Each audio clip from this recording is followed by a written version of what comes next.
Chapter 956. Qing Yaojin's laughter surprised Pai Lupi and the rest.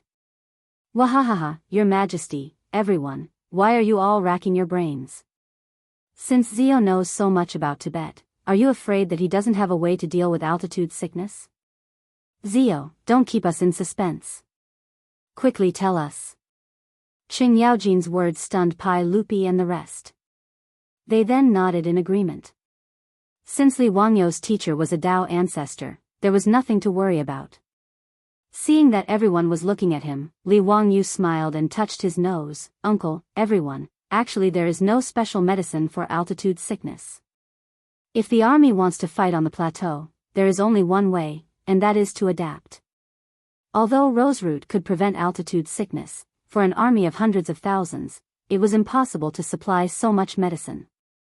As such, the only solution was to build a training base on the plateau and let the Tang army slowly adapt to altitude sickness. Pai Lupi asked, Zio, tell us in detail how to adapt. Uncle, because of the geography of the plateau, the oxygen content in the air is low. This is something that even teacher can't change. Therefore, if the army wants to fight on the plateau, they can only slowly adapt to the climate. Normally speaking, after 3 months of adaptation, the army would be able to get used to the altitude sickness. Although they will still have shortness of breath and heart palpitations during intense exercise, compared to the Tibetans, the difference won't be too big. Pai Lupi frowned again. Zio, I understand your method, but where can the Tang dynasty find a plateau for the soldiers to adapt to? Li Wangyou smiled and pointed at the map. Uncle, Tuyuhun is the best place to train the soldiers. Tuyuhun is located at the edge of the Tibetan plateau, and many areas are already part of the plateau. In the future, when Uncle sends the army to attack Tuyuhun and take it into your territory, you can train the soldiers here. In the future, it will be easy for you to kill your way into the Tibetan plateau from Tuyuhun. In history, after Tuyuhun was defeated by the Tang dynasty, it was taken advantage of by Tibet, which allowed Tibet to annex Tuyuhun. Li Wangyou was well aware of history, so he naturally wouldn't make such a mistake. Pai Lupi, Fang Xianling, and the other leaders immediately gathered in front of the map and carefully studied the terrain of Tuyuhun. They had already begun to think about how to annex this land. Li Wangyou continued, Uncle, gentlemen, attacking the plateau, there are still 2 difficulties. One is the temperature, and the other is the difficulty in supplying the army. Zio, tell me in detail. Uncle, everyone, have you heard of the saying, it's lonely at the top? Pai Lupi and the others looked at each other and shook their heads. Li Wangyou's question was, of course, nonsense. This question came from Su Dongpa's Shuidiaogetu. Li Wangyou hadn't had the time to copy this poem, so Pai Lupi and the others naturally hadn't heard of it. Uncle, all of you, have you ascended to a high place and looked into the distance? Do you feel cold at the top of the mountain? That's right, that's true. Everyone still didn't understand what Li Wangyou was trying to say. Actually, the higher the altitude, the colder it will be. Master said that if the altitude is 1,000 meters, it will be a lot colder. Li Wangyou said until here, but he didn't know how to explain. For every 1,000 meters above sea level, the temperature will drop by 6 degrees. The Qinghai Tibet Plateau was 3,000 to 5,000 meters above sea level, and the temperature was 10 to 20 degrees lower than Chang'an. However, since ancient times, China didn't have the concept of temperature. They only used cold, cool, warm, hot, and hot to express the difference in temperature. He wanted to introduce the temperature to everyone, but without a thermometer, it was too difficult to explain the temperature. And to make a thermometer, he needed glass. After thinking for a while, Li Wangyou still couldn't think of a way to express the temperature. He could only scratch his head and continue, let's put it this way. If it's summer in Chang'an, it will be like early spring on the plateau.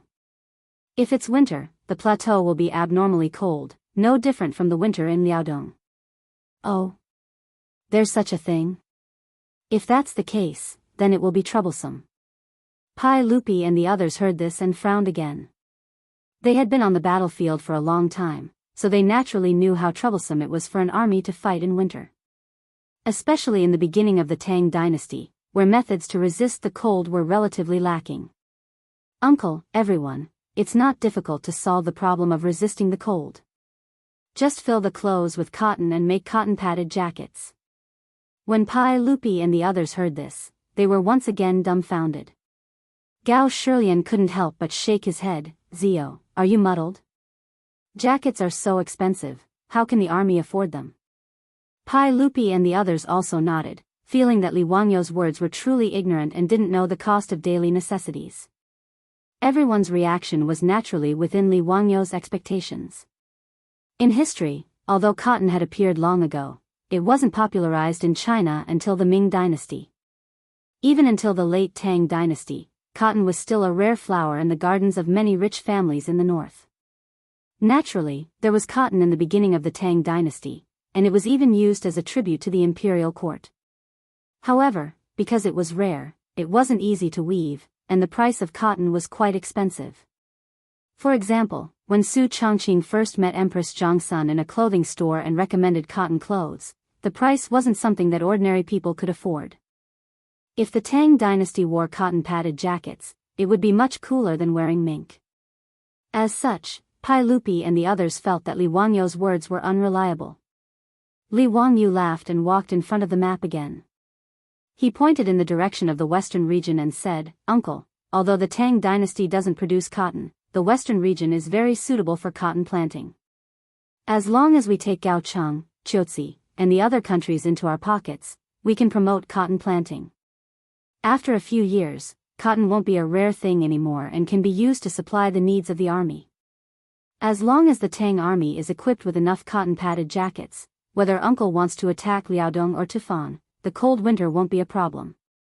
This is why I dared to say that I can solve the problem of resisting the cold in winter. The more Li Wangyou spoke, the more excited he became. It felt like he was playing a strategy game in the future.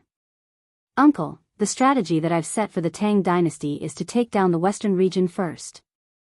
After taking down the countries in the western region, we'll use several years to manage the western region and plant cotton in large quantities. After that, we'll attack Tuihan and train the troops here to prepare for the attack. As for Goguryeo, there's even less to fear. As long as Uncle is willing, once we can equip the army with cotton-padded jackets, we can attack Liaodong at any time to avenge our China disciples. In addition, Uncle can send out spies to infiltrate Goguryeo, Tufan, and the other places. Understand the climate, geography, and cities of Tufan and the other places in detail. This will pave the way for the army to attack in the future. As for the problem of the army supplies, I've also learned some methods to make military rations that can be eaten by the army. These rations can be preserved for a long time and are delicious. It's the most suitable to be used to satisfy hunger. Li Wangyou was so excited that he poured out everything that he knew and thought in his heart like pouring beans out of a bucket.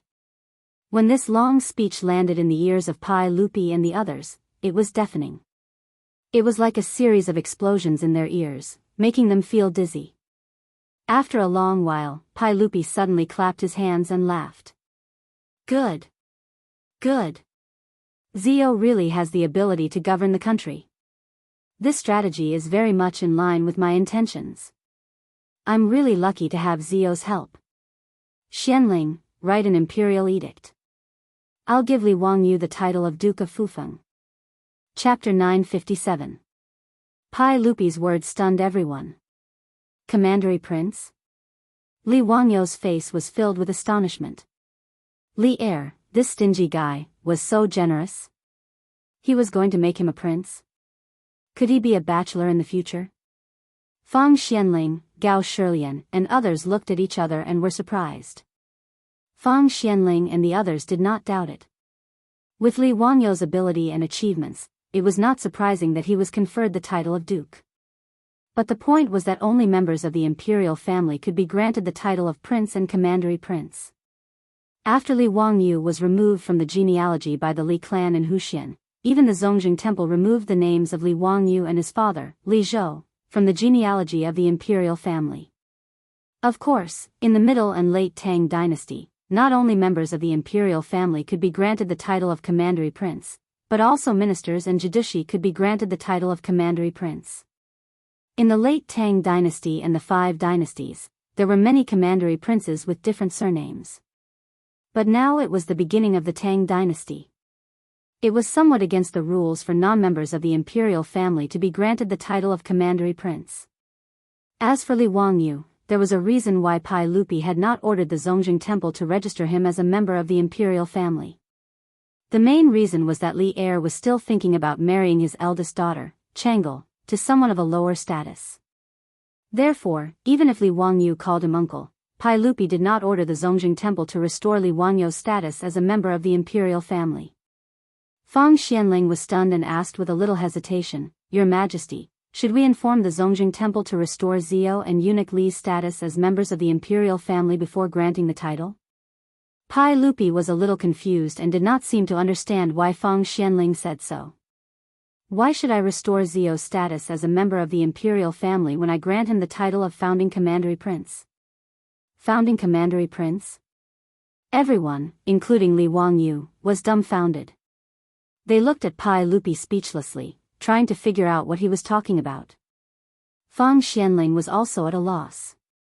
She could only take a deep breath and confirm with Pai Lupi, "Your Majesty, did you just say that Zio was conferred the title of Duke of Fufeng?" Pai Lupi was stunned when he heard this. He looked at the strange expressions of Li Wangyu and the others and suddenly clapped his hands. It was a slip of the tongue, a slip of the tongue. I want to confer Zio the title of Prefectural Duke of Fufeng, not Prefectural King. His words made Fang Xianling and the others slightly relieved, but Li Wangyu was so angry that he almost rolled his eyes. *CK, he was happy for nothing. He was just teasing him. "Pai Lupi, aren't you embarrassed? Don't you know what it means to be a gentleman? How could it be called a slip of the tongue when he was directly promoted from commandery prince to commandery duke? Slip of the tongue, my ass." Fortunately, Li Wangyu didn't really care about the title of duke. Otherwise, he would have been angered to death by Pai Lupi. Pai Lupi was so happy that he blurted out the wrong thing and mistook a prefectural duke for a prefectural king. Now that he realized it, even if Pai Lupi was thick-skinned, he couldn't help but blush. He quickly coughed and tried to make up for it. "Zio has worked hard and made great contributions. He will be conferred the title of Prefectural Duke of Fufeng and 2,000 households." The title of Prefectural Duke of the Tang dynasty and 2,000 households was just an empty title. Normally, the number of Prefectural Duke titles didn't exceed 800 households. Because of the slip of the tongue, Pai Lupi wanted to make it up to Li Wangyu, so he decided to convert all the empty titles into real ones. Li Wangyu's Prefectural Duke title, Fufeng, was from the Fufeng prefecture of the Han dynasty and the Three Kingdoms period. The title of Prefectural Duke naturally had to be given in the name of the prefecture. It couldn't be given in the name of the county like before. As such, Li Wangyu couldn't continue using the Hu County title that he had used since the founding of the country. The titles of Duke and Prefectural Duke in the Tang dynasty all used the names of the prefectures before the Tang dynasty. Fufeng Prefecture was actually a part of the capital during the Han dynasty, and Hu County was under its jurisdiction. Needless to say, Pai Lupi wanted to give Hu County to Li Wangyu as his land. Hu County was a middle county, and 2,000 households was pretty much all the people under it. Pai Lupi gave Li Wangyu 2,000 households. In other words, Hu County was now Li Wangyu's land. Yang Quan, the former county magistrate of Hu County, had been promoted. He replaced Chang'an County Magistrate Chui Zhua and was given the title of Chang'an County Magistrate by Pai Lupi.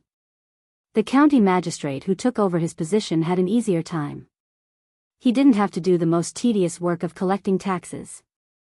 The taxes and labor of the people of Hu County would all belong to Li Wangyu. Of course, Li Wangyu didn't care about the taxes and labor of the people of Hu County. At the very least, after Dingzhou village became his land, he hadn't collected a single cent of taxes. For Li Wangyu, it was naturally a good thing that Pai Lupi gave him his title again. Not only did he get his title back, but he was also promoted, going from county magistrate to prefecture duke. At least he didn't have to feel like he had lost face. After all, his beautiful boss was a female marquis. If he was just a commoner, it wouldn't be nice. On the other hand, when the officials from the Ministry of Works found out about this, they would probably curse him in their hearts. The officials from the Ministry of Works would have to trouble them one more time to replace the county magistrate's gate with the prefecture duke's gate. Fang Xianling and the others all congratulated Li Wangyu. When Su Chongqing found out about this, she was quite indifferent. She was the same as Li Wangyu, she didn't care about her title as much. When the old butler Li Heng and the others found out that their Longjuan's title was back and that he was promoted to prefecture duke, they were so happy that their mouths almost reached their ears. Your Majesty, everyone, what a coincidence today. A Jian ox accidentally fell to its death in the manor. The old slave has already ordered people to report it to the county magistrate of Hu County. Is there any dish that your Majesty and everyone would like to eat? The old slave can go and prepare dinner. Li Wangyu's mouth couldn't help but twitch as he listened. This Li Heng was simply drawing legs on a snake. Who didn't know how the bull died? Did he even need to mention it? Wasn't he just burying his head in the sand? Everyone, including Pai Lupi, felt a bit uncomfortable with Li Heng's words. After all, not everyone was as thick-skinned as Qing Yaojin. Cough, since that's the case, then everyone will have a sumptuous meal with me at Zio Manor. Li Heng, go and make the arrangements. Pai Lupi coughed lightly and sent Li Heng away. On the other hand, Qing Yaojin didn't care about Phyrus and instructed the old butler Li Heng, don't forget the dish of stewed beef with potato. Also, marinate a dozen caddies of beef and cut it to go with the wine. Yes. The old slave understands. Li Heng smiled and bowed to Qing Yaojin before going to prepare the meal. Li Wangyu was also speechless at Qing Yaojin's shamelessness, but he was already used to it. Even Pai Lupi and the others pretended not to hear Qing Yaojin's words.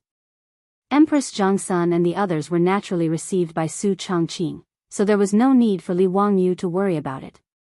After the meal was prepared, Li Wangyu invited Pai Lupi and the others to the dining hall to eat. Due to Li Wangyu's ingenious strategy today, Pai Lupi and the others were all in a good mood. During the meal, there were many toasts, and the atmosphere was very lively. After 3 rounds of wine, Pai Lupi suddenly recalled that Li Wangyu had advised him not to use gunpowder for the time being after everyone had seen the power of the sky tremor grenades. Thus, he couldn't help but ask. Zio, why did you advise us not to use the sky tremor grenades for the time being? Only then did Li Wangyu recall that he was too engrossed in the conversation and forgot to explain this matter. Thus, he hurriedly said, Uncle, everyone, the reason why I brought up this matter is for Goguryeo and Tufan. Chapter 958. Li Wangyu hoped that Pai Lupi would keep the explosives a secret. The reason was simple. He hoped that when they attacked Tibet and Goguryeo in the future, the explosives could be used as a secret weapon to shock the enemy. Be it Goguryeo or Tibet, they had no chance of winning in a field battle against the Tang army. In history, be it the Sui dynasty's 3 invasions of Goguryeo or Pai Lupi's personal invasion of Goguryeo in the 19th year of Zhengguan, they were all given a headache by the various cities of Goguryeo. Tibet on the highlands was in the same situation. Due to geographical reasons, it was even harder to take down. In history, a small stone castle city had caused the Tang dynasty to suffer heavy casualties. However, if they relied on the explosives and the flying lightning cannons, they could blow up the city walls in an instant. Furthermore, Li Wangyu was sure that when faced with the explosives, no matter how fierce or fearless the Goguryeo or Tibet soldiers were, they might not be much stronger than ordinary people. With that, the Tang army would be able to take down Goguryeo and Tibet with the smallest price. Wouldn't that be perfect? Furthermore, in history, the Tang dynasty had wars with Tuyuhun, East and West Turks, Gaochang, Kucha, Dangxiang, Hueha, Goguryeo, Tibet, Beech, Silla, Khitan, Greater and Lesser Balor, Nanzhao, and the like. However, in Li Wangyu's eyes, only Tibet and Goguryeo were worthy of the Tang dynasty using explosives. Hence, he decided to keep the explosives a secret for now. When they attacked Tibet and Goguryeo, they would strike like lightning. The reason that Li Wangyu gave was something that Pai Lupi and the rest agreed with. Gao Shilian, in particular, had personally witnessed the power of explosives against the enemy. Zhang Feiying, who could hold back 10,000 men, was instantly taken down by the Tang dynasty's troops because of a dozen sky tremors grenades. Naturally, such a godly weapon could not be used easily. The strategy that Li Wangyu gave was something that Pai Lupi and the rest agreed with. As everyone toasted each other, they decided to first take down the western regions and Tuyahan before attacking Tubo and Goguryeo. If everything went smoothly, Li Wangyu estimated that in 10 to 15 years, this world would have an unprecedentedly powerful empire. Its territory was so vast that probably only the Mongol Empire could compare to it. After talking about official business, Pai Lupi was so happy that he drank to his heart's content. In the end, he got drunk. Served by Empress Zhangsun, concubine Yang, and the others, he returned to Chang, and with a group of dukes who were also drunk. The conspiracy between Li Wangyu and Pai Lupi was naturally not known to outsiders. However, a hemispherical experiment of the academy set off a storm in Chang'an. There were thousands of people who witnessed the hemispherical experiment, including many officials and famous scholars. Through their mouths, the contents of the hemispherical experiment naturally spread to every corner of Chang'an city at the speed of light. Although the people did not understand the significance of the hemispherical experiment, they understood that the air was not empty and the pressure was quite great. Whether they understood the atmospheric pressure or not had nothing to do with the lives of the people. Even if they knew about it, they would still live their lives as usual and would not be affected at all. However, this did not stop the burning desire of the millions of people in Chang'an city from gossiping. If there was a Weibo in the Tang dynasty, the recent trending list of the Tang dynasty would probably be like this. 1. The Daoist ancestor's personal disciple appears 2. The hemispherical experiment of the Royal Academy of the Tang dynasty 3. The atmospheric pressure really exists 4. His Majesty conferred the title of Prefectural Duke of Fufeng 5. A citizen of Chang'an committed suicide out of fear of being killed by atmospheric pressure 6. Li Zio, Prefectural Duke of Fufeng. In short, Li Wangyu was now a phenomenal figure who dominated the list with absolute popularity. Naturally, these disturbances had no effect on Li Wangyu, who was hiding in Dingzhou village and living a leisurely life. The only small trouble was that several Taoist masters, for various purposes, had knelt down in front of Li Wangyu in public and called him Grand Master. However, they had fooled the king of medicine, Sun Simiao. Sun Simiao's heart toward Taoism was quite firm. Otherwise, he would not have flatly refused when Pai Lupi wanted to confer him the title of nobility. Knowing that his neighbor was the core disciple of the Taoist master in the mortal world, the old Taoist immediately came to him and respectfully greeted Li Wangyu, calling him Grand Master. This naturally caused Li Wangyu's face to turn red from embarrassment. After much persuasion and Su Changqing's persuasion, the old Daoist finally stopped. But even so, at least dozens of Taoist temples in Chang'an city, big and small, really worshipped Li Wangyu as their Grand Master. In the future, they would cause him a lot of trouble. Let's not talk about this for now. Another small trouble was Qing Chimo and his group of playboys. This group of gossipy men, taking the opportunity to congratulate Li Wangyu on his promotion to the Duke of the founding county, all came to Dingzhou village and pestered Li Wangyu, insisting that Li Wangyu teach them some knowledge that others did not understand. Li Wangyu naturally knew that this group of bastards were so diligent, of course, not because they loved learning. He was sure that this group of bastards wanted to learn something from him, so that when they went to the Ping Kong Square or the Hu People's wine shop to drink with prostitutes, they could brag and show off to those young ladies. Speaking of which, when he taught the playboys to mix vinegar and soda to produce carbon dioxide, it was an experiment that could show off. But even the most unreliable Qing Chimo knew that this matter could not be taken as a joke. Otherwise, if this spread out, it was hard to guarantee that the people of the Zhan religion would not associate it with the holy fire of the Zhan temple altar that extinguished itself for no reason.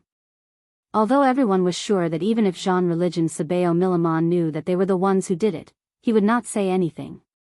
After all, now in the Zhan temple of Liquan Square in Chang'an city, the purest holy fire of the sun was enshrined, so the Zhan religion did not suffer any losses. But this was related to the Zhan religion. If they could avoid this kind of trouble, why should they gamble? If any priest of the Zhan religion insisted on arguing with them, although they were not afraid, it would be very troublesome. Therefore, the playboys never told others about the glorious achievement that made them so proud. Even Fang Xianling and the others did not know about it. Li Wangyu rolled his eyes at the playboys' pestering.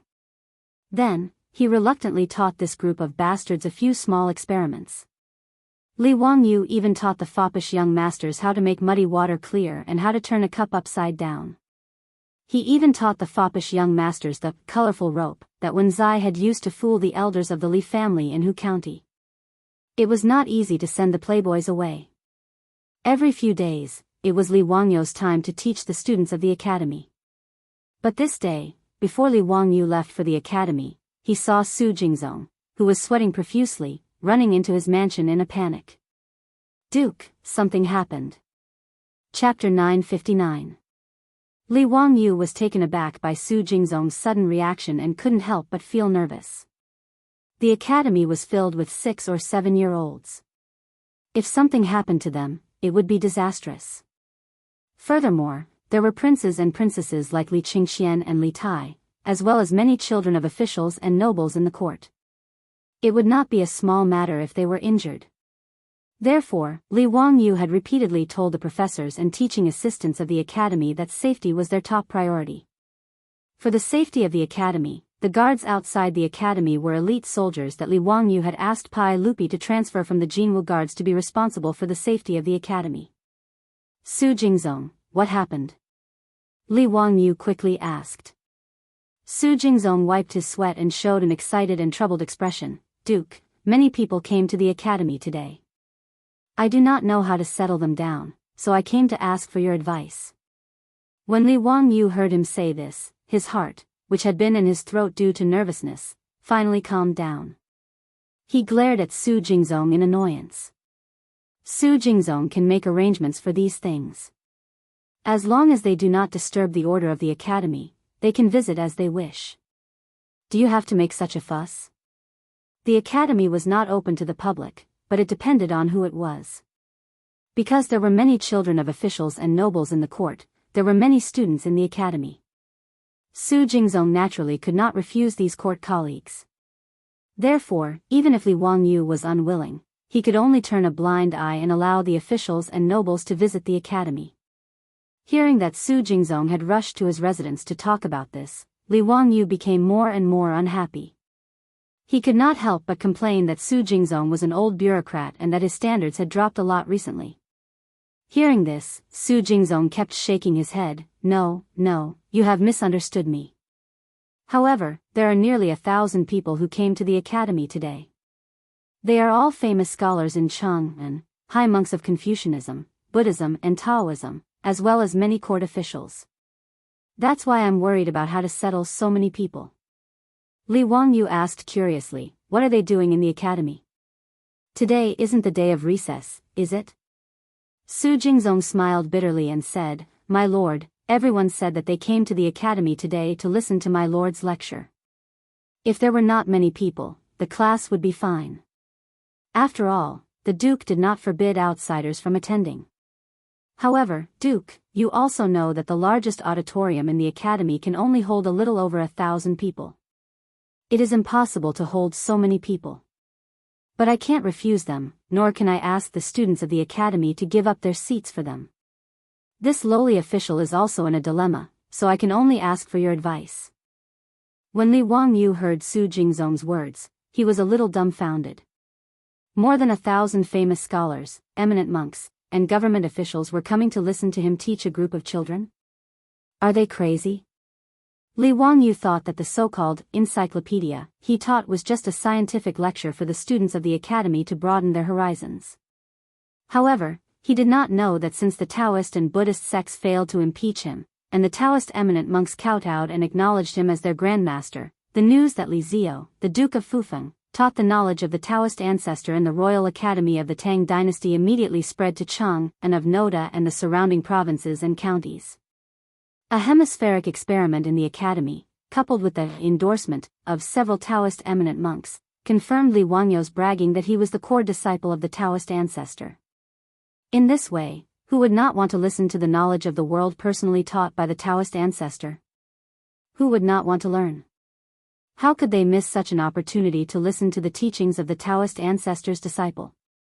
Therefore, as if they had discussed it beforehand, after inquiring about the time of Li Wanyo's lecture, they all rushed to the academy at the same time and asked Su Jingzong to sit in on the lecture. Su Jingzong was both happy and surprised. Unable to make a choice, he ran to Li Wanyo's mansion in a panic and asked Li Wangyu how to deal with this matter. Li Wangyu pondered for a moment and said, "Since you are willing to listen, then listen. But the auditorium of the academy can't accommodate so many people." Li Wangyu waved his hand and said, "It doesn't matter.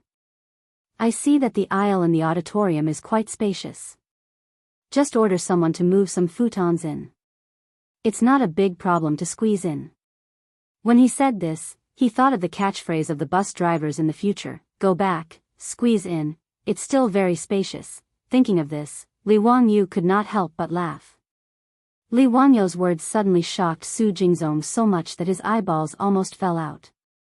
He even suspected that he was hallucinating. The auditorium of the academy was sketched by Li Wangyu himself and ordered the Ministry of Works to build it according to the drawings. The auditorium did not sit on the ground as was customary in the Tang dynasty. Instead, it was set up with more than 1,000 seats like the auditorium of the later generations.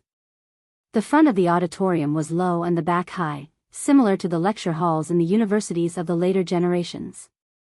For the safety of the students, there were several arched aisles in the auditorium for people to enter and exit. They were all very spacious. If they really did as Li Wangyu said, they would be able to squeeze in another 1,000 people if they squeezed. However, the degree of crowding was not much different from the subway cars in the capital of Wuxia and Shanghai during the rush hour in the later generations. Not to mention the officials of the imperial court, even these famous scholars and eminent monks were treated as distinguished guests wherever they went. However, Li Wangyu was going to let all these people squeeze into a group and sit on the ground to listen to the lecture? It was the custom of the Tang dynasty to sit on the ground. This was normal. Even if the officials of the imperial court were in the Taiji palace, they would still sit on the ground. However, the students of the academy were all sitting on the high back chairs. It was somewhat improper to let the officials sit on the ground. If this matter was spread out, the Royal Academy of the Tang dynasty would really be famous. Su Jingzong opened his mouth. He really wanted to persuade Li Wangyu to let the students of the academy sit on the ground and give their seats to the famous scholars. However, he did not dare to say this out loud. Otherwise, he would definitely be scolded by Li Wangyu. Moreover, the Crown Prince Li Qingxian and the others were also students of the academy. How could Su Jingzong dare to let Li Qingxian and Li Tai sit on the ground? Anyway, Su Jingzong did not have a way to solve this matter.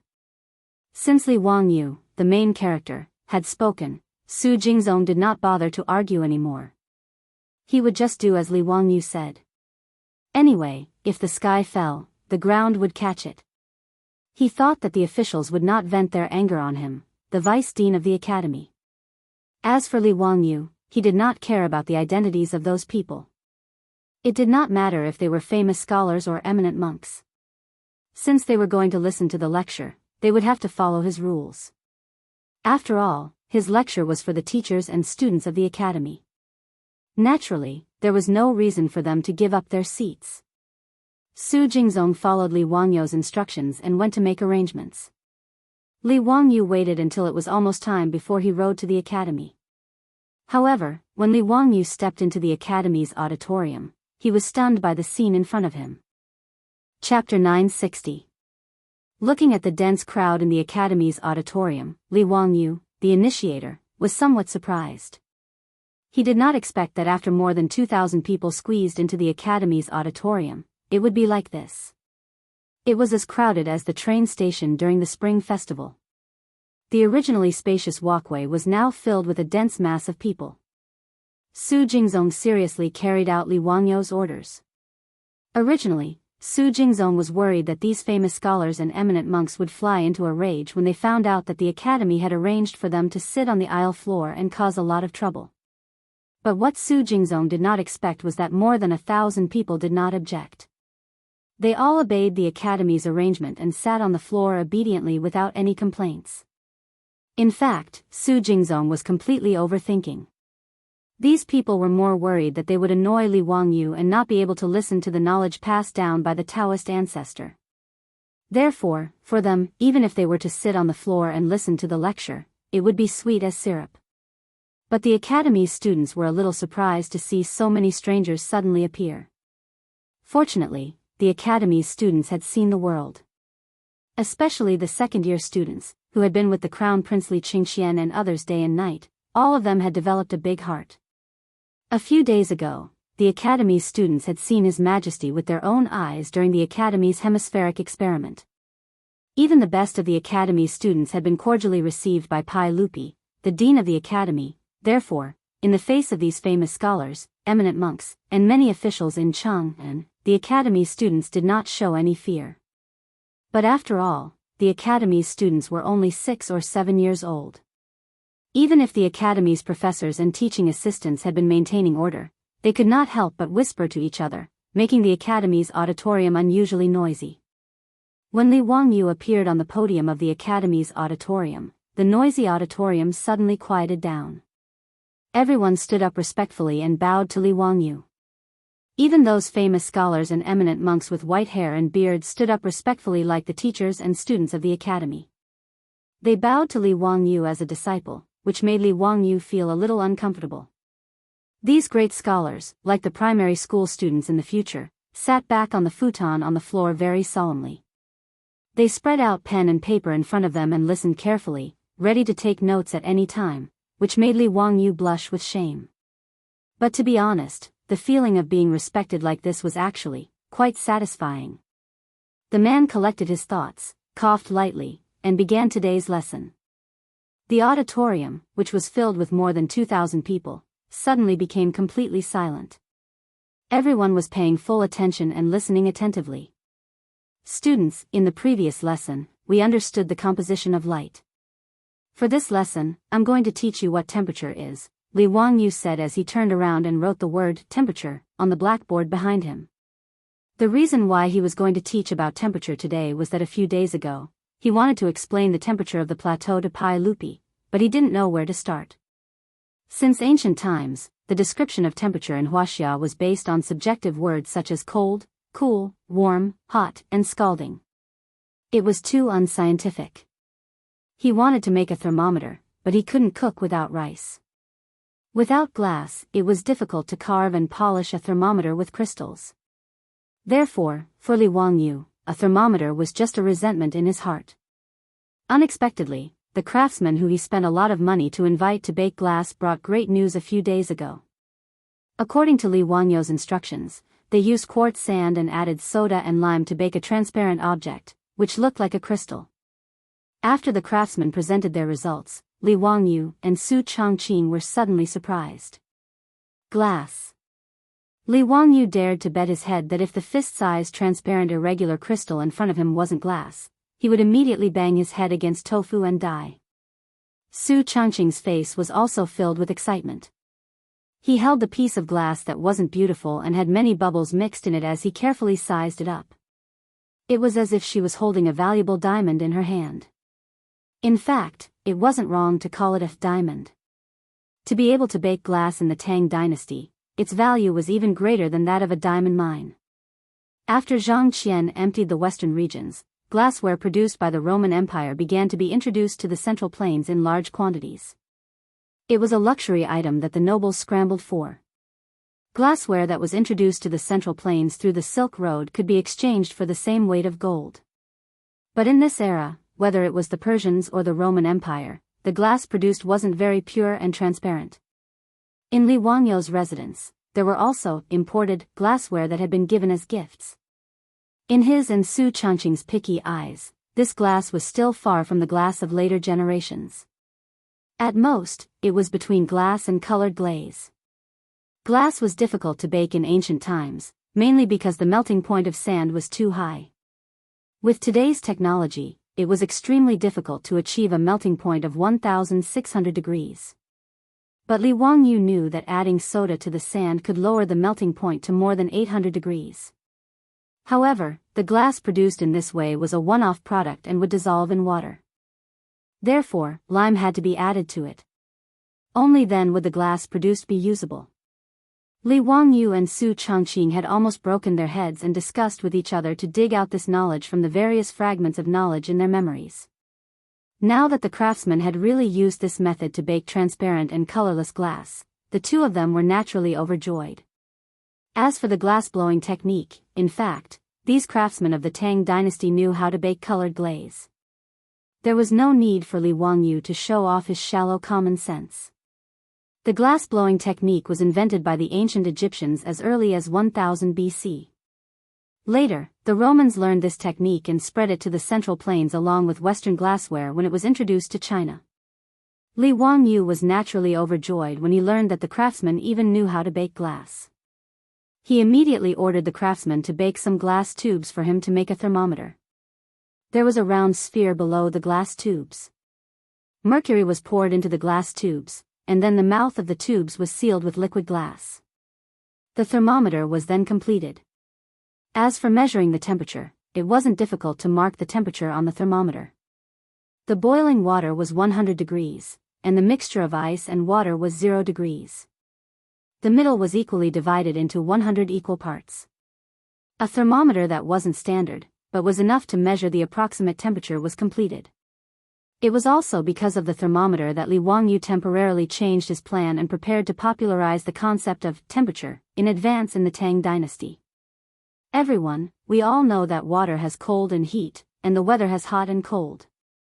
But have you ever thought about why we can only use words like warm, hot, and cold to describe cold and heat when there are measurement units for length and weight? Everything should have a limit. Therefore, the Tao ancestor measured the degree of cold and heat and called it temperature. Today, what I want to teach you is temperature. Li Wangyu's words fell into the ears of the students of the academy, but they didn't think much of it. After all, they were still young and had shallow knowledge. They didn't understand the mystery.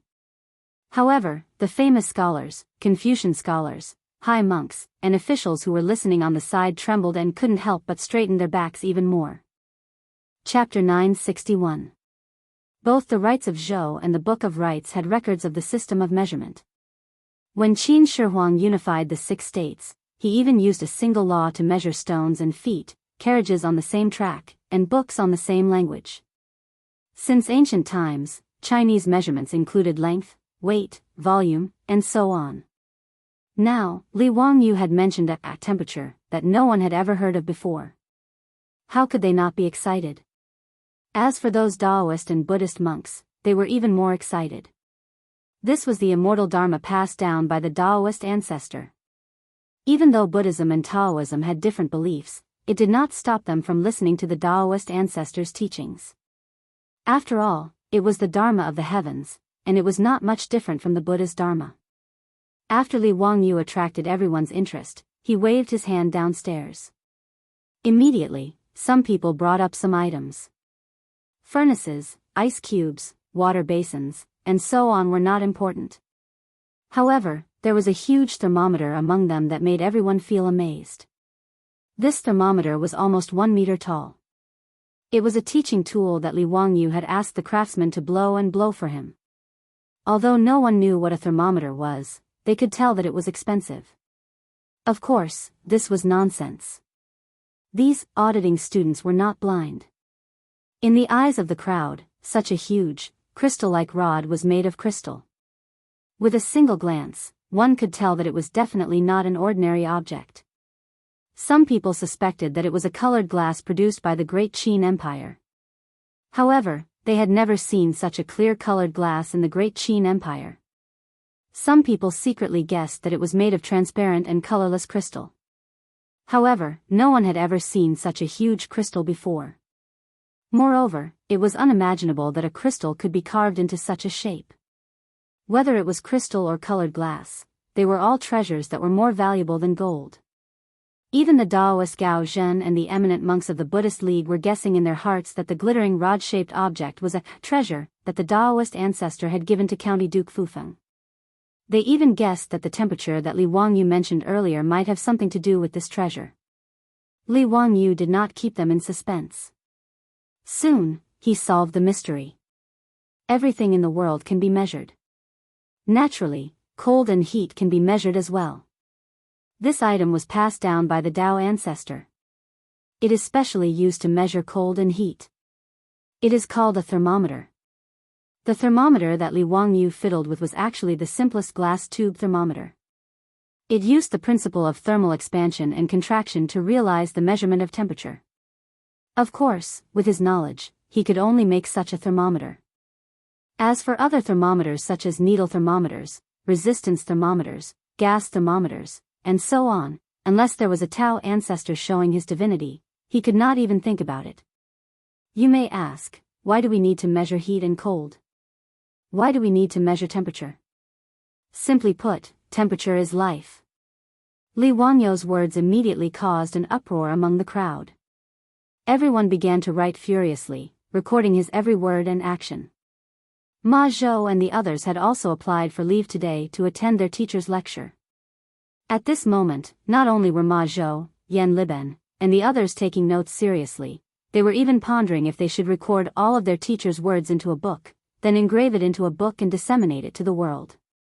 Li Wangyu's lecture on the scientific knowledge of temperature lasted for a full quarter of an hour. Only his words echoed in the auditorium, and the sound of people taking notes was heard. The temperature in his mouth naturally referred to the Celsius scale of temperature that the Wuxia people in the future were accustomed to. As for the Fahrenheit scale, open scale, Levant scale, Rankine scale, and so on, Li Wangyu did not understand and was too lazy to think about it. In short, if he wanted to teach, he would teach himself to be used to it. Well, as I said just now, the human body temperature is about 36 degrees, boiling water is 100 degrees, and the mixture of ice and water is 0 degrees. You can measure the heat and cold of everything in the world. Next, let's do a few small experiments to measure the temperature of these objects, and see if it is the same as what I said. On the podium, Li Wangyu explained the concept of temperature and how to use the thermometer to the teachers and students of the academy, as well as a group of auditing students. Then he used the giant thermometer as a teaching aid to measure various objects in front of everyone, which made everyone very excited. After that, he ordered people to distribute many normal-sized thermometers to the teachers and students, so that they could test them by themselves. Li Wangyu did not expect that there would suddenly be more than 1,000 auditing students, so the number of thermometers that he ordered the craftsmen to blow was limited. In order to satisfy the irrepressible curiosity of these auditing students, Li Wangyu could only ask the teachers and students of the academy to give up a few thermometers to these famous scholars to measure the temperature. The teachers and students of the academy were fine, but these famous scholars, eminent monks, and officials almost fought for the right to use these thermometers. Amitabha, this thermometer was obtained by poor monk first. Why do you want to compete with poor monk? This is something passed down by Tao ancestor. What qualifications do you Buddhists have to compete with me? Amitabha, what you said is wrong. In front of Tao ancestor and Buddha, we are all equal. What's the difference? Bah! Damn bald donkey. Cut the crap and hand over the thermometer. Poor monk doesn't want to compete with you. What are you going to do? Several eminent monks, whose ages added up to more than 1,000 years, spat on each other's faces in order to compete for the thermometer. Fortunately, they also knew that the academy was not a place for them to mess around, so even if they quarreled, they kept their voices very low, and there was no possibility of fighting. The other scholars, officials, and nobles weren't any better. They all lowered their voices and fought over the right to use the thermometer. There were more than 1,000 auditing students, but there was no lack of smart people. After a fierce competition, an old man suddenly stood up, bowed to Li Wangyu, and asked, "Sir, may I ask if you can sell this thermometer to me? I am willing to redeem it with 10 taels of gold." Li Wangyu could not help but be stunned when he heard this. Someone wanted to buy a thermometer with 10 taels of gold? Was he crazy? This thermometer was just glass. Even if glass was sold at a higher price in the Tang dynasty, its price was only the same as gold. How heavy could a thermometer be? It was probably not even 1 or 2 taels of gold, but this person was willing to buy it with 10 taels of gold. Was he stupid? Even if one tael of gold was only 37 grams in the Tang dynasty, 10 taels of gold was 370 grams. Calculating the price of gold in the future, it was more than 500 yuan per gram, which was more than 180,000 yuan. How was this selling the thermometer? This was robbing, okay? No, even if it was robbing, there was not that much profit margin. How could Li Wangyu refuse such a good thing? He was about to nod in agreement when he saw someone immediately stand up in the auditorium. Sir, I am willing to pay 15 taels of gold, please fulfill my wish. Amitba, poor monk is willing to pay 20 taels of gold, Grandmaster, please fulfill my wish. The eminent monk of Buddhism immediately stood up and shamelessly called Li Wangyu Grandmaster. Moreover, Buddhism had always been rich. A few taels of gold were not in the eyes of the eminent monks at all. How could the eminent monks of Taoism let Buddhism monopolize the limelight? Buddhism did not lack money, but did Taoism lack money? Several eminent monks immediately stood up. Grandmaster, we are willing to pay 30 taels of gold. Please sell these thermometers to us, Grandmaster. Even though Li Wangyu was used to all kinds of big scenes, he did not know whether to laugh or cry at the scene in front of him. The life of these rich people in the Tang dynasty was really so simple and boring. Chapter 962. Li Wangyu ridiculed these rich people of the Tang dynasty in his heart, but he forgot that he was probably the richest of the rich people now. However, he didn't try to take advantage of the situation and sell these thermometers for 30 taels of gold or even higher. In any case, Li Wangyu pretended to be the personal disciple of the Taoist ancestor. He couldn't ruin his reputation for some small profits. Thinking of this, Li Wangyu couldn't help but feel a little proud. He was a poor white-collar worker in the future. It had only been more than 2 years since he transmigrated to the Tang dynasty, but he could still call 100 or 2 taels of gold small money without blushing. It was really cool. In the end, Li Wangyu was very generous and agreed to sell all the thermometers to the auditing students at the price of 10 taels of gold each after class. In this regard, everyone expressed their gratitude and praised Li Wangyu's noble character of not being tempted by money. At the same time, they began to compete privately for the right to buy the thermometers. There were more than 1,000 auditing students, but Li Wangyu took out less than 100 thermometers. In the case of too many wolves and too little meat, it naturally caused people to fight for them. Of course, Li Wangyu didn't want to make money. No one would complain about having too much money. He just had a flash of inspiration. From the subconscious bidding of the crowd, he thought of a profitable business that he had neglected before. Auction.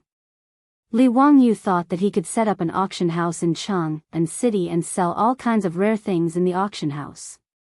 Judging from the attitude of these rich people today, if Li Wangyu didn't stop them, they would probably fight to the death for a thermometer. If the Taoists and Buddhists really fought with each other, they would be willing to pay 1,000 taels of gold, let alone 30 taels of gold. His own low-production perfume, soap, mirrors, and other things were not suitable for public sale, but it couldn't be better to sell them in the auction house. Even glass could be sold in the auction house. For example, if he asked the craftsman to blow some exquisite glassware, he would have to worry that the aristocratic families in Jianghu and would not rush to give him money. The bottle of perfume was replaced with a shiny glass bottle. How much do you think a bottle of perfume should be sold for? 100 taels of gold? That was the starting price. Don't think it's expensive. Those who can bid for this perfume don't care about gold and copper coins. If the Taoists, Buddhists, and even Zhaoism were to make some glass statues of gods, how much do you think they would be worth? Using such a heavy amount of gold to redeem it was an insult to the gods. For Li Wangyu, this was like exchanging sand for gold.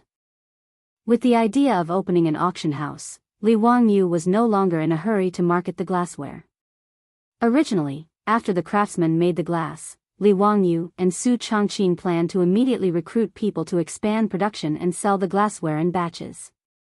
According to the estimates of the two in-laws, once the glass industry was launched, it would be more profitable than any other industry. Even if the glassware was sold in large quantities, it would not be able to sell for a sky-high price of gold. However, it would be comparable to the price of the finest porcelain. In the entire world, there was no one else other than him, Li Wangyu, who was as transparent as glass. It was easy to imagine how much profit they could make from it. Crystal clear, and the price was not much different from porcelain. Its popularity was self-evident. Li Wangyu could even conclude that once the glassware was launched into the market, it would be highly sought after. The price would still be very expensive because of the supply and demand. But even so, compared to the glassware from the Roman Empire that was trafficked through the Silk Road, the glassware was one-sided in terms of quality and price. Li Wangyu even felt a little sad for the Persian merchants. It could be imagined that when those Persian merchants painstakingly and carefully transported fragile and expensive glassware from the distant Roman Empire to Jianghu, they would find that no one was interested in the goods that they had transported. That kind of scene was very tragic just thinking about it. Li Wangyu mourned for the foreseeable tragedy of the Persian merchants in his heart for 3 seconds. After class, Li Wangyu chatted with everyone for a while, then eagerly returned to his own mansion. He found his beautiful boss and discussed with her about the plan to open an auction house. This matter naturally received the support of Su Chongqing. Su Chongqing knew more about this than Li Wangyu. After all, Li Wangyu was only a white-collar loser in the future. His understanding of auctions was limited to film and television works. Su Chongqing, on the other hand, had personally participated in several auctions and was very familiar with the process of the auction. The two in-laws discussed and decided on the big scheme of cheating money. Time flew by, and a few months passed in a flash. At the end of the 4th year of the Zhongguan era, on the first day of the Lunar New Year's Eve holiday, the gossipy people in Jianghu city found that there were many nobles on the streets today. Men rode horses and women rode luxuriously decorated 4-wheeled carriages. Under the protection of their own troops, they majestically headed to Chujiang Lake in the south of the city. The people guessed that some nobles were holding a banquet at Chujiang Lake. Naturally, they would not have guessed that the reason why so many officials and aristocratic families were alarmed was because of the opening of an auction house called Sotheby's today.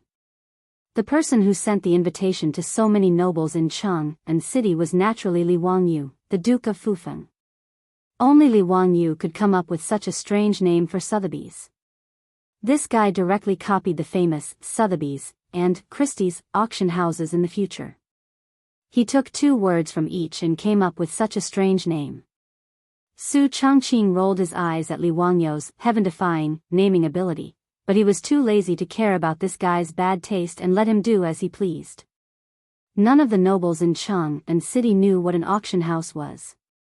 Li Wangyu did not explain and only pretended to be mysterious. Even when the playboys and the old gangsters asked him about it, Li Wangyu just smiled and did not answer. He only told them that he would not let them down. Since the Duke of Fufeng had personally sent the invitation, these nobles naturally had to give face. In addition, they were curious, so early in the morning, all the families and manors received the invitation and set off to Chujiang Lake to find out what was going on. Li Wangyu's auction house was built in Chujiang Lake, a royal garden. It could be said that it was the only auction house in the world. The reason was needless to say. Of course, it was because Pai Lupi and Empress Zhongsun also owned 50% of this business. After Pai Lupi figured out what an auction house was, he expressed his support without hesitation. Pai Lupi, who had always been stingy, would not let go of such an opportunity to openly fleece the aristocratic families and rich merchants. Pai Lupi even ordered Mitua to clean up the royal treasury and get a lot of valuable things for today's auction. When the invited guests came to a corner of Chujiang Lake and saw the building called Sotheby's Auction House with their own eyes, they were all shocked as if they had seen a ghost. Chapter 963. When the crowd of wealthy and respectable guests, under the guidance of the gentle and pleasant servant girls of the auction house, bypassed the lush trees within the crooked river pool and arrived in front of the auction house, everyone was shocked to the point of being speechless. The entire building was wrapped in a translucent, crystal-like material that emitted a dazzling golden light under the winter sun. Miracle. This is really a miracle. The Crystal Palace. Could this be the legendary Crystal Palace? Duke Fufeng is indeed the Daoist ancestor's direct disciple in the mortal world.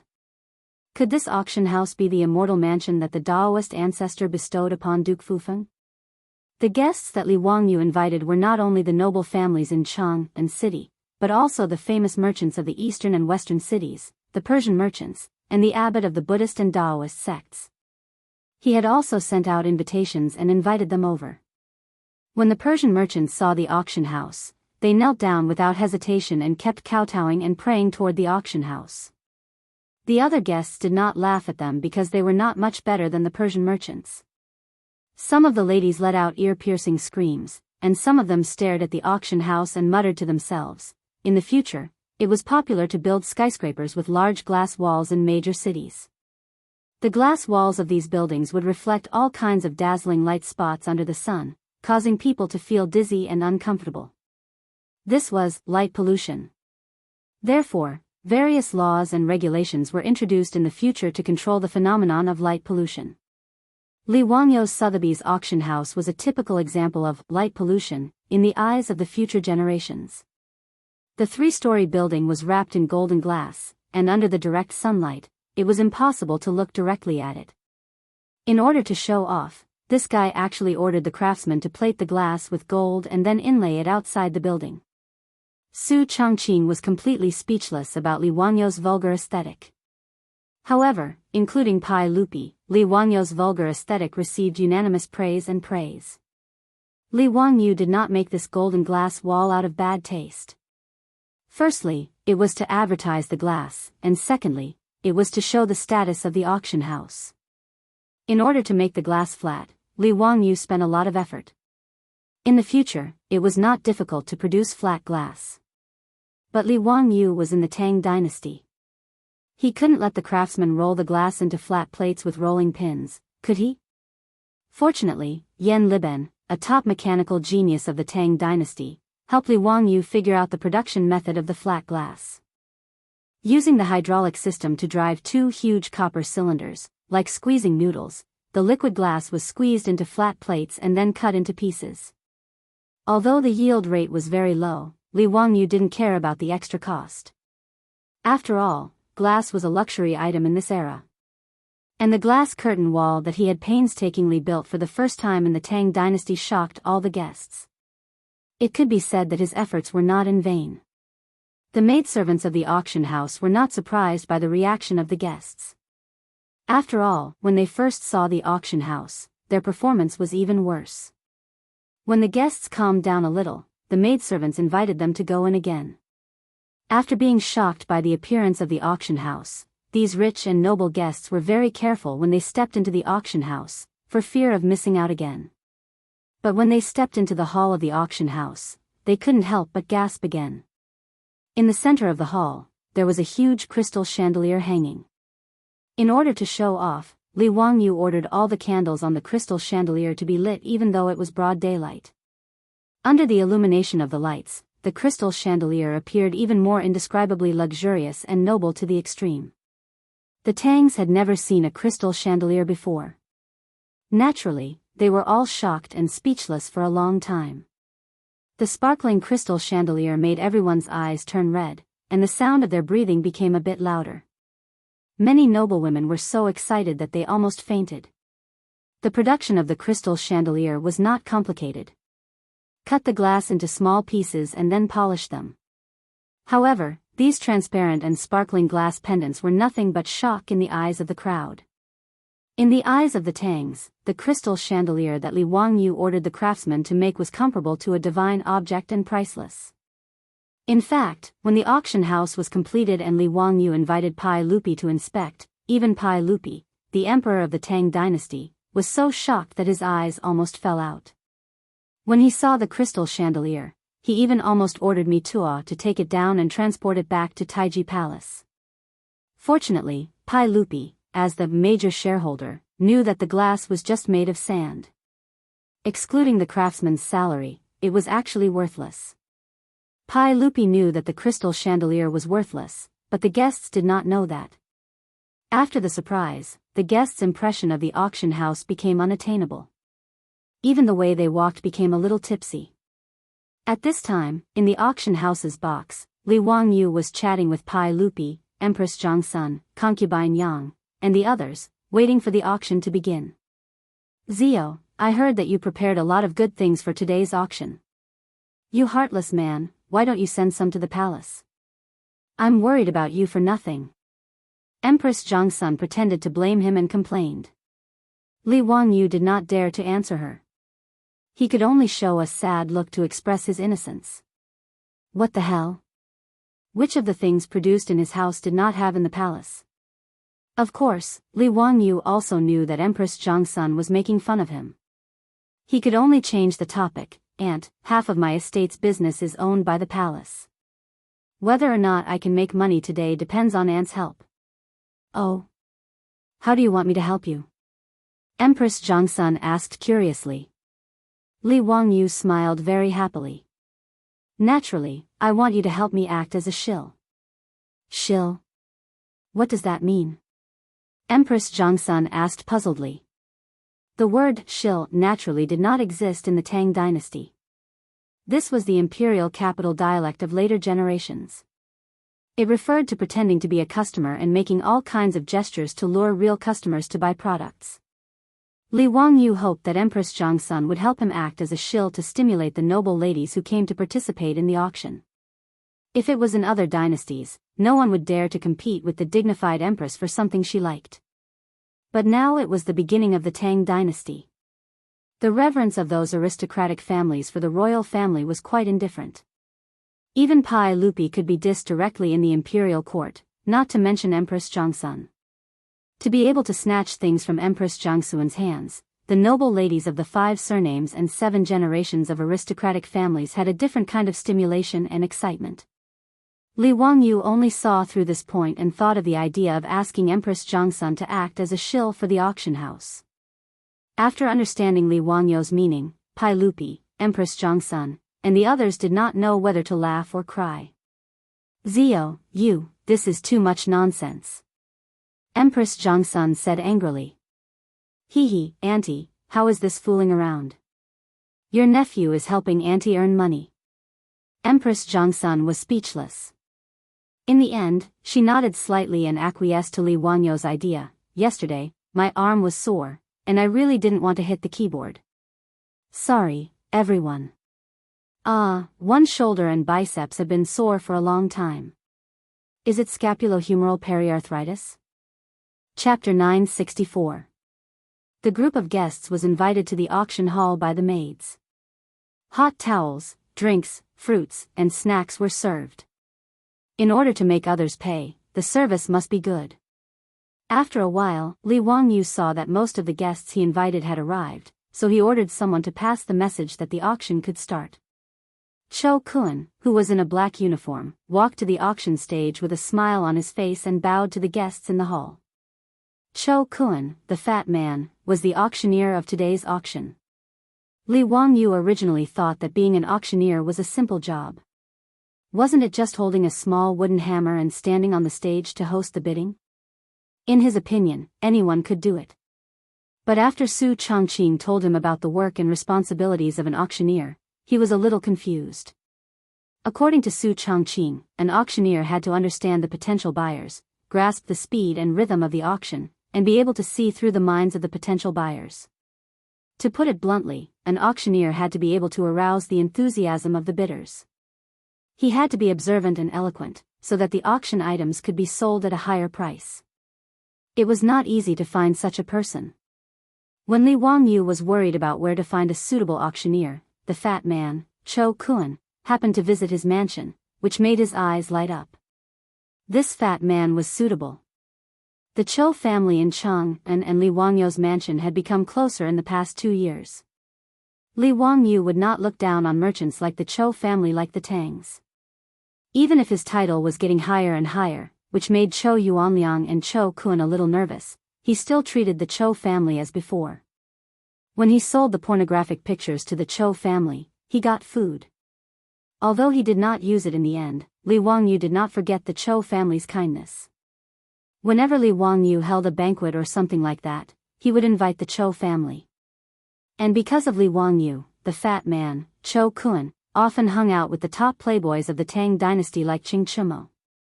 It was also because of the relationship between the Chou family and Commandery Duke Fufeng that the Chou family had a special status in Chang and city. Back then, Li Wangyu had accompanied Fatty Chou Kuan to Zhang Liang's manor to present a painting.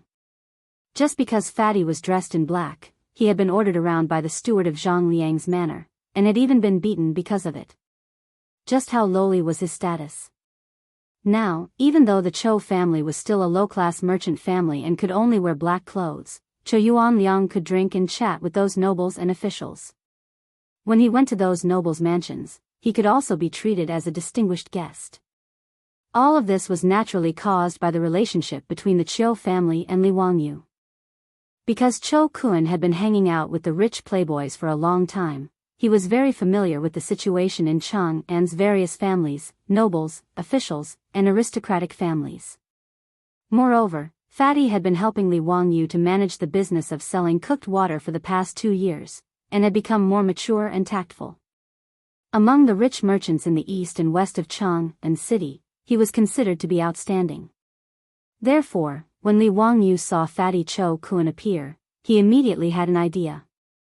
He felt that letting Fatty Chou Kuan manage the auction seemed to be reliable. After pondering for a while, Li Wangyu made the decision to let Chou Kuan manage the auction. After pulling Fatty Chou over and explaining to him what an auction was, how to operate it, and how to make a profit, Fatty Chou's eyes began to shine. Although Chou Kuan had never heard of an auction, he had a business mind. After listening to Li Wangyu's explanation, he immediately saw the value of an auction. If Li Wangyu let him manage the auction, then the Chou family in Chang'an city would really be rich. The customers of the auction were either rich or noble. If Chou Kuan could manage the auction on behalf of Li Wangyu and build a good relationship with these people, the benefits were self-evident. It was even possible that his descendants would leave the business register and become officials. Zio, is what you said true? That auction, you really trust me and are willing to let me manage it? Of course it's true. Why would I lie to you? Li Wangyu knew the value of an auction, but he didn't mind helping Fatty Chou Kuan. Fatty Chou was still not at ease.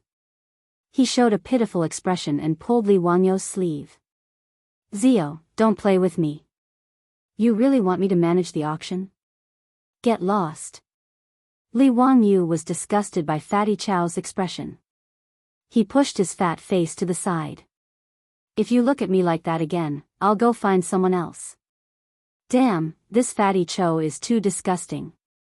He's not a beauty, why is he acting cute? Chou Kuan didn't dare to continue playing around. He seriously discussed the auction with Li Wangyu. It had to be said that Fatty Chou Kuan was truly talented. In Sotheby's auction house, Li Wangyu was just a shopkeeper who didn't do anything. Other than moving his mouth, everything else was done by Fatty Chou Kuan. Recruitment, training, various operations of the auction. Fatty Chou Kuan had lost a lot of weight in the past few months, but his results were still remarkable. Li Wangyu and Su Chongqing had inspected the auction house and were very satisfied, so they set a time for the opening. Today was the day to verify the results of Fatty Chou Kuan's months of hard work. My thanks to sirs for coming to Sotheby's auction. Sirs might not know, but what is an auction? What service can an auction provide to sirs?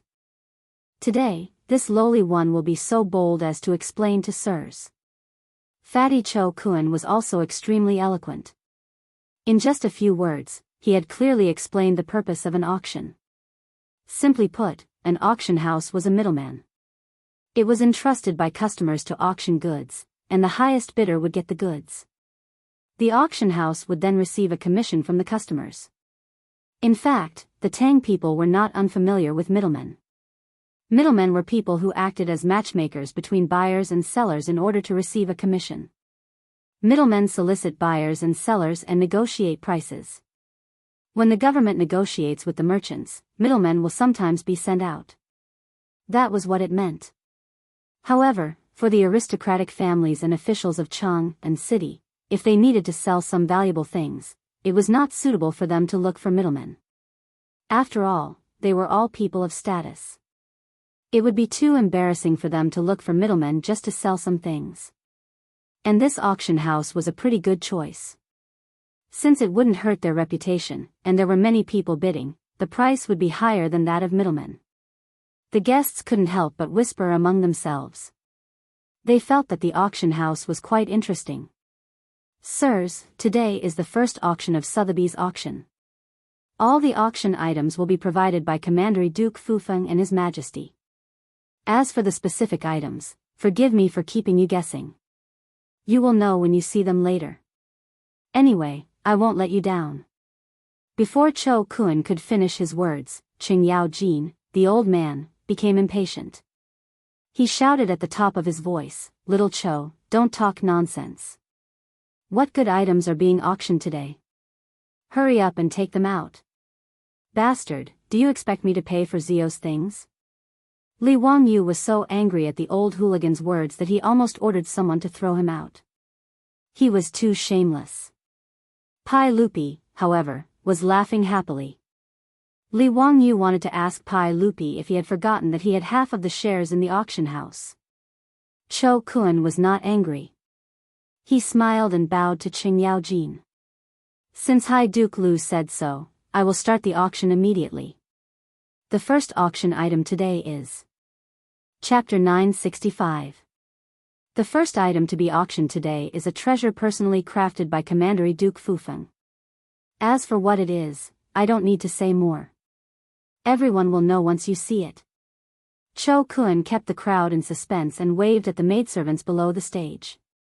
A huge object that was as tall as a person was carefully pushed to the front of the stage by a few maidservants. It was covered in red satin. Upon hearing that this object was personally crafted by Li Wangyu, the crowd's curiosity was piqued. Even though the aristocratic families and Li Wangyu had never been on good terms with each other, they were still looking forward to the good things that Li Wangyu had created. They all cast curious gazes toward the auction stage. "Cho Kun, what are you waiting for?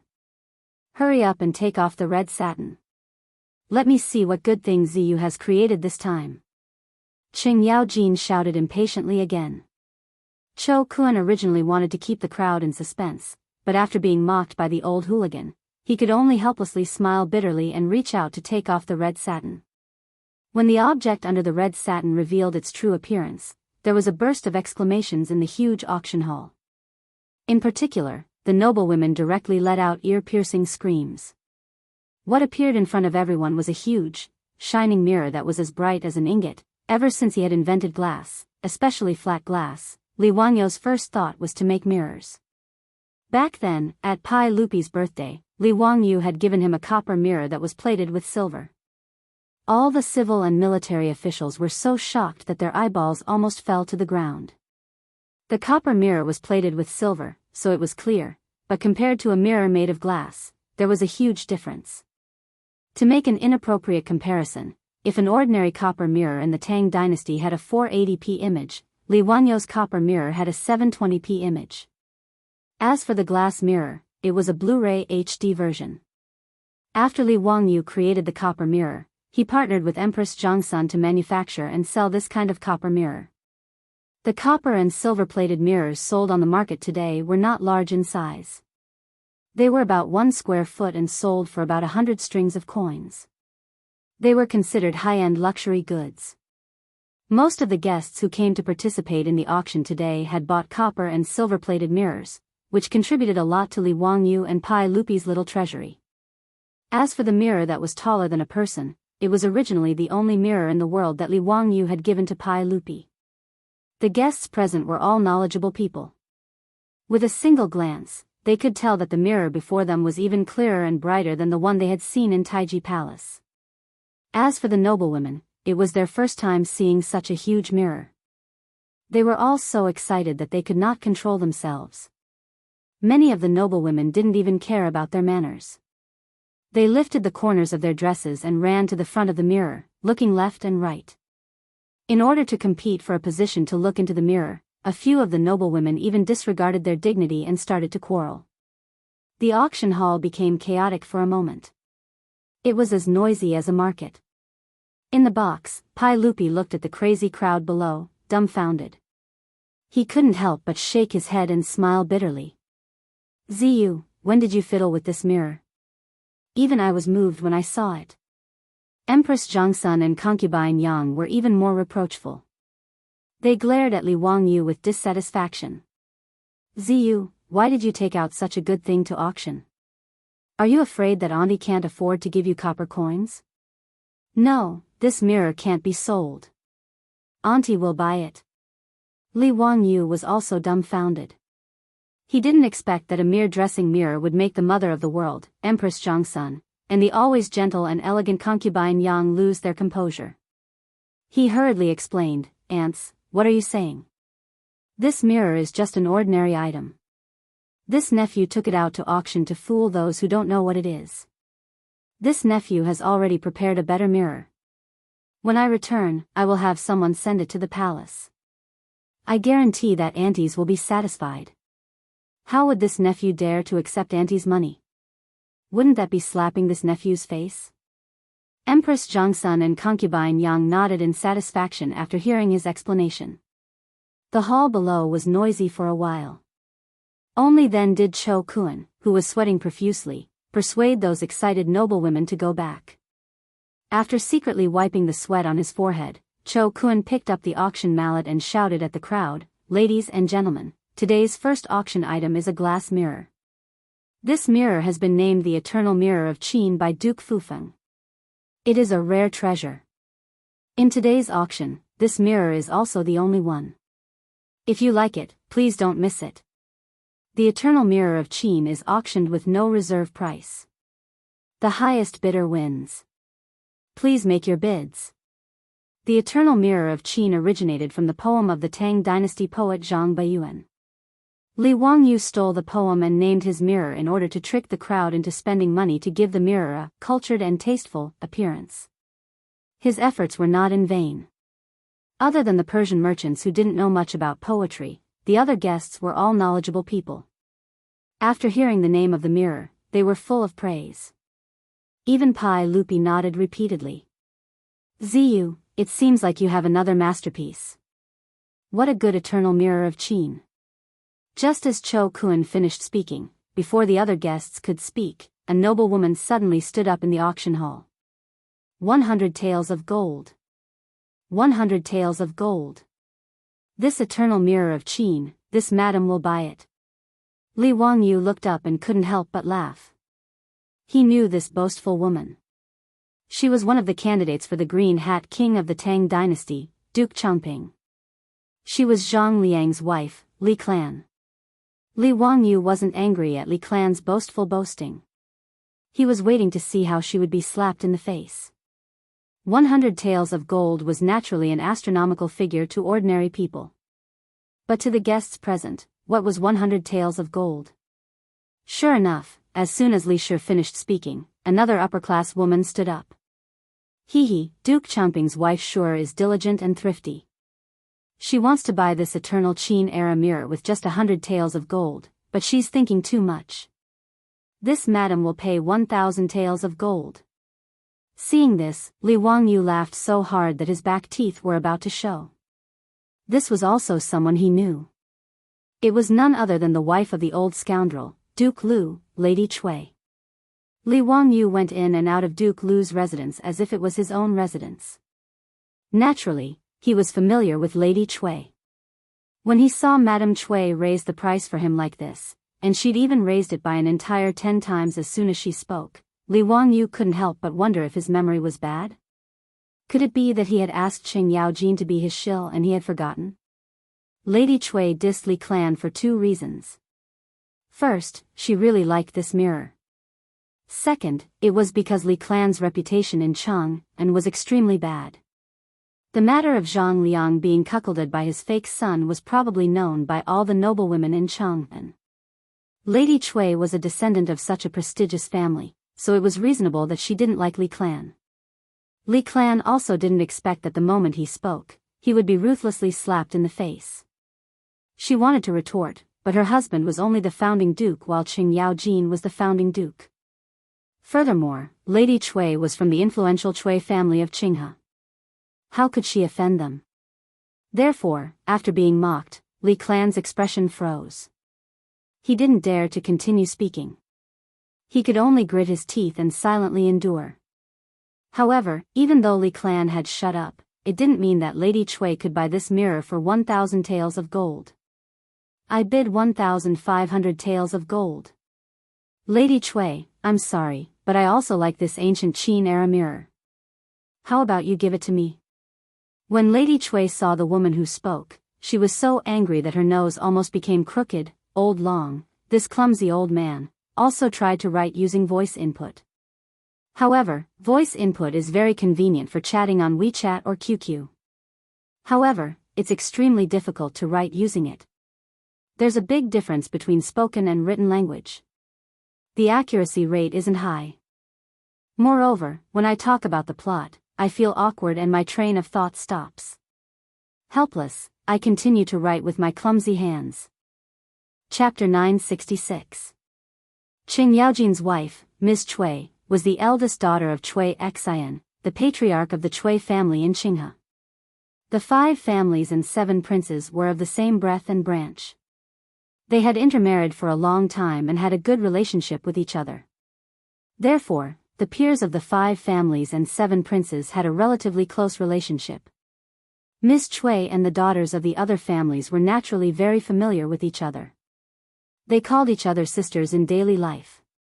The one who bid was her best friend, who had a close relationship with her in daily life.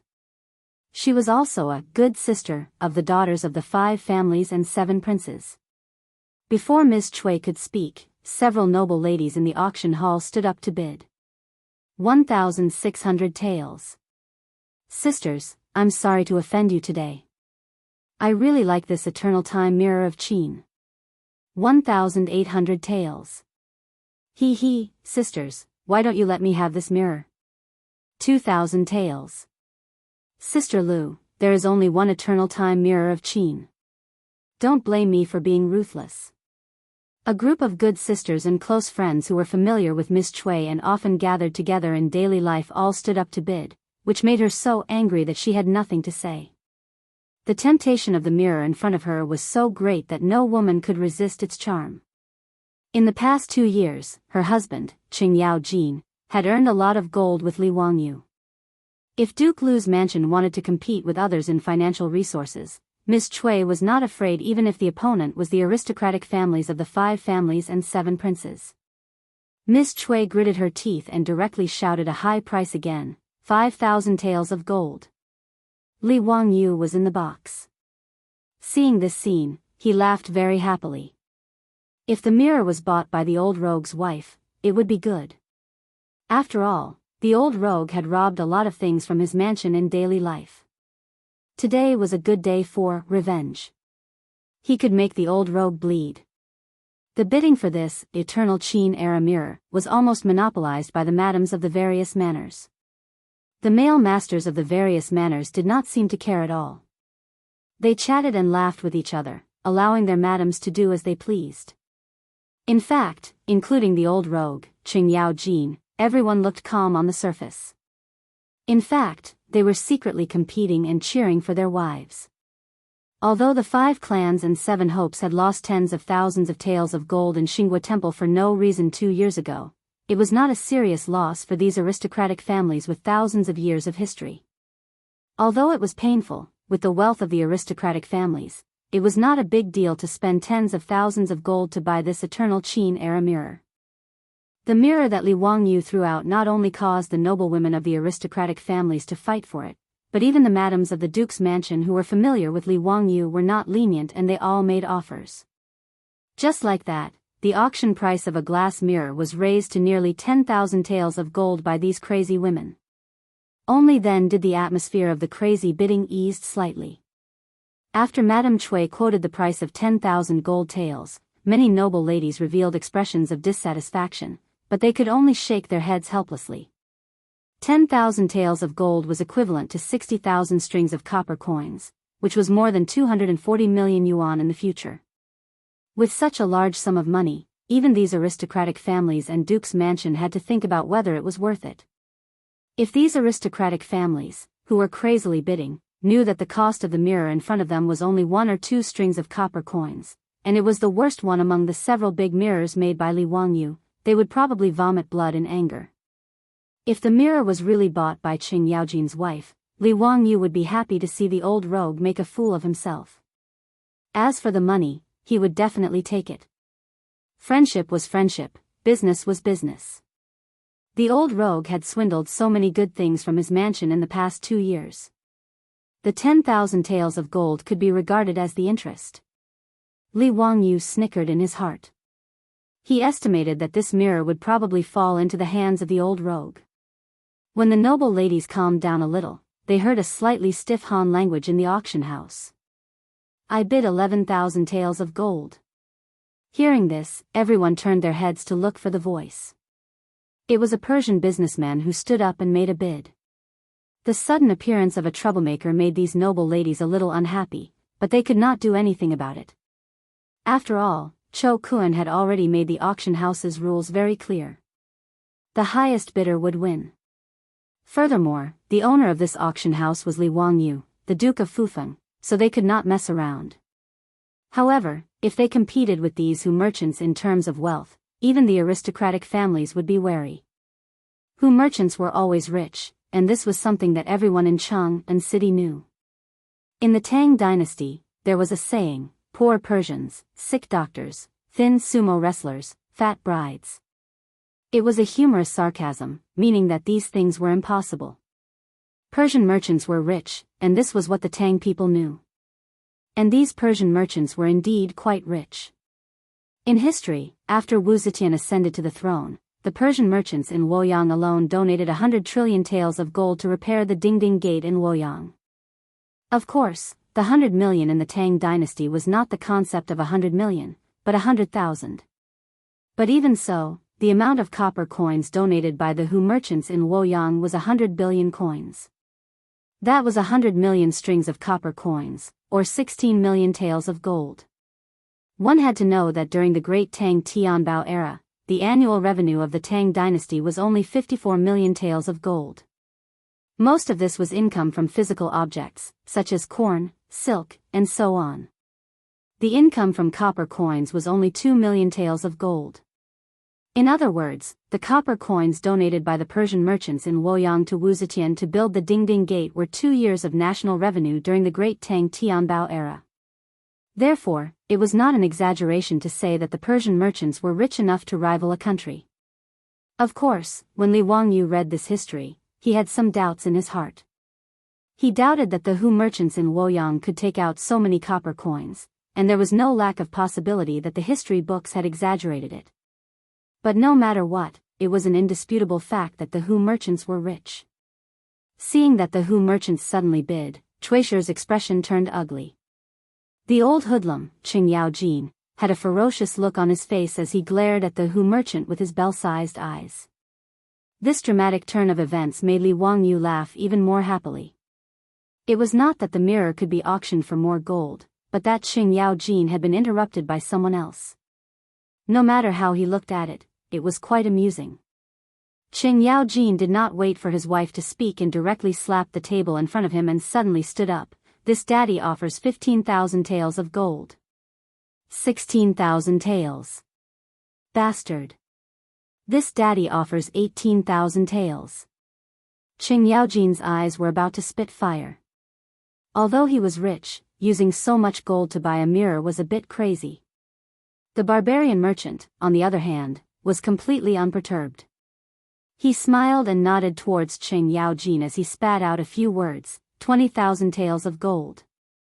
Qing Yaojin opened his mouth, but in the end, he angrily sat back down and muttered, "Bastard, you really are a poor Persian. This daddy is not buying any more. When this daddy returns, this daddy will kill my way to Ziyu's residence. If they don't give me money, I'll just rob them." His words immediately caused the auction hall to erupt into laughter. In the private room, Pai Lupi was rocking back and forth with laughter. Empress Zhongsun and concubine Yang were also laughing with their sleeves covering their faces. Only Li Wangyu, who had been laughing at Qing Yaojin, had a face as black as the bottom of a pot. Chapter 967. Li Wangyu was too lazy to comment on Qing Yaojin's shamelessness. It was not worth it to get angry with such a troublemaker. He turned his head away and pretended that he did not hear Qing Yaojin's shameless words. However, he swore to himself that when he returned to Dingzhou village, he would nail up a sign that read, "Lu Guogong and dogs are not allowed to enter." After Qing Yaojin's ruckus, the auction for the eternal mirror of Qin was over. The barbarian merchant had bid 20,000 taels of gold. Naturally, no one dared to compete with him. The first item in today's auction had sold for such a high price. This was out of Cho Kuan's expectations. However, Cho Kuan was not happy at all. During the auction, he had not been of any use at all. He did not even need to bluff, much less stir up the crowd's emotions. The price of the eternal mirror of Qin was beyond his imagination. Cho Kuan had originally estimated that although the mirror was a treasure, it would be considered a success if it could sell for 5,000 taels of gold. However, he did not expect the final price to increase by 4 times. Cho Kuan raised the hammer in his hand helplessly. According to the rules of the auction house, after asking 3 times, he made the final decision and won the eternal mirror of Qin. After congratulating the barbarian merchant, Cho Kuan ordered someone to push the mirror off the stage. In the auction hall, the bright mirror was sent backstage, accompanied by the heartbroken voices of countless noblewomen. After the auction, these auction items would be delivered to each family's residence by the auction house. As for the money from the auction, Cho Kuan was not worried at all. Everyone present was a respected elder. They would not do anything to renege on their debts. The barbarian merchant who had won the mirror was also a famous tycoon in Chang'an's West City. There was no need to worry about him not paying. After the exciting auction battle just now, it had piqued the interest of all the guests. It was the first time they had come into contact with such a method of transaction. It was very novel, especially for the group of noblewomen. Although they had not won the mirror, the bidding just now had made them addicted. When had this group of noblewomen ever enjoyed the pleasure of shopping in the past? In addition to the excitement of the barbarian merchant throwing away 10,000 taels of gold, the rest of the auction proceeded smoothly. Today's auction items were all provided by Li Wangyu and Pai Lupi. Pai Lupi selected a lot of treasures from the royal treasury for the auction. Naturally, the items collected by the imperial family were of high quality. Coupled with the addition of the imperial family's collection, the aristocratic families, nobles, and officials all made a move. Many of the items provided by Pai Lupi were sold at a high price, which made Pai Lupi grin from his private room. He was actually not very interested in these treasures. Instead of guarding these inanimate objects, it would be more practical to turn them into dazzling gold. Moreover, Pai Lupi's wild ambition had been greatly stimulated by Li Wangyu's map. That original map was hung in Li Er's bedroom. Every day, he would look at the map and study it carefully. He hated that he could not bring all the territories on the map under the rule of the Tang dynasty. However, to achieve this goal, in addition to the strategies proposed by Li Wangyu, the more important point was to have money and food. The problem of food, because of the appearance of potatoes, did not worry Pai Lupi too much. However, money was a very practical problem. The Tang dynasty had not been established for long, and the treasury could not be said to be very rich. In fact, not to mention the 4th year of the Kai Zhenguan, even during the Tianbao period, the annual tax income of the Tang dynasty's imperial court was only 2 million strings of copper coins. The copper coins and gold in the Tang dynasty's treasury were not enough to support Pai Lupi's vigorous ambition.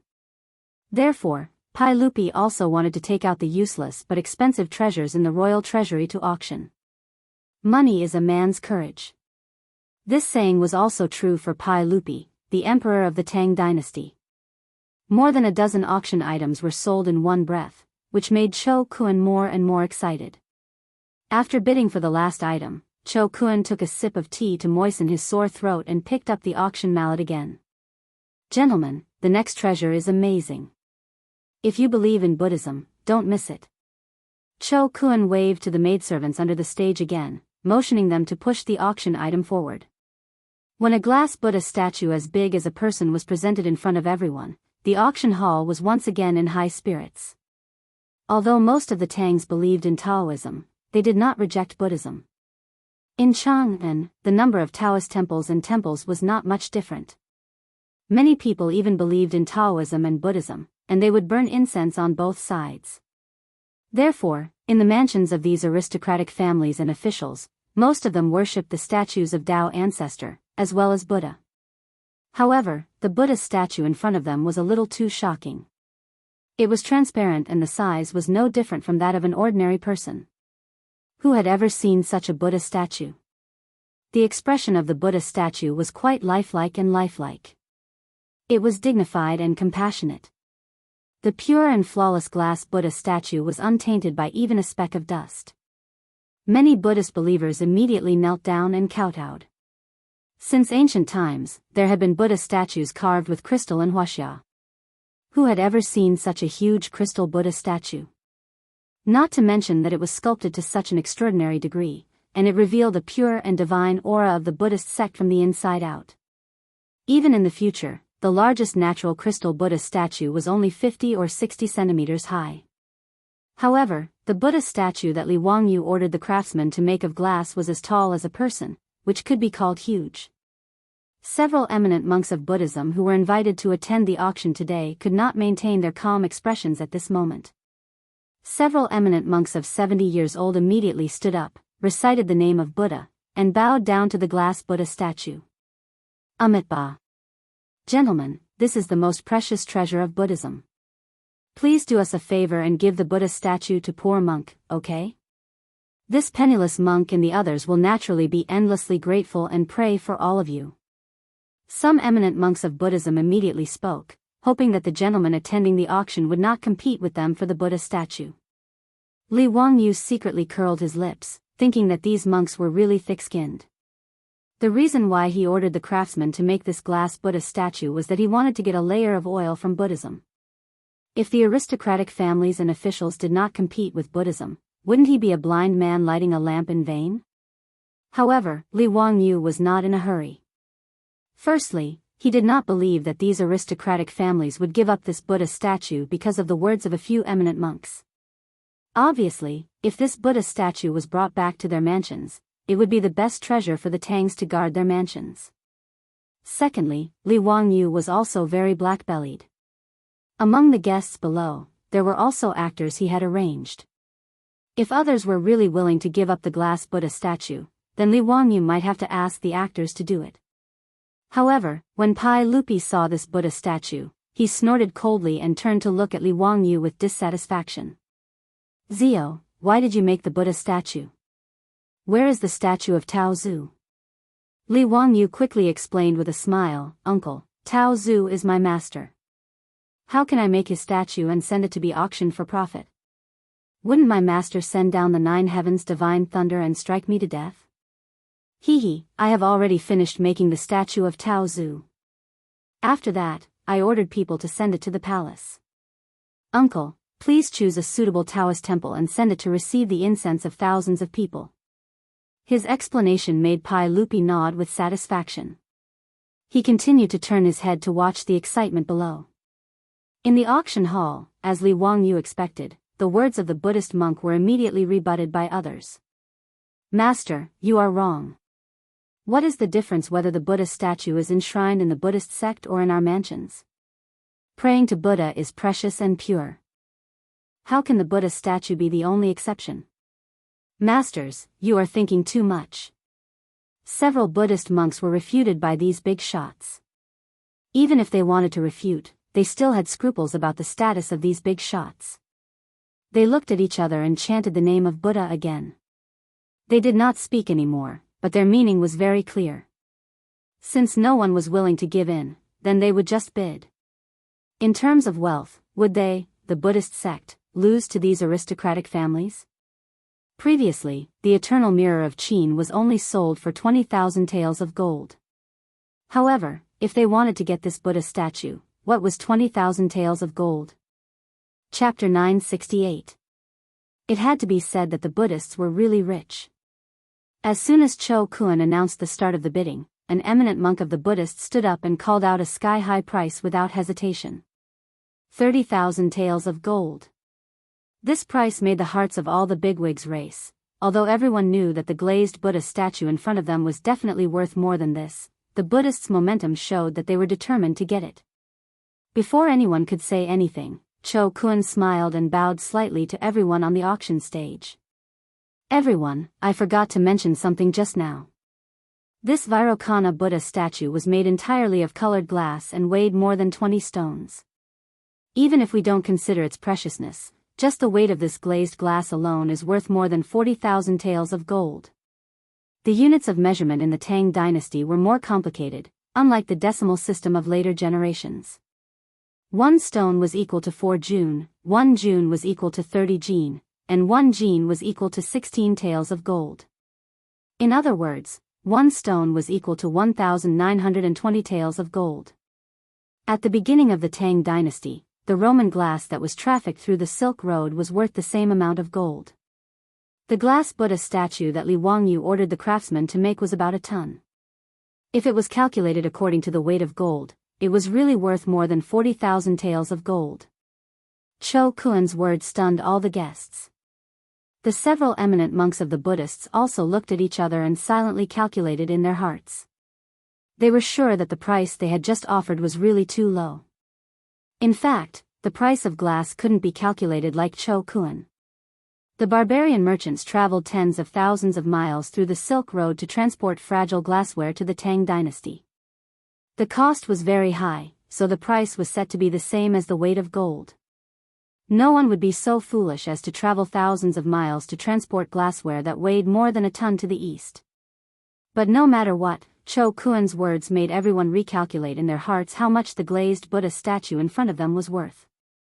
I bid 40,000 taels of gold. Before the eminent monks of the Buddhists finished their discussion, they heard the Persian merchant who had bid for the eternal Qin-era mirror stand up and bid again. The guests were even more dumbfounded. They didn't understand why the Persian merchants suddenly bid. The eminent monks of the Buddhists were even more furious. You barbarian, you're so unreasonable. You're a Zoroastrian, why are you bidding for our Buddhist treasure? What are your intentions? Was he trying to humiliate Buddha? If you can't give us a reason today, our Buddhist sect will definitely not let this matter rest. The barbarian merchant didn't expect that his bid would anger these Buddhist monks, so he hurriedly tried to explain himself. Masters, I have no intention of humiliating Buddha. It's just that I'm familiar with the king of the Gaochang kingdom, who has always been a believer of Buddhism. When His Majesty came to Chang, and this year, he entrusted Ol Wei to find an exquisite Buddha statue in the Tang dynasty and bring it back to Gaochang to worship. In my opinion, this Vairocana Buddha statue should be to the king's liking, which is why I bid for it. The Hu merchant's explanation left the Buddhist monk speechless. Finding the Buddha statue for Gaochang's monarch was a reasonable excuse. The Gaochang nation believed in Buddhism and these eminent Buddhist monks were well aware of this. Gaochang nation was located at the transportation hub of the western regions and was a rare Buddhist nation in the western regions. As the craftsmen of the Central Plains were highly skilled, it was normal for Gaochang's monarch to entrust these Persian merchants to find Buddha statues in the Central Plains. The Tang dynasty had indeed exported many Buddha statues to Gaochang. Be it bronze Buddha statues or jade Buddha statues, they were all very popular in Gaochang. This was why this Hu merchant had bid for the Vairocana Buddha statue after seeing it. Knowing that they had misunderstood this Hu merchant, the eminent monks felt even more stifled. They naturally weren't afraid of competing with the aristocratic families and nobles in terms of wealth. However, competing with these Hu merchants who were so poor that they only had money left, even Buddhists felt a little apprehensive. However, that Hu merchants' words were reasonable. Even if they were displeased, they couldn't stop the Hu merchant from bidding. For a moment, the eminent monks' faces turned even uglier. Not only did the eminent monks' faces turn ugly, but the guests who were interested in bidding for the Buddha statue were also extremely frustrated. With the Hu merchant's wealth, this extremely rare Vairocana Buddha statue would most likely be won by him again. Just as everyone was in a dilemma, they heard Li Wangyu's voice from the box, which attracted everyone's attention. Li Wangyu stood up with a face full of smiles and said loudly to the guests, "Gentlemen, Gaochang's monarch believes in Buddhism and our Tang dynasty has always been on good terms with Gaochang nation. Since Gaochang's monarch wants to find a Buddha statue, how can we let you, Harkok, pay for it? Just now, His Majesty has instructed me to specially make a Vairocana Buddha statue for Gaochang's monarch as a national gift. Therefore, Harkok, you don't have to bid for today's auction. Harkok was the name of that Hu merchant.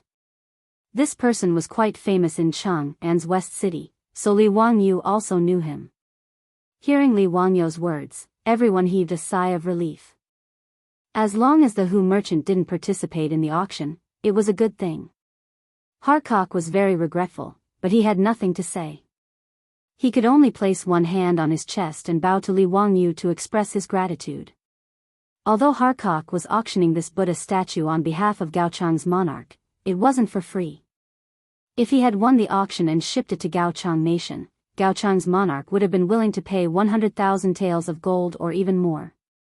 With such a large amount of expected profits flying out of thin air, one could imagine the regret in Harkok's heart. In the box, Pai Lupi was very surprised after hearing Li Wangyu's words. What did he mean by ordering Li Wangyu to specially make a Buddha statue for Gaochang's monarch? How could there be such a thing? Wasn't this a fake imperial edict right in front of his face? However, since Li Wangyu had said so in front of everyone, Pai Lupi knew that his nephew must have his reasons, even though he didn't understand. Therefore, Pai Lupi, who had been called a fake imperial edict, didn't say a word and didn't refute. Instead, he waited for Li Wangyu's explanation. After Li Wangyu spoke up to stop the Hu merchant from continuing to bid, the auction below could continue. He turned his head and bowed slightly to Pai Lupi. After making an apologetic expression, he smiled and said, "Uncle, please forgive me. Just now, this nephew didn't ask for your permission and acted on my own accord. Using your name, I propose to gift Gaochang's monarch a Buddha statue." Sigh. Don't worry about it. Zio, why don't you tell me why you did this? Pai Lupi waved his hand. Hee, uncle, this nephew is making preparations for uncle's conquest of the western regions. Oh. Tell me about it in detail. Li Er's interest was piqued and he quickly asked.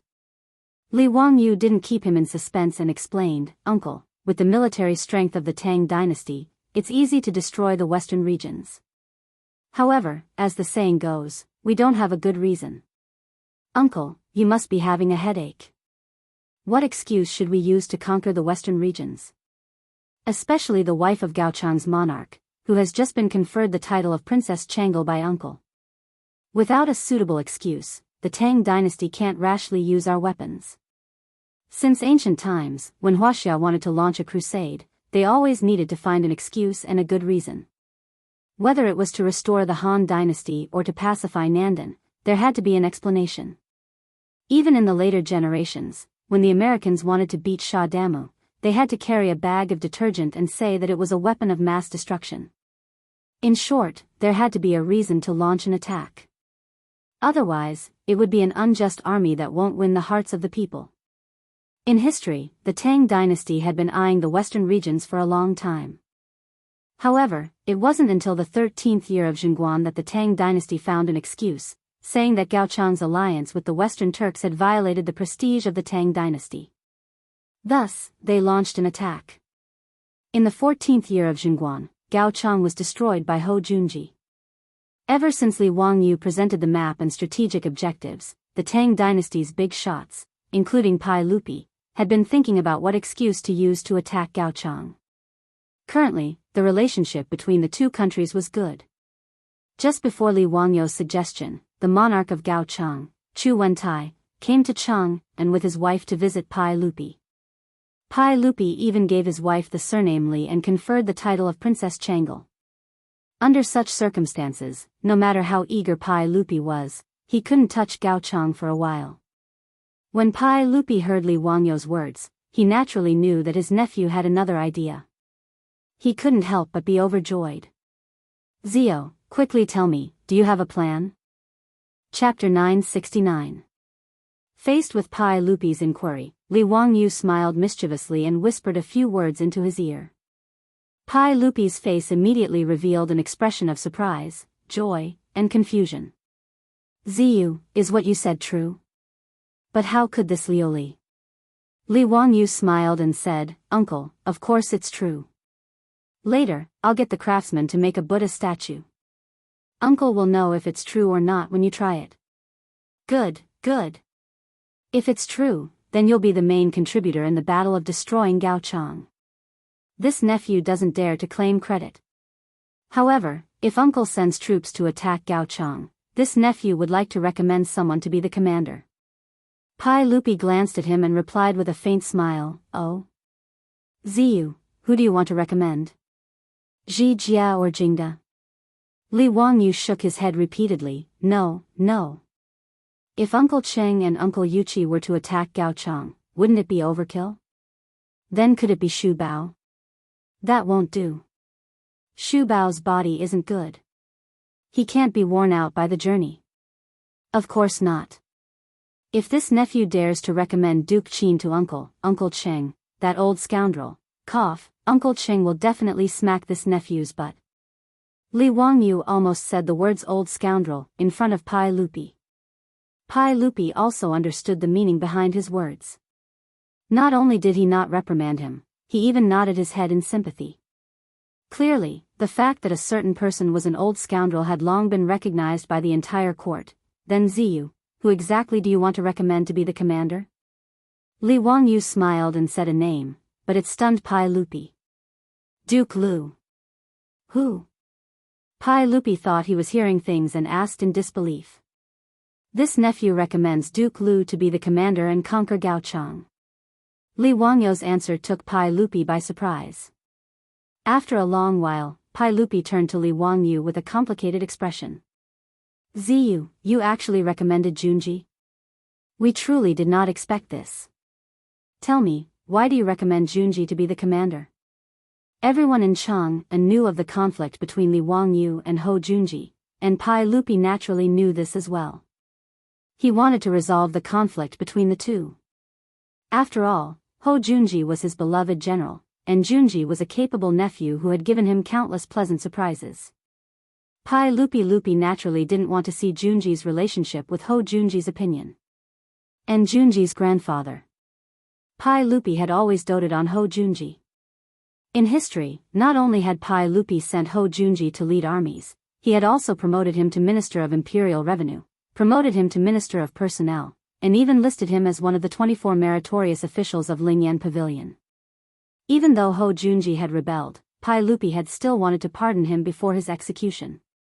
From this, one could see just how much Pai Lupi loved Ho Junji. Li Wangyu naturally understood this, so in the face of Pai Lupi's question, he casually shrugged. "This nephew truly doesn't like Duke Lu's character, but I do acknowledge his abilities. Thus, this nephew's recommendation of Duke Lu is merely a matter of fact. Duke Lu is the most suitable commander for conquering Gaochang." Pai Lupi thought for a few moments before nodding. "We understand. We will consider this matter." Li Wangyu felt that he had achieved his goal, so he said no more and continued to watch the auction. The reason he had suddenly recommended Ho Junji to Pai Lupi was to ensure that when the Tang army conquered Gaochang, it would still be Ho Junji leading the army. In truth, even if Li Wangyu hadn't mentioned this matter to Pai Lupi, there was still a very high chance that Pai Lupi would have chosen Ho Junji to lead the army. In history, it was Ho Junji who had led the army to destroy Gaochang. Although that was 13 years after Xinguan's death, it was now 8 years ahead of schedule, but that didn't necessarily change. Li Wangyu had suggested this to Pai Lupi in order to add another layer of insurance. As for why he insisted on having Ho Junji lead the army to conquer Gaochang, he naturally had his reasons. After the Hu merchant withdrew from the bidding, the eminent monks of the Buddhist sect engaged in a heated battle with the other guests. In the end, the Buddhist sect won, bidding 68,000 taels of gold to buy the Vairocana Buddha. Li Wangyu was naturally satisfied with this result. Only a fool would be dissatisfied. After all, the cost of a ton of glass, including the wages of the craftsmen, only amounted to a few hundred strings of coins. Half a month of baking time had been exchanged for 68,000 taels of gold. Even robbing people wouldn't be able to do this. But not even Li Wangyu had expected that the most profitable item in today's auction would not be the Buddha, but the perfume. Speaking of which, these perfume were not being managed by Li Wangyu, but by his beautiful superior and her army of women. Su Chongqing had collected 12 different kinds of flowers and made 12 different types of perfume. Moreover, the perfume's manufacturing process had been improved by the army of women, making the perfume even stronger and last longer. It was very close to the perfumes of the modern era. The rather business-minded Su Chongqing had ordered the craftsmen to meticulously carve and blow the perfume bottles into 12 different shapes, naming them the 12 flower deities. Because Su Chongqing, an elite woman in the modern era, was used to using Dior's perfume, she actually did the same as Li Wangyu and unceremoniously named their perfume the Dior's 12 flower deities perfume. His beautiful superior, who had always criticized Li Wangyu for plagiarism, didn't hold back at all when plagiarizing, even copying the Dior perfume's advertising slogan. When Li Wangyu heard Fatty Cho Kuan recite with deep affection, "At this time, gold seems cold, jewelry lacks vitality, and colored glass is not attractive enough. Don't pretend, feel the real luxury, and only the Dior 12 flower goddess perfume." After hearing this advertising slogan, he almost spat out the wine in his mouth onto Li Er's face. When Cho Kuan showed these fragrant and enchanting perfume to the group of noblewomen, the entire auction hall fell into a frenzy. The fragrant fragrance, the glittering glass perfume bottles. At this moment, in the eyes of the top noblewomen of the Tang dynasty, they were simply emitting a dazzling light. Even the stingiest man, in the face of his wife's murderous gaze, could only reluctantly pay for it. Su Chongqing had prepared a total of 10 sets of 12 bottles of perfume for the auction. As a result, even Empress Jiangsun, this shill, was useless. The price of each set of perfume was raised to about 30,000 taels of gold by these crazy noblewomen. Just the perfume alone was sold for more than 300,000 taels of gold, making Li Wangyu speechless.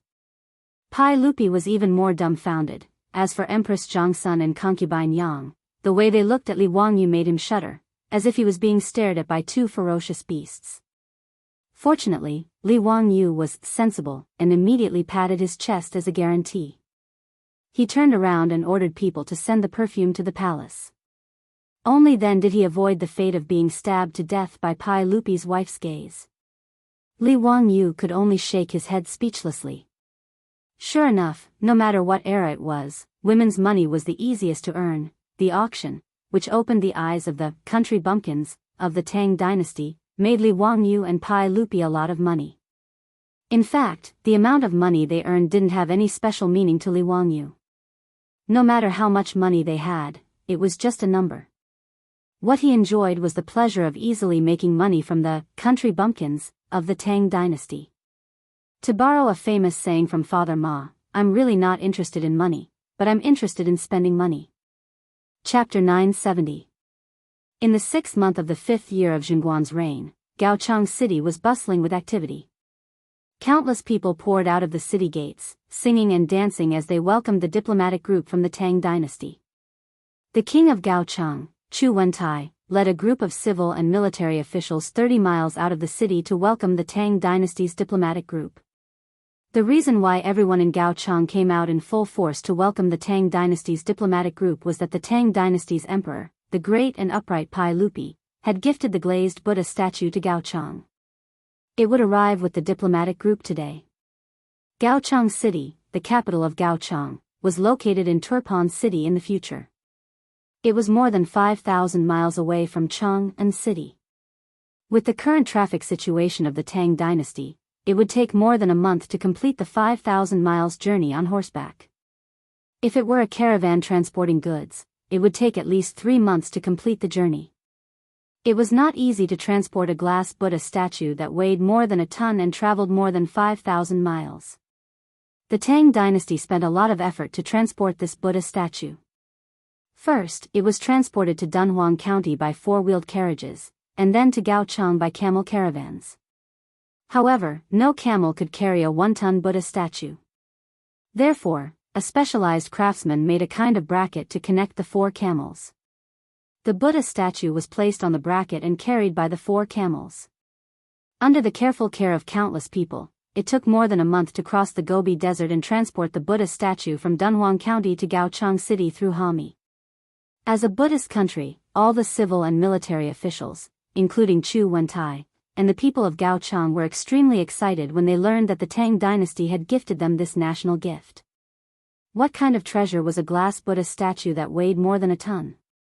Even though Gaochang city was far from Chang and city, there were still caravans coming in and out every day, bringing all kinds of news from Chang and city. Half a year ago, the shocking auction in Chang and city was the most talked about event of these caravans. Half a year ago, a similar Vairocana Buddha statue was bought by a Buddhist sect in Chang and for 68,000 taels of gold. The Buddha statue was bought by the Buddhist sect, but it became a problem as to which temple would worship this glass Buddha statue. Several eminent monks of the Buddhist sect argued and finally decided that the 10 temples in Chang and city would take turns to worship the statue. Each temple would worship the statue for 3 months. The Great Mercy Temple was the luckiest and got the first chance to worship the Buddha statue. In order to show this glass Buddha statue to its believers, the Great Buddha statue was placed on the square in front of the Great Hall. The base of the Buddha statue was built with white marble, and the colorful glazed Buddha statue was placed on top of it. Because it was an open-air environment, the glass Buddha statue emitted a dazzling radiance under the sunlight every day. It was exceptionally sacred. Because of the statue was the Buddha statue was the Buddha statue was the Buddha statue of the great Buddhist sect. Countless believers flocked to the Great Mercy Temple just to see the Buddha statue. There were even all kinds of miracles and rumors. Some said that the Buddha statue showed up and healed the sick after praying. Some said that the Buddha statue shone colorful light and bathed the believers in the Buddha's light. In short, all kinds of rumors about the glass Buddha statue in Chang and city had been the talk of the town for the past half a year. It made the people of Gaochang restless. After several months of travel, the Vairocana Buddha statue that the great Tang Emperor had given to Gaochang as a national gift was finally going to arrive in Gaochang city. How could the entire court of Gaochang not be excited? Therefore, the king of Gaochang, Chu Wentai, had already led the civil and military officials 30 miles out of the city to wait for the arrival of the Buddha statue. When the figures of the great Tang diplomatic mission finally appeared on the official road under the expectant gazes of the people of Gaochang, the surrounding citizens couldn't help but burst into cheers. The musicians played cheerful music and the dancers started singing and dancing. It was a scene of jubilation. It was even livelier than the biggest festival in Gaochang. The Buddha statue that was firmly fixed on the back of a hunchback was wrapped in thick straw and other things. The king of Gaochang, Chu Wentai, and the others who came to greet them felt a little regretful. After a series of complicated ceremonies, the Tang dynasty delegation and the emperor of Gaochang set off for Gaochang city again. After learning from the successful experience of the Great Mercy Temple, the ruler of Gaochang, Chu Wentai, didn't hesitate. He ordered people to build an open-air Buddha platform in the largest temple in the city, preparing to use it to consecrate the Buddha statue. In order to show his sincerity, the king of Gaochang, Chu Wentai, even ordered people to make the Buddha platform out of pure gold. Just the gold alone cost nearly 20 tons, which was about 800,000 taels of gold. Gaochang was located in the center of the Silk Road in the western region. It was an indispensable transportation hub and a commercial hub for the east-west traffic. Therefore, it was very rich. Even though the Tang dynasty delegation was well aware of this, they were still shocked speechless when they saw the Buddha platform made of gold. After arriving at the temple, the Vairocana Buddha statue was slowly and carefully lifted up by a group of craftsmen and placed firmly on the golden Buddha platform. When the Buddha statue was placed properly and the straw and other things that were used to protect it were removed, its true appearance was revealed. Everyone present was immediately stunned. Under the dazzling sunlight, the sparkling and translucent Buddha statue and the dazzling golden Buddha platform complemented each other. It was so solemn and compassionate that it was almost impossible to look directly at it. The abbot of the temple immediately chanted the name of Buddha silently and led all the monks in the temple to kneel down. He loudly recited the profound scriptures. The solemn atmosphere of Buddhism made everyone present immediately kneel down and kowtow to the Buddha statue and pray. The Buddha statue that Pai Lupi had gifted to Gaochang was immediately declared as the national treasure of Gaochang by the king of Gaochang, Chu Wentai. The temple where this Vairocana Buddha statue was enshrined was not only strictly guarded by the king of Gao Changhua, but all the men and women who came to offer incense were also not allowed to come within 30 meters of the Vairocana Buddha statue. Apart from the monks, anyone who dared to come close to the Vairocana Buddha statue would be killed without mercy. Chu Wentai was even more pious and would go to the temple to offer incense and pray every day. As for the Tang dynasty delegation, they temporarily stayed in Gao Changhua to witness the friendship between the two countries. The Turpan Basin where Gao Changhua was located was extremely dry and had very little rain. However, during the Tang dynasty, the Turpan Basin was an important place to farm. Although it was still considered a region with little rain compared to the Central Plains, it was still considered abundant compared to other places in the western region. However, after summer this year, there was no rain in Gao Changhua and the land was dry. Everyone in Gao Changhua was worried about this. In order to pray for rain, the king of Gao Changhua, Chu Wentai, simply ordered the temple that enshrined the Vairocana Buddha statue to hold a Dharma assembly. He led all the civil and military officials to the temple to participate in the Dharma assembly. It was unknown whether it was the Buddha's spirit, but on the third day after the Dharma assembly, it finally rained in Gao Changhua, which had been dry for a long time. Once it rained for an entire day and night. Everyone in Gao Changhua was overjoyed and felt that this was the result of the Buddha's blessing. The king of Gao Changhua, Chu Wentai, slept soundly amidst the pattering rain. The next morning, he ordered the palace maids to help him get up and change his clothes. He wanted to go to the temple to fulfill his vow. However, before Chu Wentai could finish washing up, he saw a few people stumbling in from outside the palace. "Your Majesty, it's not good. Something big has happened. The Buddha statue, something has happened to the Buddha statue." Chapter 971. Hearing this, Chu Wentai's expression stiffened as he glared at the informant. "Don't talk nonsense. How could something happen to the Buddha statue? Quickly tell me." The messenger's face was also pale. His body was trembling like a sieve, and his tongue was tied. He could not speak clearly for a long time. "Reporting to your Majesty, the Tathagata Buddha statue, it melted." "What?" Chu Wentai angrily stepped forward and grabbed the informant's collar. "What nonsense are you talking about? That glazed Buddha statue isn't made of ice.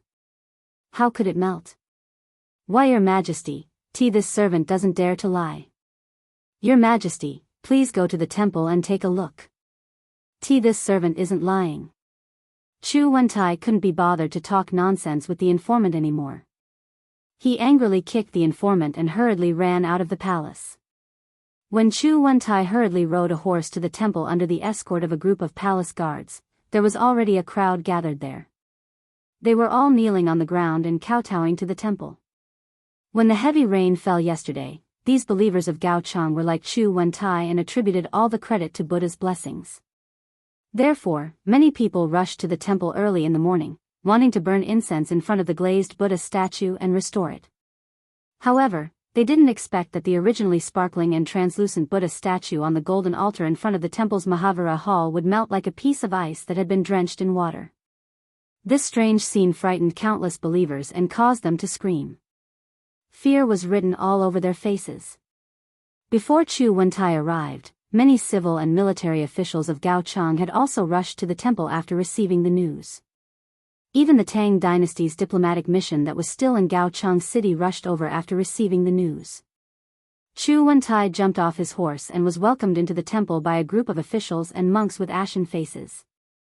When the king of Gaochang saw the remains of the Buddha statue on the golden altar with his own eyes, his vision suddenly turned black.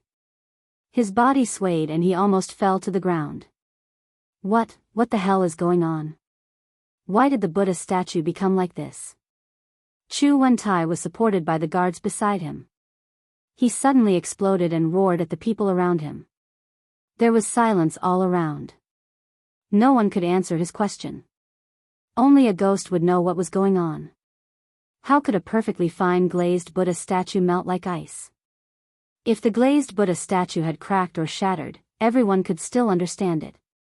However, the fact that the glazed Buddha statue had melted for no reason was simply inconceivable.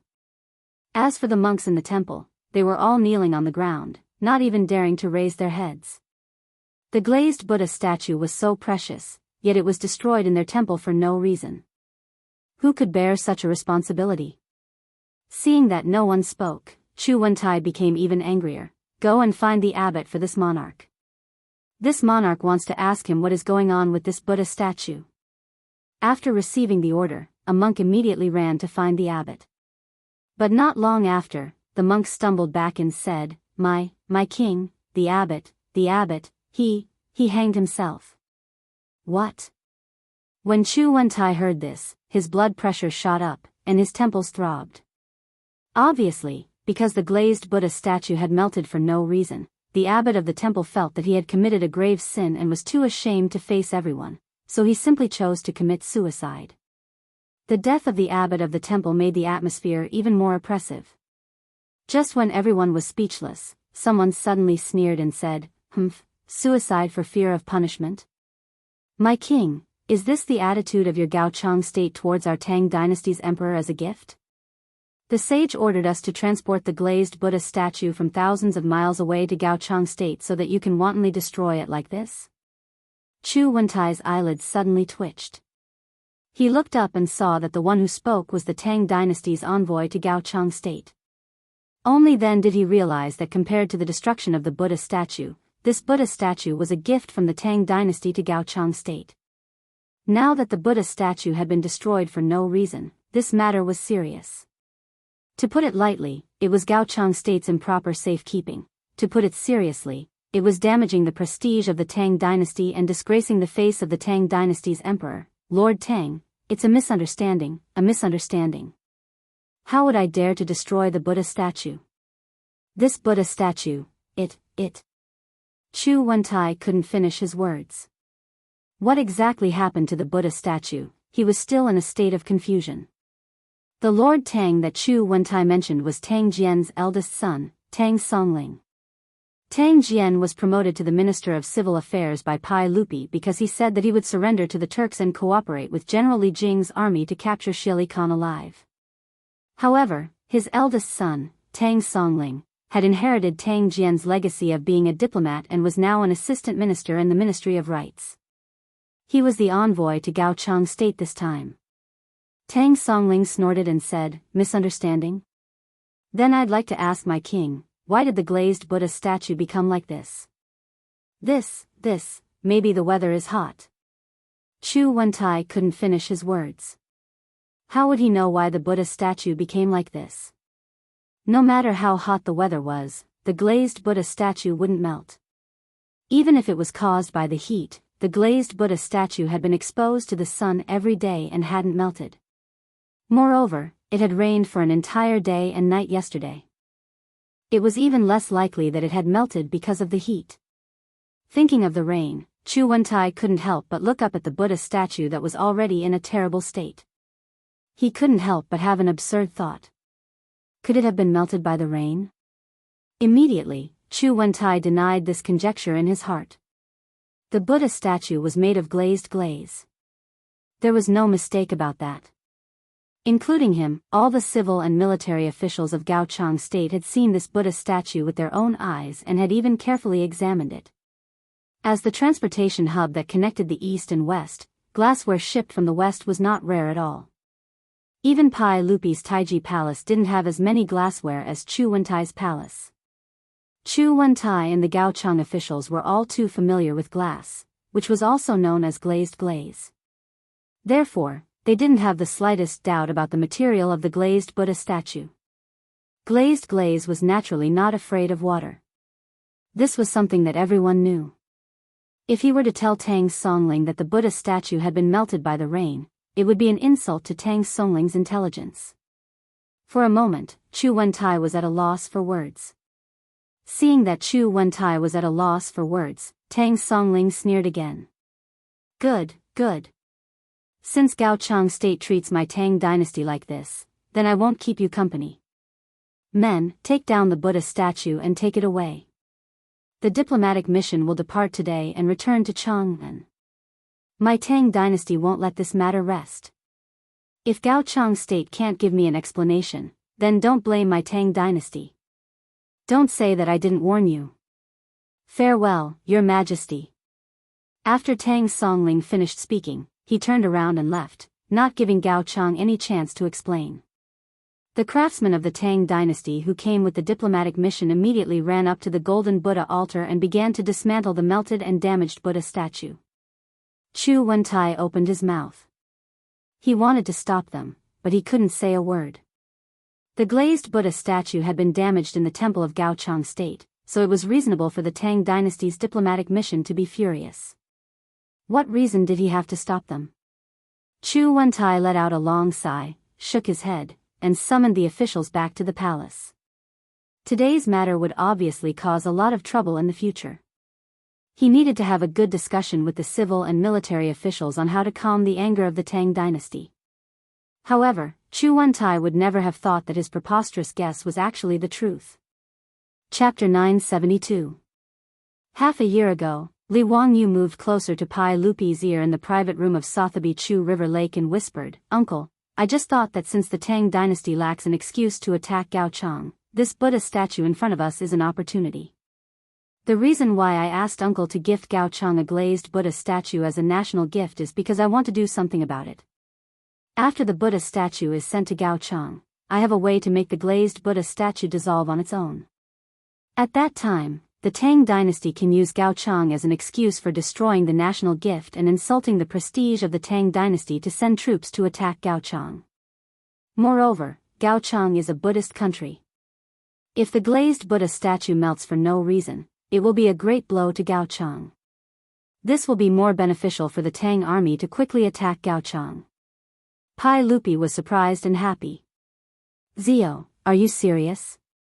But how can this glazed Buddha statue dissolve on its own?" Li Wangyu shrugged his shoulders casually to express his affirmation. Glass was difficult to fire in ancient times mainly because the melting point of sand was too high. It was too difficult to reach the melting point of 1,600 degrees Celsius. After all, the melting point of copper was only about 1,000 degrees Celsius. Therefore, when firing glass, it was necessary to add baking soda, which was also alkali, into the quartz sand.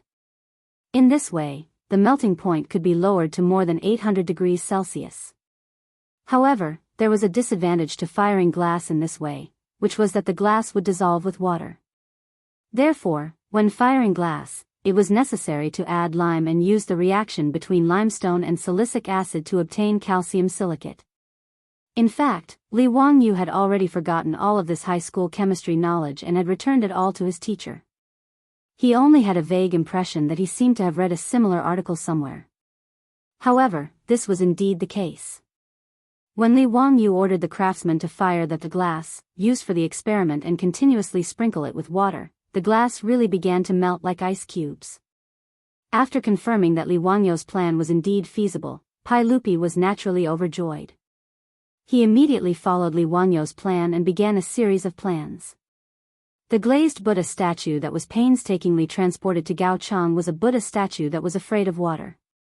Gaochang's climate was dry, so it was naturally fine without rain. No one could see any flaws. However, once it was drenched by rain, it would slowly melt like ice. In order to trick Gao Changhua, Pai Lupi and Li Wangyu deliberately built the open-air Buddha platform in Chang'an, including the Great Mercy Temple, and the enshrining of the Buddha statue. They wanted to give Gao Changhua a psychological hint. Moreover, the glass-fired Buddha statue emitted all kinds of light under the sunlight in an open-air environment. It was indeed quite eye-catching. Therefore, Gaochang's king, Chu Wentai, jumped into the trap without realizing it. After being drenched by rain for a day and a night, the open-air Buddha statue silently melted and was destroyed. From the moment Chu Wentai followed the trend and built the open-air Buddha platform, Gaochang was destined to be destroyed by the Tang dynasty. In fact, whether or not he built the open-air Buddha platform did not make much of a difference to Gao Chenghua's fate. Even if he did not put the glazed Buddha statue out in the open and carefully enshrined it in the main hall, Pai Lupi would not be able to catch Gao Cheng's weakness. At most, it would be delayed by a few years. In the 13th year of Zhengguan, Gao Chang would still seek death by forming an alliance with the Western Turks. At that time, the destruction of the country would still be inevitable. As for Assistant Minister of Rights Tang Songling's reaction, it was naturally premeditated.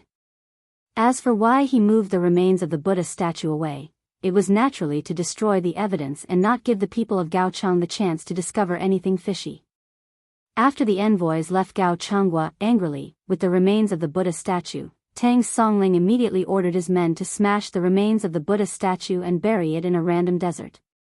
After that, the entire envoys set off for Dunhuang County as fast as they could.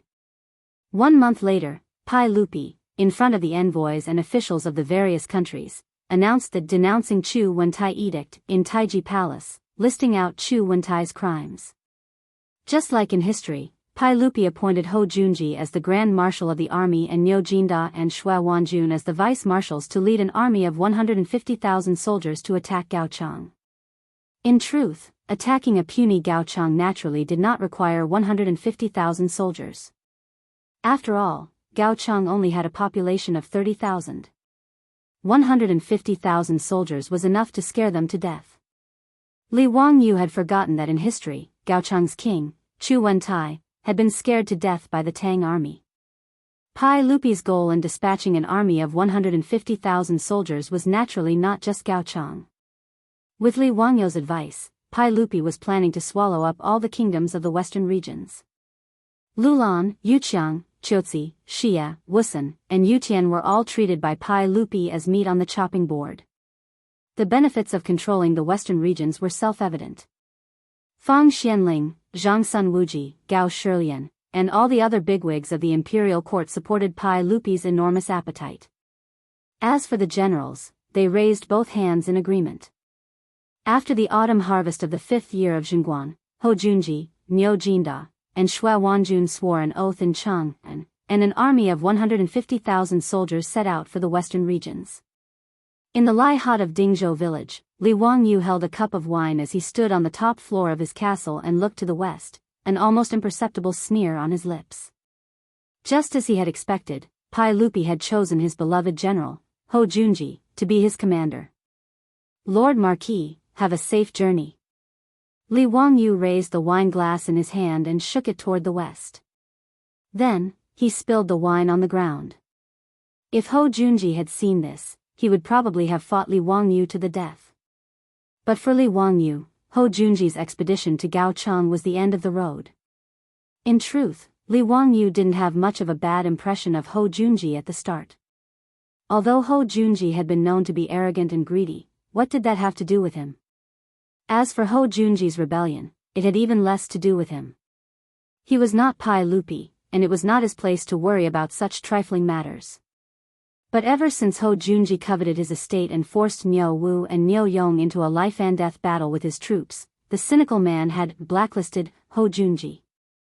They were absolutely irreconcilable. As a result, Li Wangyu was getting bolder and bolder, no longer the cautious white-collar worker he had once been. He even wanted to kill Ho Junji. But Ho Junji was Pai Lupi's beloved general and a major figure of the imperial court. No matter how much Li Wangyu hated him, he couldn't just assassinate him like he had done with young Gaisman. Pai Lupi's 100 Horsemen division wasn't incompetent, and there was no guarantee that they wouldn't reveal some clues. If Pai Lupi learned that he, Li Wangyu, had assassinated a duke of the court for a personal grudge, no matter how much Pai Lupi trusted and doted on him, Li Wangyu would have a hard time. Thus, even though Li Wangyu hated Ho Junji to the core, there was nothing he could do. But Li Wangyu had suddenly taken action and added fuel to the fire from behind the scenes because he had coincidentally discovered a few things. Thus, he had hidden this matter from Pai Lupi. This matter had to be recounted from his encounter with Luo Hui at Fenglingdu with those wastrels. It's normal to complain about this old dragon's slow, bad, and sloppy writing. This old dragon welcomes all sorts of complaints.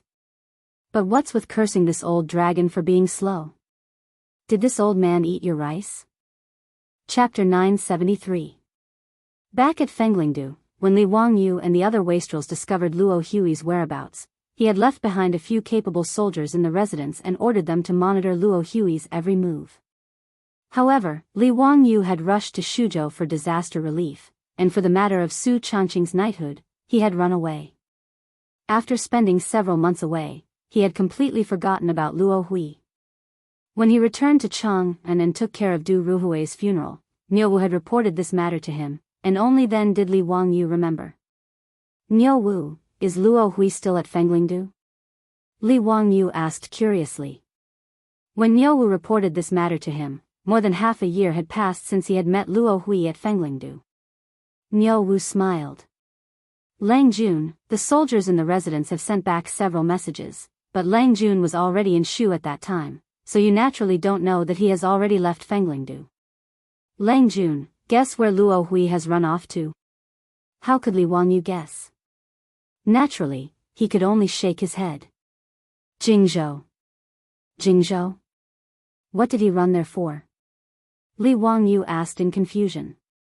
The Jingzhou that Niu Wu spoke of was in the Jingchuan county of Gansu, more than 500 li away from Chang'an. However, Luo Hui running to Jingzhou left Li Wangyu rather confused. Based on his conjecture, this man called Luo Hui was in charge of helping that bastard Ho Junji accumulate wealth. Whether it was monopolizing the excrement industry in Chang'an or running off to Fenglingdu, it should have been for the sake of wealth. But why did he run off to Jingzhou? Jingzhou's location was rather important. It was equivalent to the northern gate of Chang'an, and it was an important pass to defend against the Turks. However, Jingzhou could not be considered rich. Running to such a place, where could one earn money? Niu Wu smiled. Lang Jun, you definitely won't be able to guess Luo Hui's true identity. Oh. Let's hear it. From Niu Wu's words, it was clear that his soldiers had made a major discovery while tracking this person. This had piqued Li Wangyu's interest. Niu Wu kept him in suspense. Instead of answering, he asked, Lang Jun, do you know the king of Yen? Prince Yen? Li Wangyu was stunned by Niu Wu's question. It took him a while to realize who the king of Yen that Niu Wu was talking about was. Prince Yen Li Yi, whose original name was Luo Yi, was a famous general at the end of the Sui dynasty and the beginning of the Tang dynasty. This person was ferocious and cunning, and he was familiar with military affairs. At the end of the Sui dynasty, he repeatedly performed meritorious deeds in battle, and was appointed as a general by Huban.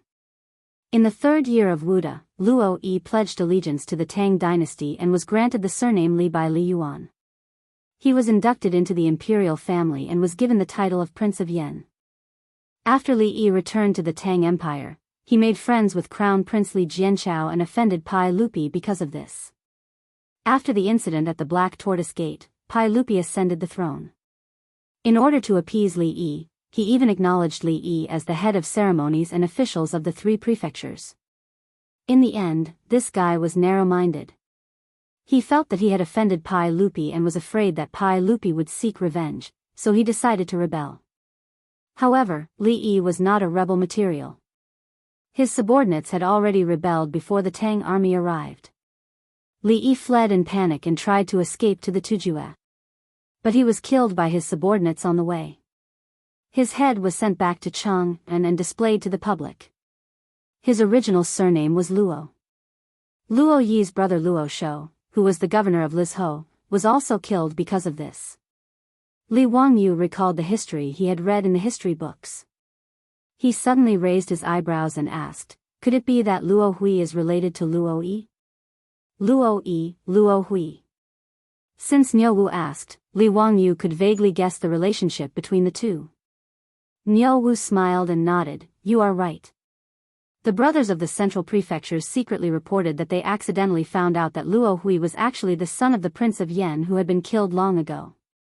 Li Wangyu, on the other hand, was shocked by the news. What? Is this true? How did the central prefectures know about such a secret? It was a coincidence that they found out about this. They had been watching Luo Hui in Fenglingdu for several months but did not find anything. Just as they were feeling depressed, Luo Hui secretly left Fenglingdu. They followed behind him and followed him all the way to Jingzhou. Li Wangyu recalled that because of Luo Yi's fame, Li Yuan had ordered him to guard Jingzhou to scare the Tujue people. If that was the case, then it made sense for Luo Hui to run to Jingzhou. Maybe Luo Yi had left some legacy in Jingzhou. As his son, it was normal for Luo Hui to run to Jingzhou. Li Wangyu did not interrupt and waited for Niu Wu to reveal the answer. Lang Jun, you definitely did not expect that Luo Hui was a filial son. After he ran to Jingzhou, he went to pay respects to his father. The Prince of Yan's rebellion failed and fled to the Wuxia relay station in Ningzhou near Jingzhou. He was killed by his subordinates. This Luo Hui ran to the Wuxia relay station to pay respects to the Prince of Yan. Only then did the brothers discover his true identity. Are you sure? Could there have been a mistake? Li Wangyu worriedly asked as this matter was of great importance. Niu Wu nodded. The troops in the residence saw it clearly. When Luo Hui secretly paid respects to the Prince of Yan, he carried the Prince of Yan's memorial tablet with him. This is interesting. Li Wangyu rubbed his chin and lowered his head in thought. The secret that his troops had discovered was truly a landmine that could explode at any time. If Luo Hui was Luo Yi's son, then what was the relationship between him and Hou Junji? Did Hou Junji know Luo Hui's true identity? Had Luo Hui deliberately sided with Hou Junji, or were the two working together to rebel? But regardless of the situation, as long as Li Wangyu reported this matter to Pai Lupi, Hou Junji would be in trouble. Even if he did not know, he would still be punished by Pai Lupi. But the cynical man had no intention of letting this matter rest. Since he wanted to trap Hou Junji, he naturally wanted to trap him to death. He was in no rush to report this matter to Pai Lupi. Instead, he sent several dozen troops to Jingzhou to keep a close eye on Luo Hui so that he could figure out what he was up to. Fortunately, Jingzhou was not very far from Chang'an. It was a 500-some li journey, and if one changed horses at the relay stations, it would only take one day. Although Li Wangyu had lost his noble title, Su Chongqing had still been conferred the title of Marquis. Given her status, she could still use the courier horses to pass on messages. After monitoring Luo Hui for a month or two, Li Wangyu finally had a rough idea of what Luo Hui was up to. One had to admit that Luo Hui was truly a man of endurance. Just from the fact that he had gone from being the son of the first wife of the king of Yan to the chief of excrement removal in Chang'an, one could see that he was rather formidable. But in this unexpected situation, coupled with the fact that Li Wangyu's troops were all old soldiers of the Golden Guard, he had managed to unearth Luo Hui's secret. Li Wangyu had never imagined that Luo Hui would be so ambitious and greedy. Chapter 974. Li Wangyu never expected that Luo Hui's guts would actually be so great. Perhaps it was because he had inherited Luo Yi's hidden assets or because he had embezzled money while helping Hou Junji, but in any case, this fellow had run to Jingzhou and begun to secretly recruit people. But he had not been able to hide his actions from the Lai Hot's troops. After consulting with Li Wangyu, he found a random excuse and pretended to get close to Luo Hui. Then, he was recruited into the team. The process of getting close to Luo Hui was very simple. It was nothing more than a self-directed act by the Lai Hot's troops. Several of the troops had pretended to be drunk and had gotten into a conflict with Luo Hui. Then, a spy had stepped forward to fight for justice and save Luo Hui.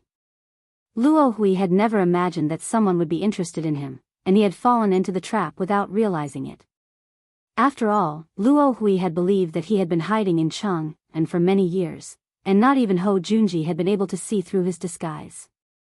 If he hadn't been so greedy for the profits from those toilets, he wouldn't have been forced to flee by Li Wangyu and his group of wastrels. With Hou Junji covering for Luo Hui didn't have to worry about his identity being exposed, so he had never imagined that someone would try to spy on him. Once Luo Hui got to know the spy and witnessed his bravery, he tried to recruit him in the hopes that the spy would lend him a hand.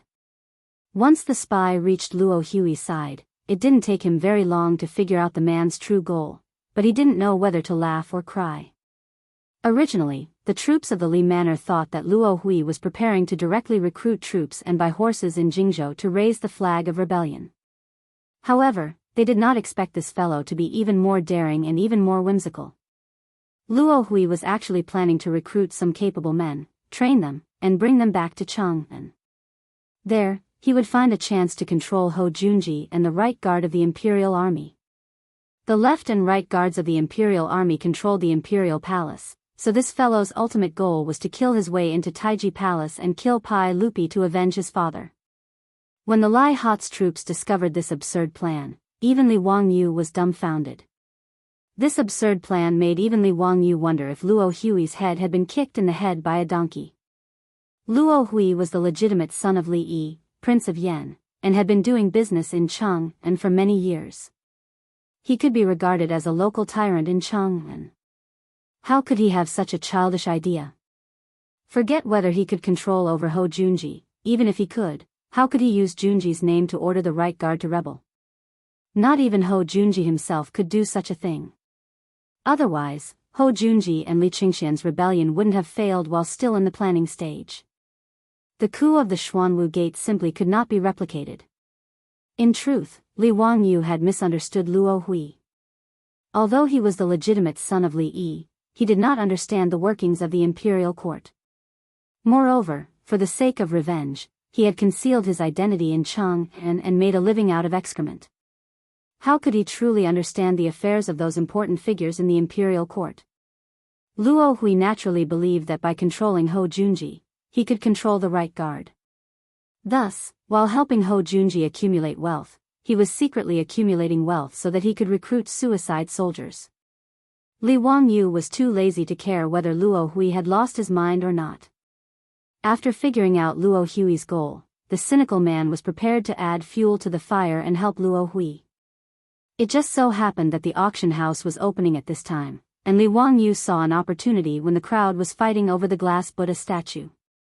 Thus, he recommended Pai Lupi that Ho Junji should be the commander of the expedition to the western regions.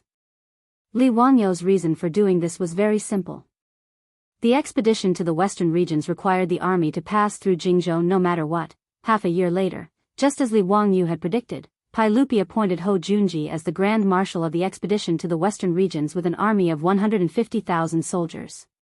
A fast horse could travel from Chang'an to Jianghu in one day, but an army could not travel so quickly. 7 or 8 days later, the army of 150,000 soldiers had marched several dozen li into Jianghu to rest and reorganize. Once the army set up camp in Jianghu, Ho Junji took a seat in his tent when a subordinate came to report that Luo Hui had requested an audience. Ho Junji couldn't help but frown, not understanding why Luo Hui would appear here. He still believed that Luo Hui was at Fenglingdu, gathering wealth for him. But Ho Junji didn't care, and he had his subordinate bring Luo Hui into the tent. The moment Luo Hui entered the tent, he respectfully bowed to Ho Junji and said, "This lowly one pays respects to the Duke." Ho Junji curiously asked, "No need for formalities. Luo Hui, what are you doing here in Jianghu instead of Fenglingdu?" Luo Hui looked around, seemingly wanting to say something, but hesitated. Ho Junji could tell from the expression on his face that he had something to say to him in private, so he waved his hand, indicating that everyone in the tent should withdraw. "Okay, you can speak now. Do you have something important to discuss with this Duke?" Now that Ho Junji was the only one left in the tent, Luo Hui's submissive expression instantly vanished. "Your Highness, this one has come to seek you out for a small matter. I hope that your Highness can fulfill it." Ho Junji was no fool, and when he saw the change in Luo Hui's tone, he immediately sensed that something was wrong and placed a hand on the barrier saber at his waist. "Speak. What do you need from this Duke?" "A small matter. I just want to ask your Highness to lend me an army of 150,000 soldiers." "What?" Ho Junji thought that he was hearing things, and he asked in disbelief, "Luo Hui, what did you just say?" Luo Hui confidently said, "Your Highness did not mishear. This one wishes to borrow an army from your Highness." "What do you want?" Your Highness probably doesn't know who this one is, right?" "At this point, this one will not hide it from your Highness. My father is actually King Yan. This one is King Yan's son." Ho Junji was so frightened by these words that he stood up and knocked over several tables in front of him. "What? You're actually that traitor's son?" When Ho Junji thought about how the traitor Luo Yi's son had actually been taken under his wing to amass wealth, he couldn't help but break out in cold sweat. If this matter was known by others, it would be a terrible matter. At the very least, this was an oversight, but at the very least, it was an act of treason.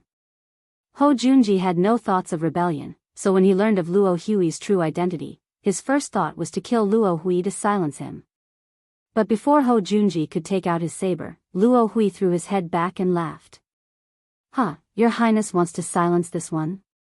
Your Highness, why don't you think about it? Since I dared to come here today, how could I not have a backup plan?" As he spoke, he took out several fist-sized black porcelain bottles from his belt. "Your Highness presumably doesn't recognize these things in this one's hands. They're not simple. They're called Fire Phoenix Heavenly Flames. Once they explode, everything in a radius of 1 zhang will be burned to ash. Moreover, not even water can extinguish this fire. Even the slightest contact with it can burn a person to ash. If you force me into a corner, then be careful that I don't fight to the death and perish together with you." Ho Junji's hand paused as he prepared to take out his saber. He stared in disbelief at Luo Hui, thinking that his words were complete nonsense. Chapter 975. What Fire Phoenix Flame? Ho Junji had served in the army for many years, but he had never heard of such a thing as Luo Hui, so he didn't really believe him. But Luo Hui's confident appearance made Ho Junji rather hesitant. What if Luo Hui was telling the truth? Luo Hui raised his head and laughed. "Your Highness presumably doesn't believe this one's words, but that's understandable. This one will show it to Your Highness and you'll know if it's real or fake. But Your Highness must not act recklessly, or else this one's hand might slip." Ho Junji gave a slight nod in agreement. The two of them walked out of Ho Junji's tent, 2 steps apart. "Your Highness, let's find an open area so that this one can demonstrate the power of this Fire Phoenix flame. But have your soldiers keep their distance. This one fears that they might be impulsive and end up taking Your Highness's life," Luo Hui cautiously said, his hand tightly gripping the bottle for fear that Ho Junji would suddenly attack. Ho Junji did not object, indicating that there was no need for his soldiers to follow him. He led Luo Hui to an open area in the camp and then had the Imperial Army soldiers disperse. Luo Hui took out a black bottle and waved it at Ho Junji. "Your Highness, watch carefully. This Fire Phoenix flame is a rare killing weapon."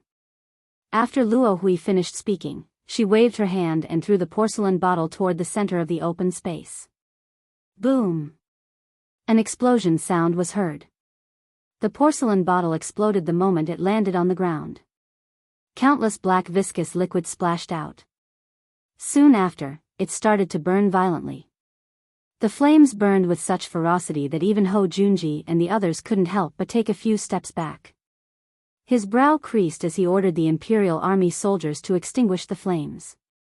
In ancient times, the first thing an army needed to guard against when setting up camp was fire, so the camp was filled with wooden buckets and bags of water. But to Ho Junji's surprise, in a situation where there was no wood to fuel the fire, it was not extinguished by the soldiers' efforts to extinguish it.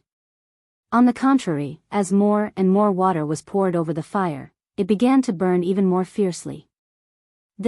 What is this thing? Ho Junji couldn't help but look at the unremarkable black porcelain bottles in Luo Hui's hands. Luo Hui was very satisfied with the scene in front of him.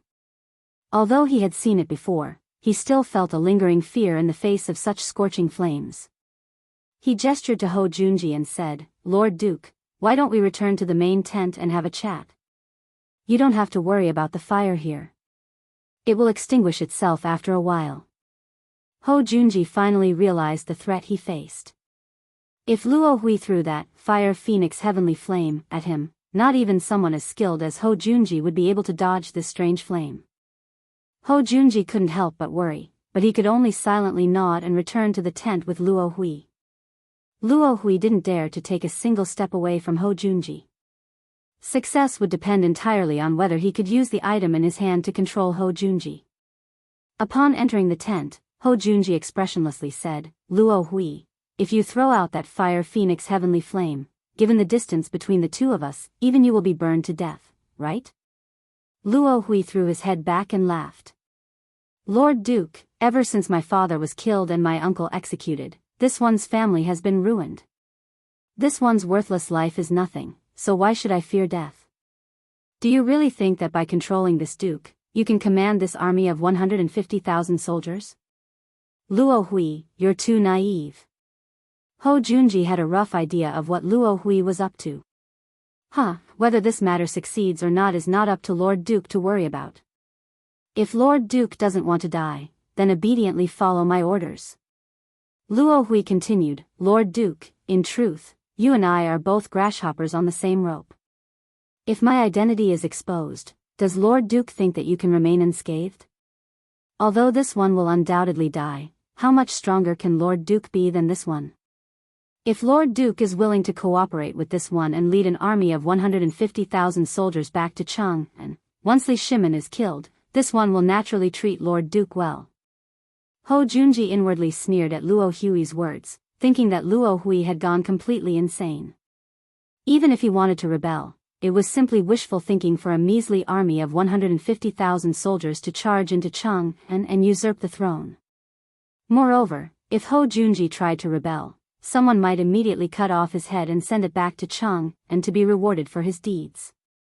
Just like Luo Hui's damned father, he had failed in his rebellion and lost his life for nothing. Moreover, this army of 150,000 soldiers was not under his control alone.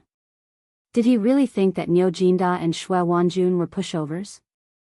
Of course, Ho Junji would not tell Luo Hui any of this. He only wanted to stabilize Luo Hui for now and then find a way to escape.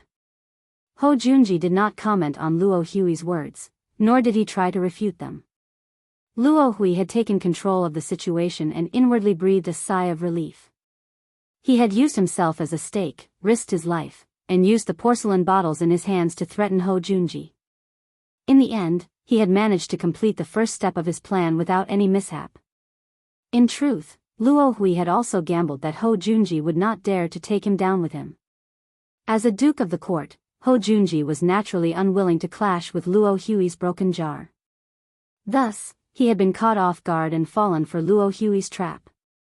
Duke, I still have a few subordinates waiting outside the camp. Duke, please do me a favor and have someone bring them in.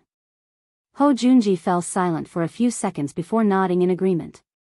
He summoned his subordinate and had him bring the man in. Not long after, the troops of the Marquis Fu led a few people into the large tent. Those people also carried an enormous black clay jar and carefully placed it in the center of the large tent. Ho Junji looked at the black jar and then at the small porcelain bottle in Luo Hui's hand, and sweat began to seep out of his forehead. Lord Duke, don't blame this one for being careful. Lord Duke is simply too awe-inspiring, and this one was worried that Lord Duke would take things too hard and do something foolish. You're right. This jar is also made of fire phoenix heavenly flame, but it's not on the same level as the one in this one's hand. If it were to explode, no one in a radius of 100 feet would be able to survive. Ho Junji silently returned to his tent and silently stared at Luo Hui. Enough, Lord Duke, at this stage, there's no need for Lord Duke to act like a woman. Lord Duke, please make a decision quickly. This one's patience is limited. Before Luo Hui could finish his words, the large black clay jar placed in the middle of the tent exploded without any warning. Ho Junji, Luo Hui, and Luo Hui's subordinates in the tent only had time to scream before they were swallowed up by the endless flames. Chapter 976. When Li Wangyu heard the grievous news of the assassination of the founding Duke of Lu, Ho Junji, back in Chang, and he laughed and drank for several days. There was no doubt that Li Wangyu was the one who planned all of this. Being able to get rid of Ho Junji made the cynical man feel refreshed. Li Wangyu had no qualms about secretly killing Ho Junji. On the contrary, he felt that he had done a good deed. If Ho Junji's spirit was still alive, he should be thanking him. After all, according to history, Ho Junji would have died sooner or later, and his family would have been exiled to Lingnan along with him. Although Ho Junji had died several years ago, at least his wife and children could still enjoy glory and wealth. The title of Duke of Lu would also be inherited by his son of the first wife. In this way, Li Wangyu did not believe that he had done anything wrong to Ho Junji.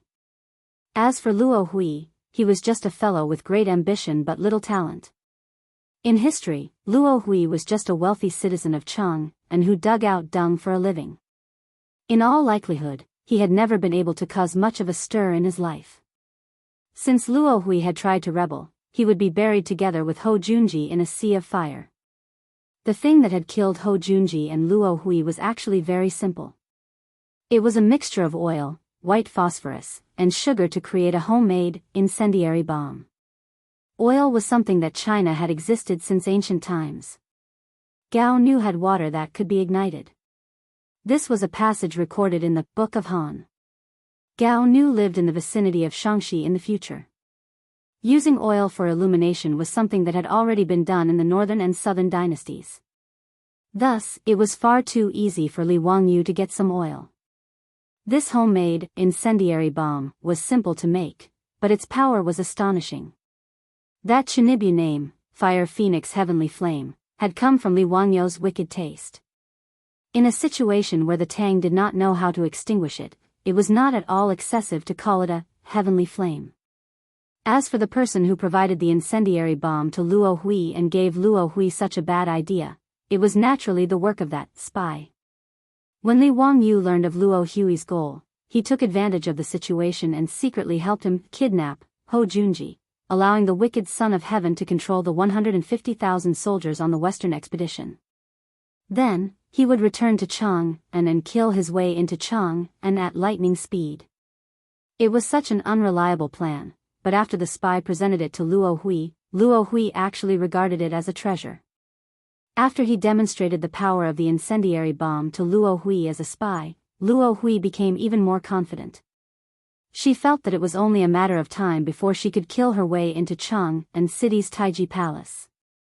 How could this fellow have thought that the Fire Phoenix Heavenly Flame, which he regarded as a divine weapon, was actually a time bomb that could take his life? The jar that Luo Hui's subordinates had moved into Hou Junji's tent was a time bomb. One had to realize that the world's first time bomb was only created nearly 1,000 years later. In 1584 AD, the Spanish weapon designer Jambeli, in order to take revenge on the Spaniards, placed explosives on 2 siege ships and set them to explode at a time, thus creating the first time bomb. Luo Hui could never have imagined that his capable and loyal subordinate would give him such a pleasant surprise. Thus, before the tragic Luo Hui could continue his beautiful dream, he was sent to the Western Paradise by that massive incendiary bomb and reunited with his father, Luo Yi. As for Hou Junji, this famous figure of Zhongguan and one of the 24 meritorious officials of Lingyan Pavilion, he also set the end of his life in the autumn of the 5th year of Zhongguan. The spy and Lai Hot and the other subordinates who had cooperated with him were each rewarded with 1,000 taels of gold by Li Wangyu. These old veterans naturally understood the stakes involved. They and Li Wangyu were bound together for good or ill. No matter what, it was impossible for them to betray their master. Naturally, Li Wangyu did not have to worry about the news being leaked. In truth, using gunpowder as a time bomb would have been a little safer. But if gunpowder was used, Pai Lupi didn't even need to guess to know who the mastermind was. He had gone to great lengths to create this incendiary bomb so that he could wash away any suspicions.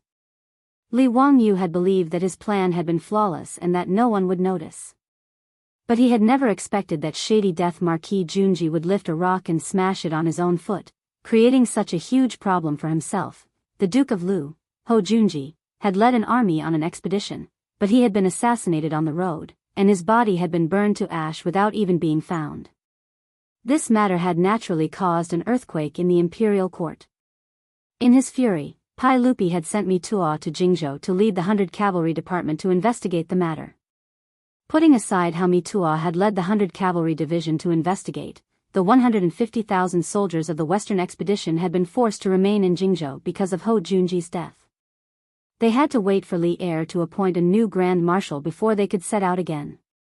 The generals and dukes of the court had originally envied Hou Junji for being able to lead an army on an expedition.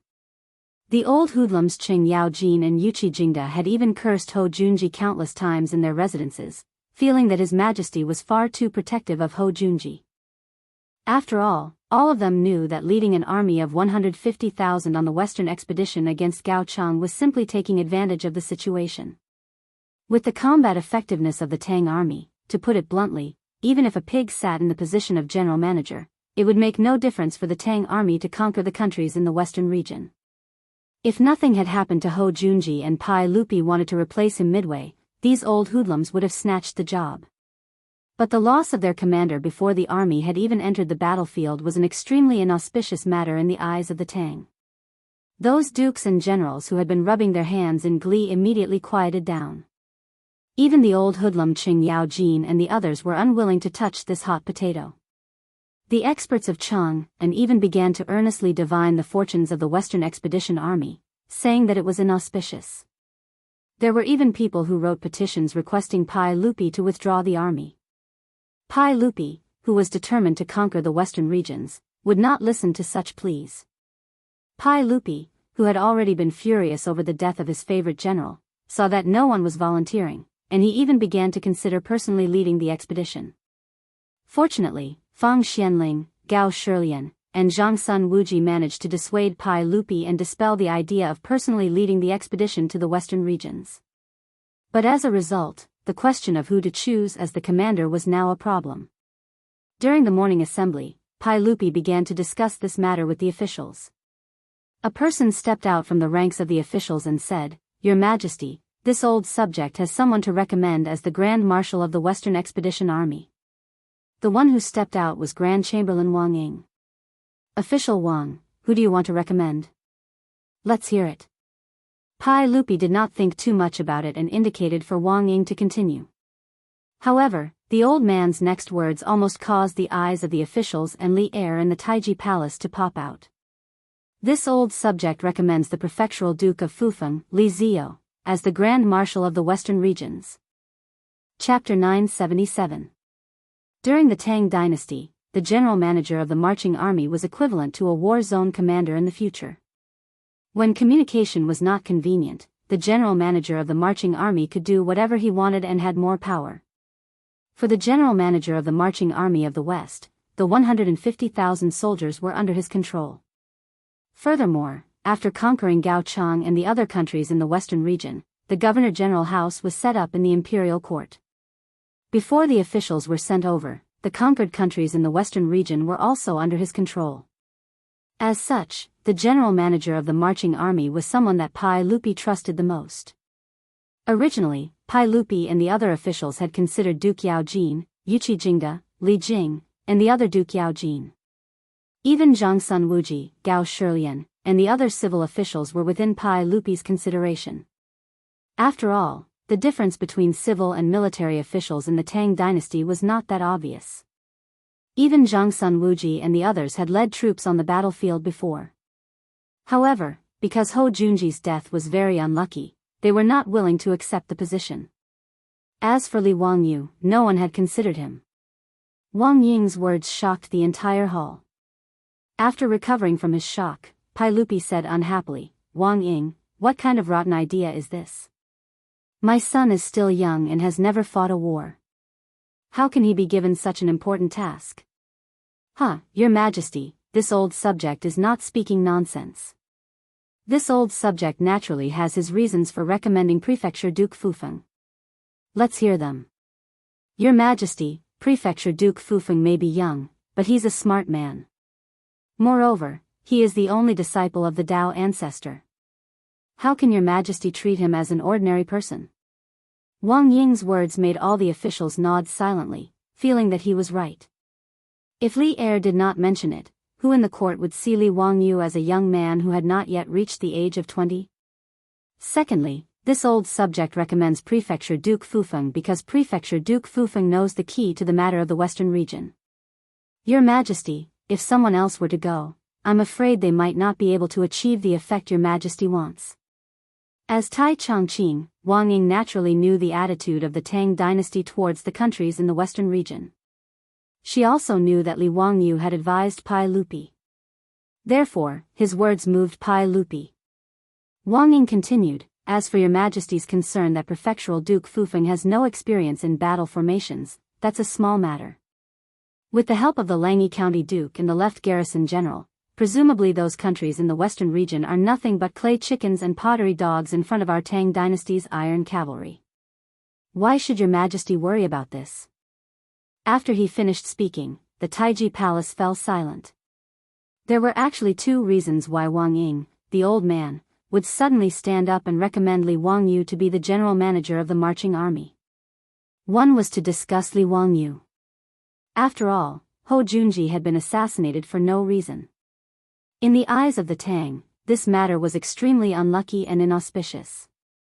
Letting Li Wangyu do something that no one else was willing to do was naturally not a bad thing for the great clans. The second reason was that the great clans had suffered far too much at the hands of Li Wangyu in recent years. If they could send him to the western region and let him stay there for a few years, the great clans would feel much more relaxed. This was why Wang Ying had suddenly stood up and recommended Li Wangyu today. But although Wang Ying had his own selfish motives, his words were not without reason. Pai Lupi, Fang Xianling, Zhang Sun Wuji, and the others exchanged glances. They could all see the agreement in each other's eyes. In terms of understanding of the situation in the western region, who could compare to Li Wangyu? Conquering the western region was easy, but making the western region continuously provide blood to the Tang dynasty required a great deal of effort. In history, although the Tang dynasty had destroyed the kingdoms of the western regions and brought them under the jurisdiction of the Anxi Protectorate, it had not obtained many tangible benefits. On the other hand, because the western regions were too remote and covered in deserts, when the Inlushan rebellion began, the western regions were immediately cut off from Chang'an. The lonely Anxi army of the western regions had held out for 53 years, but it was still abandoned by Chang'an. Protector General Guo Xian had led a group of white-haired soldiers to fight to the last soldier in the western regions. The entire army had died heroically for the country. Pai Lupi and the others naturally did not know of this tragic scene in history, but they were well aware that governing the western regions was not easy. At the very least, the officials of the imperial court were not confident that they could turn the western regions into the back garden of the Tang dynasty, as Li Wangyu had described. But although Pai Lupi was tempted, he did not immediately make up his mind. We understand what beloved official Wang is thinking. We will discuss this matter with Zio and see what he thinks. Today's matter will end here. Court dismissed. Pai Lupi was not in the mood to continue with the court session. After hastily announcing the dismissal of the court session, he immediately ordered an eunuch to rush to Dingzhou village and summon Li Wangyu into the Taiji palace. Li Wangyu was completely confused. When he was brought into the Suite Du hall, he still did not understand what was going on. He felt a little guilty, afraid that the Pai Lupi had found out about what he had done in Jingzhou and wanted to settle the score with him today. But when he entered the Sweet Nectar hall, he snuck a glance and saw that although Pai Lupi's face was dark and his mood was not good, he did not seem to be furious. This allowed Li Wangyu to relax, thinking that the incident in Jingzhou should not have happened. Zio, we summoned you here because we have a matter to discuss with you. Pai Lupi pointed at the sofa in the hall, indicating that Li Wangyu should sit down and talk. Ever since Li Wangyu had created this type of furniture, Pai Lupi and the other officials had become very fond of it. Things like sofas had also slowly become popular in Chang'an. But sofas required a large amount of cotton, so they were still considered a luxury item that the common people would not be able to see. Li Wangyu was rather confused as he waited for Pai Lupi to continue. After a moment of silence, Pai Lupi awkwardly said, "Zio, I presume that you also know about Junji's death." In the last few days, the officials of the imperial court had been discussing who should take over Junji's post as Grand Marshal of the army. Li Wangyu had been enjoying himself in his residence these last few days, so he had no idea what had happened in the imperial court. He had never expected that his bombing of Ho Junji would bring trouble upon himself, nor had he expected that Wang clan of Taiyuan would recommend him for the post of Grand Marshal of the army. Thus, Li Wangyu didn't care about Pai Lupi's words. He simply took them that Pai Lupi was in a bad mood and had come to complain to him. He lazily leaned back on the sofa, pretending to be listening attentively, but in reality, he wasn't paying attention to Pai Lupi's words. Li Wangyu was still pondering in his heart whether or not he should look for those silk pants to have some fun after leaving the Taiji palace. We were also having a headache over this matter, but in today's court session, official Wang recommended a person that moved us. Therefore, we ordered someone to summon Zio into the palace to ask for your opinion. Me? Li Wangyu was truly rather absent-minded, so he was rather taken aback by Pai Lupi's words. He didn't understand why Pai Lupi was asking for his opinion on this matter in the imperial court.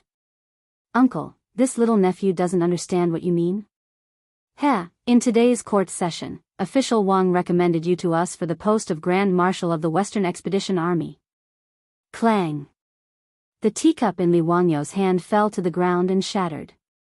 He no longer cared about the expensive imperial teacup as he stared in shock at Pai Lupi. Was it because he hadn't slept well last night that he was hallucinating, or was Pai Lupi joking with him? Oh my God! Had they all gone crazy? Recommending him as Grand Marshal of the Army? What the hell was going on? Chapter 978. Li Wangyu didn't care about being the general manager of the army, and he didn't want to go to the western region to eat sand. He was so tired that it was crazy to ask him to abandon his beautiful wife and concubines at home and run thousands of miles away to suffer. Li Wangyu immediately shook his head like a rattledrum. Uncle, please don't joke with me. I can't carry anything on my shoulders, lift anything with my hands, and I can't even tell the difference between food and water. How can I be the general manager of an army and shoulder the safety of 150,000 soldiers? This is not appropriate. You really don't want to go? Uncle, I'm really not cut out for this. Uncle, don't force me. Oh right, I heard that Uncle Cheng and Uncle Yuchi were complaining that they were bored in Chang and that their bones were about to rust. Uncle, why don't you send them to the western region? With Uncle Cheng and Uncle Yuchi's abilities, the Gaochang king would be scared to death before the army even arrives. Li Wangyu sold out Cheng Yaojin and Yuchi Jingda without hesitation. Pai Lupi glanced at him with a faint smile. He wasn't in a hurry to speak and just ordered his servants to send over a few rolls of yellow paper. Today at the Taiji Palace, Pai Lupi only felt that Wang Ying's words were absurd when he heard them. But after thinking about it carefully, he had to admit that Wang Ying's words made sense. Even if he sent Xing Yaojin and Yuchi Jingda to attack the western region, would they be able to achieve the strategic goal that everyone had discussed before? Pai Lupi wasn't just satisfied with the western region becoming part of the Tang dynasty's territory. Ever since Li Wangyu gave him the map, he had been carefully studying the various powers every day. The more he studied, the more Pai Lupi felt that the western region was very important and must be completely included under his rule. Li Wangyu only thought that the cotton produced in the western region could be used to make cotton-padded clothes for the Tang dynasty's soldiers. But what kind of person was Pai Lupi? As an emperor of ancient times and an emperor on horseback with illustrious military achievements, after Pai Lupi studied the map, he immediately realized that whether it was attacking Tibet or resisting the Turks in the north, the location of the western regions was extremely important. Moreover, the western regions was a place one had to pass through on the Silk Road, and the wealth it contained was self-evident. How could Pai Lupi not be tempted? After the meeting, Pai Lupi thought about it carefully and felt that Wang Ying's bad idea was actually very appropriate. Based on his nephew Li Wangyu's shrewdness, sending him to the western regions would be a brilliant move. The situation in the western regions was complicated. Various ethnic groups, religions, and countries intertwined. In order to integrate the western regions into one, they needed a capable person like Li Wangyu, who did not play by the rules. The officials of the imperial court had been unable to find an excuse to send troops to Gaochang, but Li Wangyu had managed to settle the matter with a single Buddha statue. From this, one could see how extraordinary he was. Moreover, Li Wangyu, who had never been an official and had never interacted with government affairs, had been able to take up the post of commissioner of the Hunan circuit. Not only had he handled the flood in Shuzhou beautifully, he had even been able to control and cure the big head plague that made people pale at the mere mention of it. From this, one could see that Li Wangyu's ability in government affairs was extraordinary.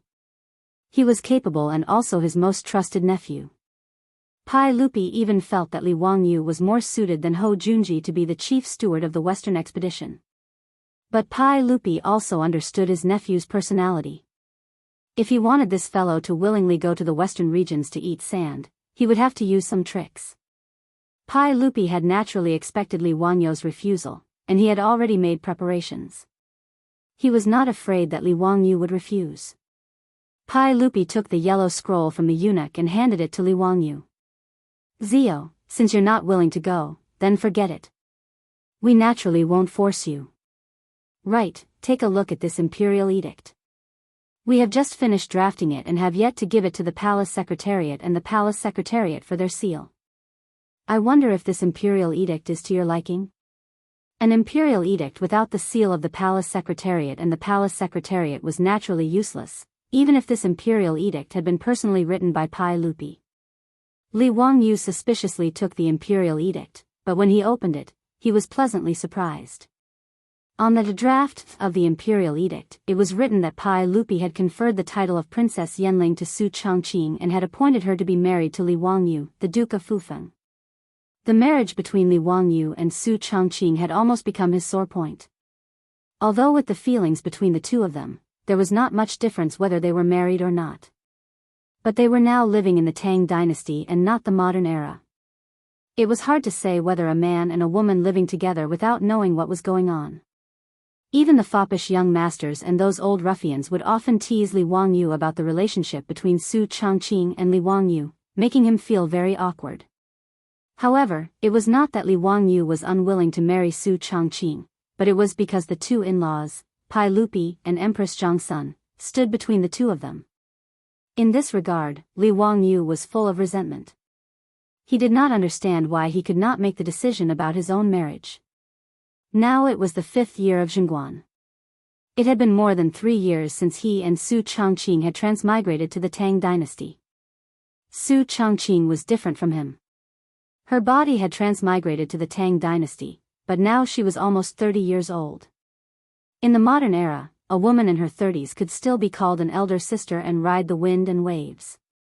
But in the Tang dynasty, many women in their 30s had become grandmothers, even if Su Changqing did not say it. In fact, Li Wangyu could feel the dissatisfaction in the heart of the person sleeping next to him.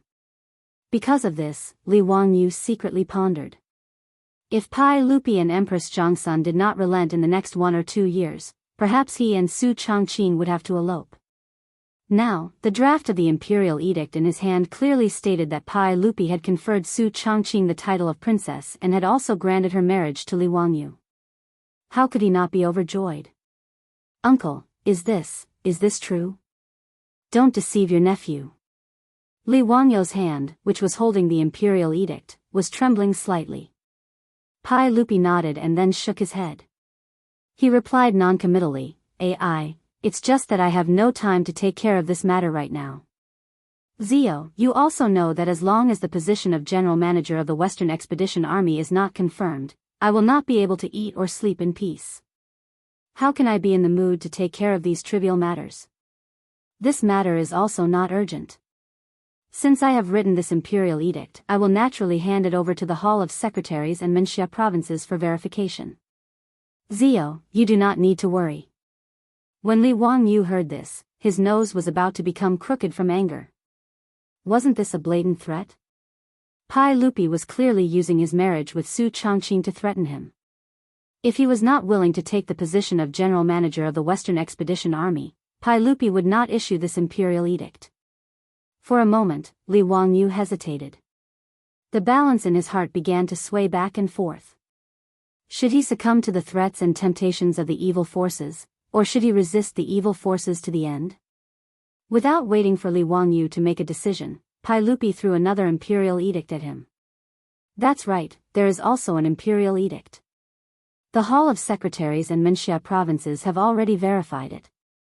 Since Zio is here, you can go and announce this imperial edict on my behalf. Li Wangyu received the imperial edict and opened it to read. He was so angry that he almost threw the imperial edict back at Pai Lupi's face. As the emperor of the Tang dynasty, could he not have a bit of face? Chapter 979.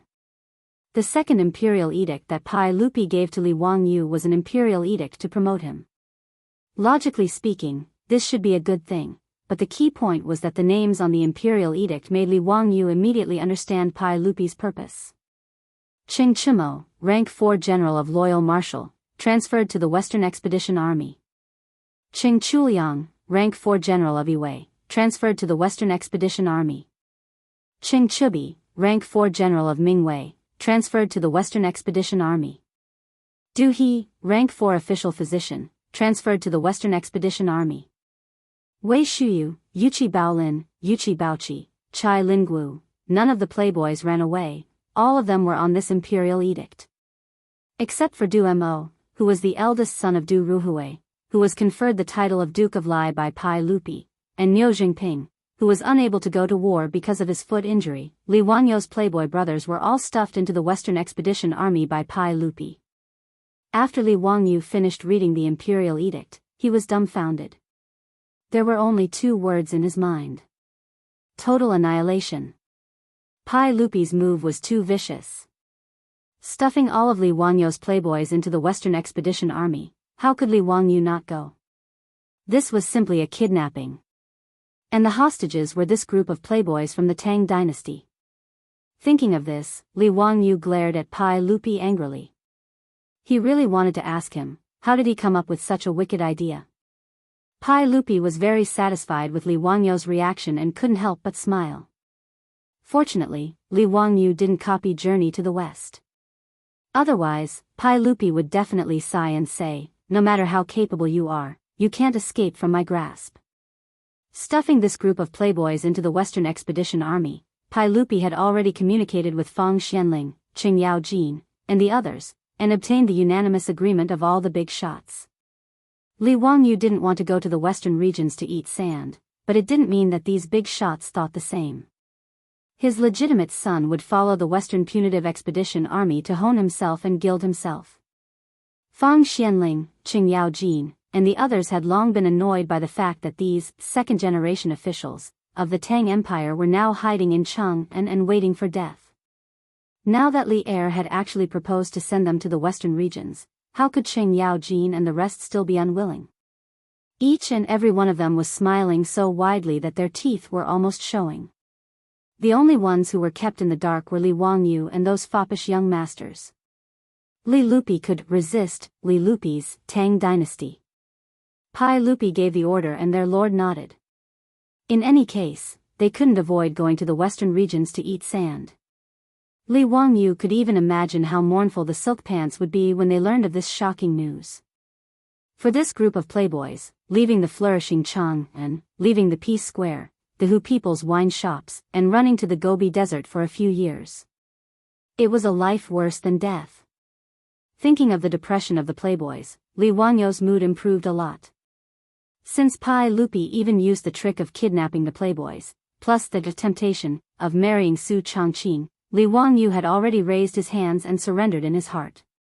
Damn, isn't it just going to the Gobi Desert? Let's go. It's just a trip at public expense. It's no big deal.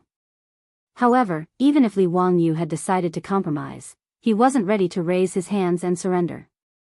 Even a dead fish has to jump 3 times. He had to take this opportunity to fight for some benefits for himself. Uncle is indeed wise. Cheng Chumo and his group of bastards should have been thrown into the army long ago to train, so that they won't be eating and waiting to die in Cheng and every day. Li Wangyu had an empathetic expression and almost applauded. Pai Lupi glanced at him. Is that so? Does Zio think so too? Yes, uncle is wise. Well, that's good. I was worried that you wouldn't be willing to part with them. Since that's the case, Zio, you can go out of the palace and announce the order to Cheng Chumo and his group. Tell them to hurry to the Western Expedition Army in Jingzhou. Pai Lupi had already seen through Li Wangyo's idea. He didn't accept it and directly wanted to drive him out of the palace. This made Li Wangyo's balls hurt. Pai Lupi didn't play by the rules, so how could he negotiate? If he went to announce the order to the playboys, Cheng Chumo and his group would definitely know the reason why they were thrown to the western regions to eat sand. If Li Wangyu also went to the western regions, everyone would share the burden and it wouldn't be a big deal. As the saying goes, don't worry about scarcity, but worry about inequality.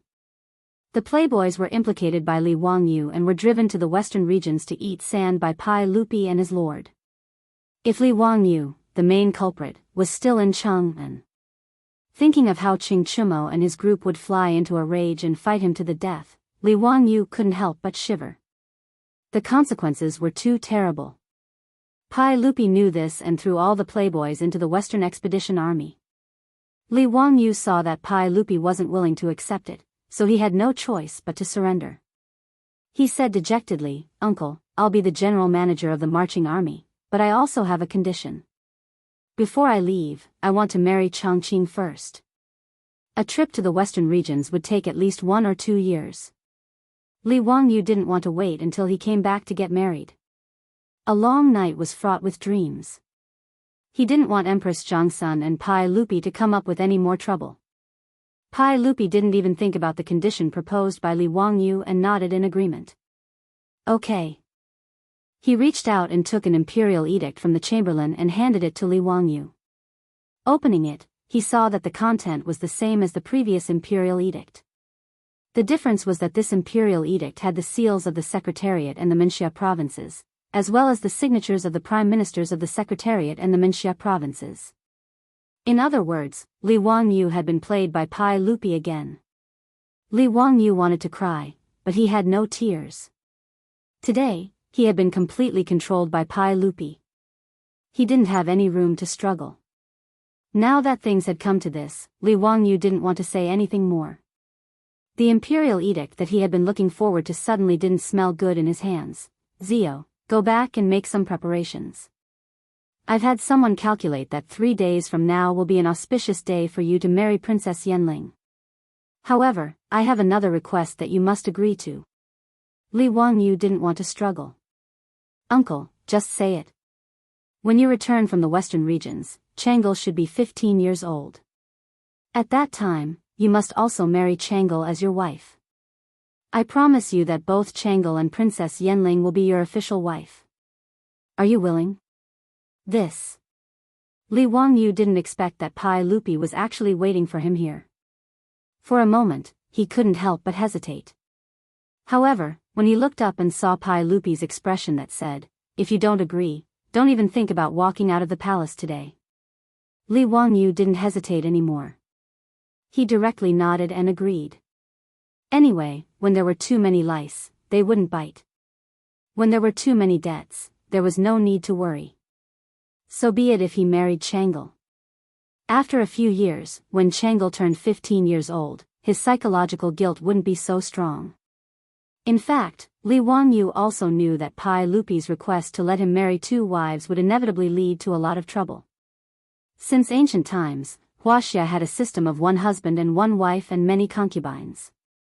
The so-called 3 wives and 4 concubines actually included, other than the official wife, the so-called extraterritorial wife, side wife, concubine wife, and so on. They all belonged to the category of concubines. Pai Lupi had specially allowed him to marry Su Chongqing and Changle as his official wives. This was an exception and breaking the ancestral law. When he married Changle, there would probably be many old masters jumping out to make irresponsible remarks. In any case, that was a matter of a few years later. Li Wangyu couldn't be bothered to worry about it now. Seeing Li Wangyu happily nod and agree, Pai Lupi couldn't help but stroke his beard and laugh. "Huh, good, good. Since Zio has agreed to this matter, then you can leave the palace. Tomorrow, send Princess Yanling to the palace. 3 days later, you can come to the palace to marry the bride." "Yes." Li Wangyu hurriedly bowed and agreed. Holding the 2 edicts and leaving the Taiji palace, Li Wangyu still felt a little absent-minded. Today's matter was really somewhat magical and unreal. Chapter 980. Because he was going to marry Su Chongqing in 3 days, Li Wangyu was not in the mood to continue staying in Chang'an City. With the imperial edict in hand, he hastily made a round to each of the High Duke's public houses and read the shocking news to the debauches. He did not even have the mood to laugh at the debauches as he directly brought Niu Wu and the others back to Dingzhou village. After receiving this sudden good news from the heavens, both the Li residents and the entire Dingzhou village were in a state of chaos. His Lang Jun was finally going to get married, causing the old housekeeper Li Heng to burst into tears. He immediately ordered people to prepare all kinds of offerings and insisted on dragging Li Wangyu to Li Zhou's grave to pay his respects. Li Wangyu could not persuade the excited old housekeeper and could only follow Li Heng to Li Zhou's grave to announce his marriage to Li Zhou. As for one of the parties involved in the wedding, the beautiful boss Su Changqing, when she heard about this, she blushed and pulled Afro and Perrin back to her boudoir. Not long after, the palace sent many eunuchs and palace maids again to deliver the Zhai robes. Eunuchs and palace maids were the treatment that Su Changqing deserved after being conferred the title of commandery princess. They would be responsible for serving Su Changqing, the commandery princess. The Zhai robes were the highest grade of formal attire for women in Wuxia since ancient times. The robes were made of green material and decorated with 9 lines of 5-colored Zhai patterns on a green background. The collar was decorated with Zhai patterns, and the knee cover was the same color as the lower garment. This was Su Changqing's formal attire after being conferred the title of commandery princess by Pai Lupi. It was also the wedding attire that she would be wearing 3 days later. Because Pai Lupi had conferred Su Changqing the title of princess of Yanling Commandery, Li Wangyu's marriage was said to be a surrender. The surrender of a princess meant that the princess was getting married. In fact, with the etiquette and customs of the Tang dynasty, this wedding would be quite long and tedious. Registering a princess, accepting a gift, asking for her name, Naji, Naozheng, asking for a date, welcoming in person, being in the same cell, meeting an aunt, giving a gift to an aunt, getting married, giving a gift to an aunt, giving a gift to an aunt, giving a gift to an aunt. It could be said that this marriage could not be completed without more than half a year of torment. However, Pai Lupi was now in a hurry to urge Li Wangyu to rush to Jianghu to take over the Western Expedition Army, so that the kingdoms of the western regions could be incorporated into his territory as soon as possible. How could he have the leisure to do so many formalities? Therefore, everything was simple and fast, and the wedding was set for 3 days later. Li Wangyu originally wanted to see his woman's dainty appearance in the Zhai robe. He went to knock on the door of Su Changqing's boudoir, but he was refused entry. No matter how he shouted, the door did not open. Afro and Perrin's charming laughter could be heard from inside. Lang Jun, leave quickly. As a man, how can you barge into the princess's boudoir before the wedding? Li Wangyu rolled his eyes speechlessly. Damn it, the two of them had already clapped and rolled in the sheets for love. Now, it was just a matter of spending 9 yuan to get a red booklet. Was it necessary? In fact, how could he understand Su Changqing's thoughts, but he also understood what pre-wedding phobia was. Over the past 3 years, although Su Changqing had interacted with her day and night, and the relationship between the two of them was negative, it was still different from marriage. Even though Su Changqing was a professional woman in the future and was extremely independent, she was still unable to avoid convention. Marriage was a major event in life, so she still felt incomparably nervous. The news came so suddenly that she was not mentally prepared at all. Under such circumstances, even someone as strong as Su Changqing felt embarrassed and was unwilling to show her face in front of Li Wangyu. Li Wangyu was also helpless when Su Changqing refused to open the door. In fact, apart from wanting to see how stunning Su Changqing looked in the Zhai robe, more importantly, he wanted to discuss with Su Changqing about his trip to the western regions. In the end, Su Changqing, who had always been calm and composed, actually hid like a little girl after hearing the news of the wedding 3 days later. He didn't know at all that Li Wangyu was going to the western regions to eat sand. Fortunately, this matter was not urgent. Pai Lupi had already told him that he and the other playboys could set off from Chang and then rush to Jianghu within half a month. As for the matter of going to the western regions, he would slowly discuss it with his beautiful boss after the wedding. Early the next morning, Su Changqing was taken to Chang'an City by someone from the palace. In Taiji Palace, Pai Lupi officially conferred Su Changqing as Princess Yanling in front of hundreds of officials and officials. He also betrothed her to Li Wangyu, prefectural Duke of Fufeng, officially announcing this matter to the world.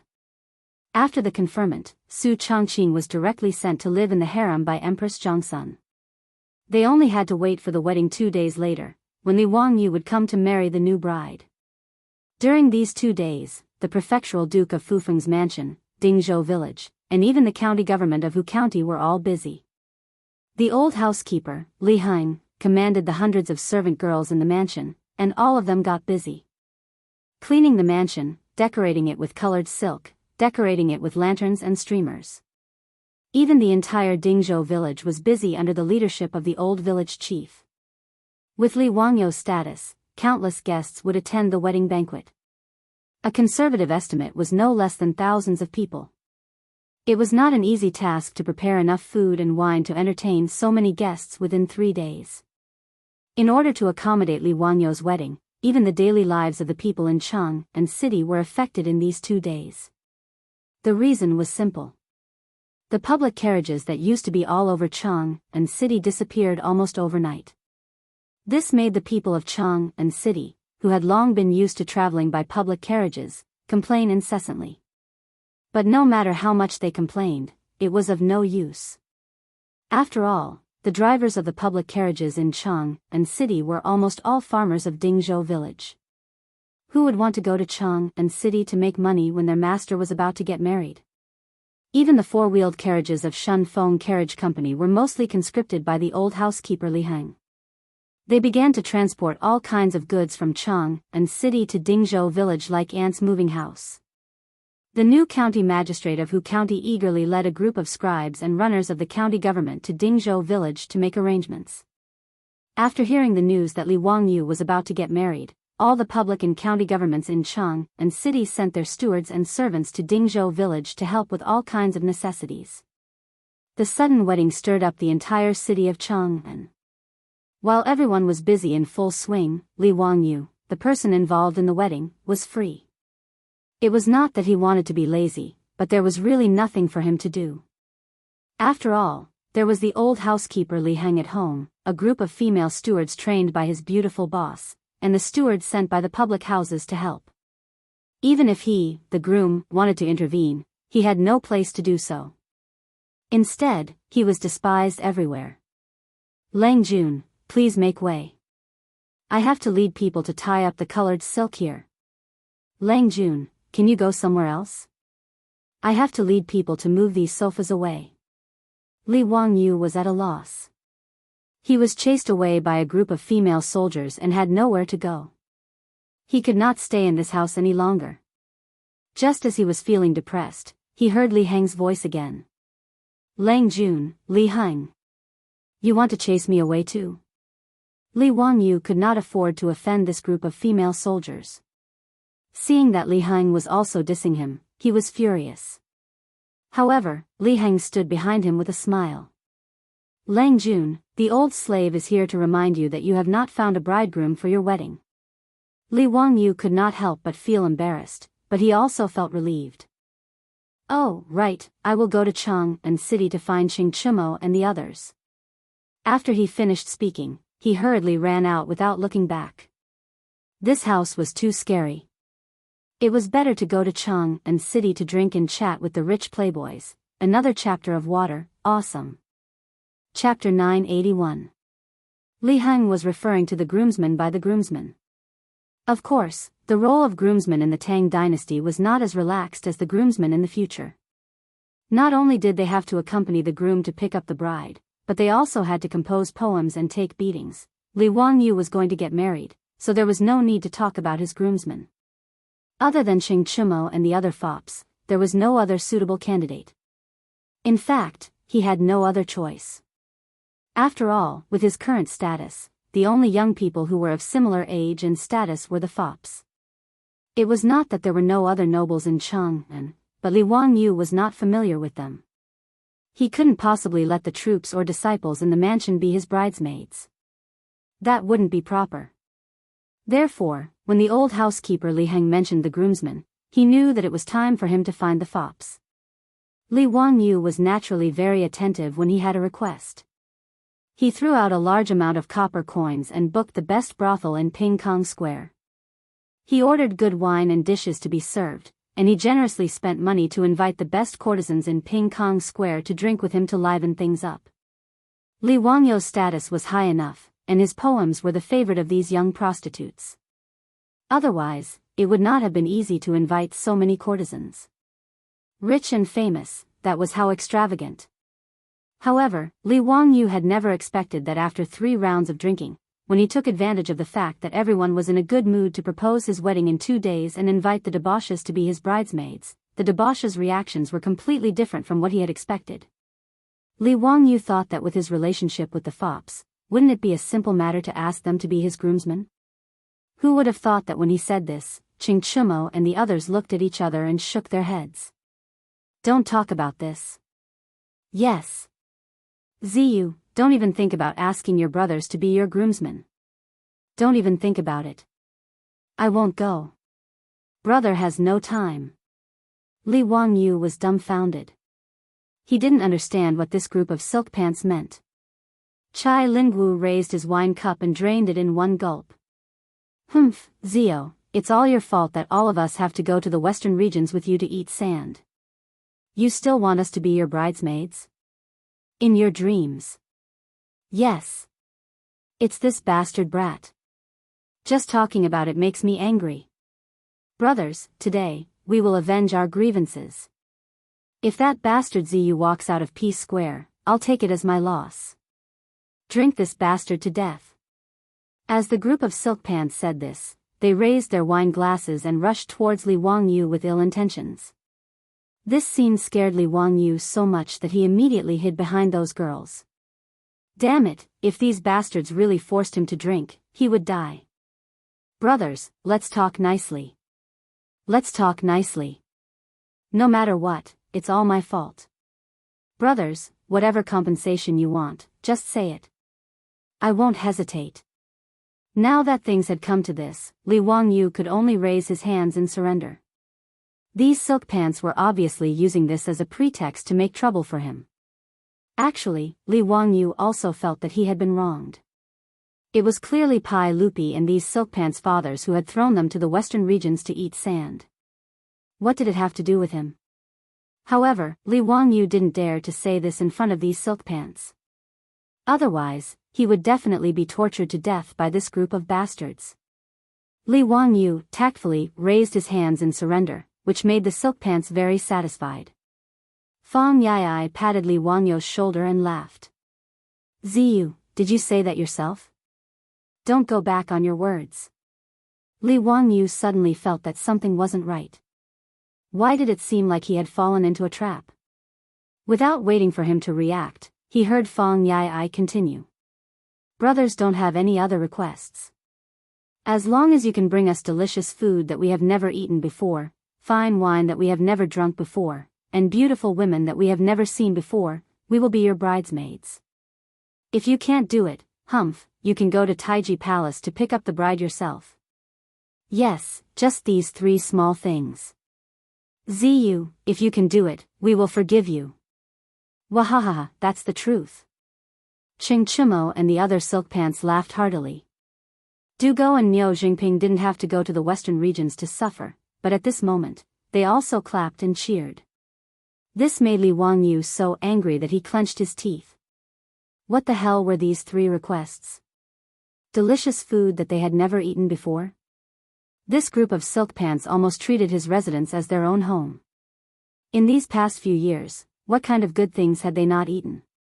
The delicacies that he and Su Changqi knew how to make in the future were more or less finished. But if he had to think carefully, it wasn't that Li Wangyu couldn't think of something. Fine wine that they had never tasted before was also simple. Recently, Li Wangyu had nothing to do, so he just happened to brew a kind of wine that could be used to send off the silk pants. But what the hell was a beauty that they had never seen before? Don't look at how Li Wangyu had a beautiful superior as his wife and a European beauty like Aphrodite as his concubine.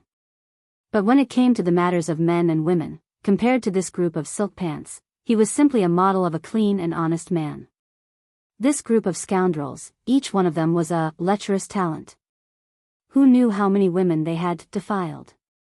Where would he go to find them a beauty that they had never seen before? Li Wangyu rubbed his nose and very helplessly began to bargain.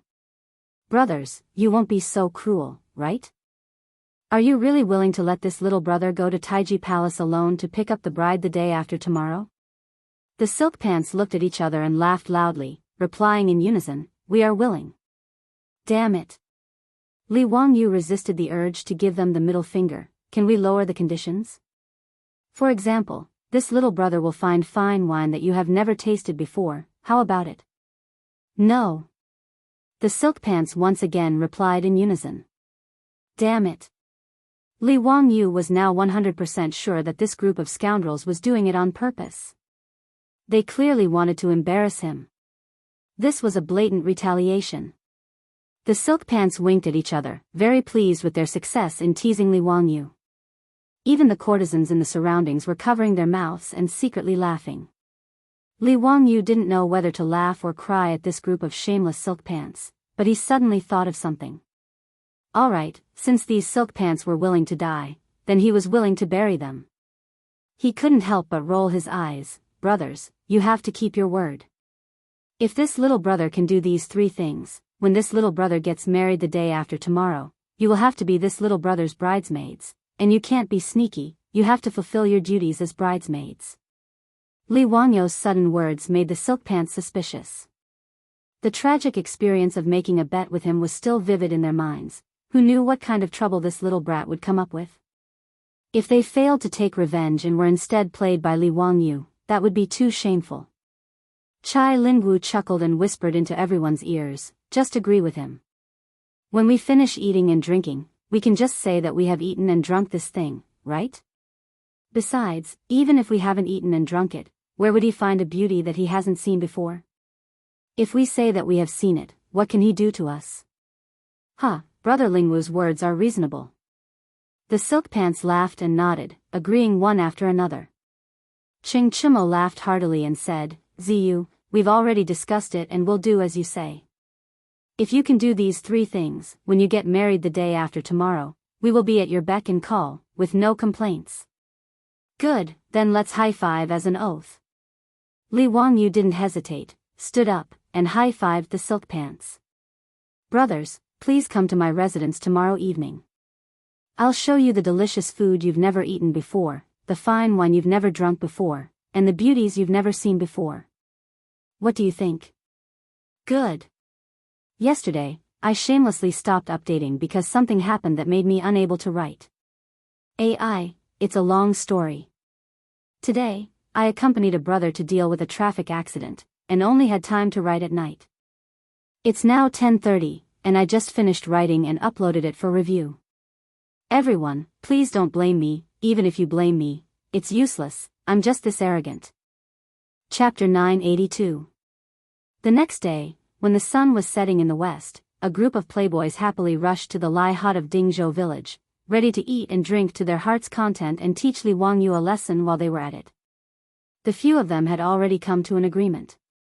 Eating and drinking did not matter. If Li Wangyu really came up with something new, they would just admit it openly. The only thing they had not seen before was beauties. No matter what kind of stunning beauty Li Wangyu brought, they would not admit it. Ching Chimo and the others had a good plan, but how could Li Wangyu not know what they were thinking? Naturally, he was prepared. In the end, who would be tricking who today, they would have to wait and see. Ziyu, your brothers are here. If there's anything we haven't seen before, just bring it up. Yes, our brothers came with empty stomachs. Don't try to fool us. Li Wangyu smiled and said, Brothers, don't worry.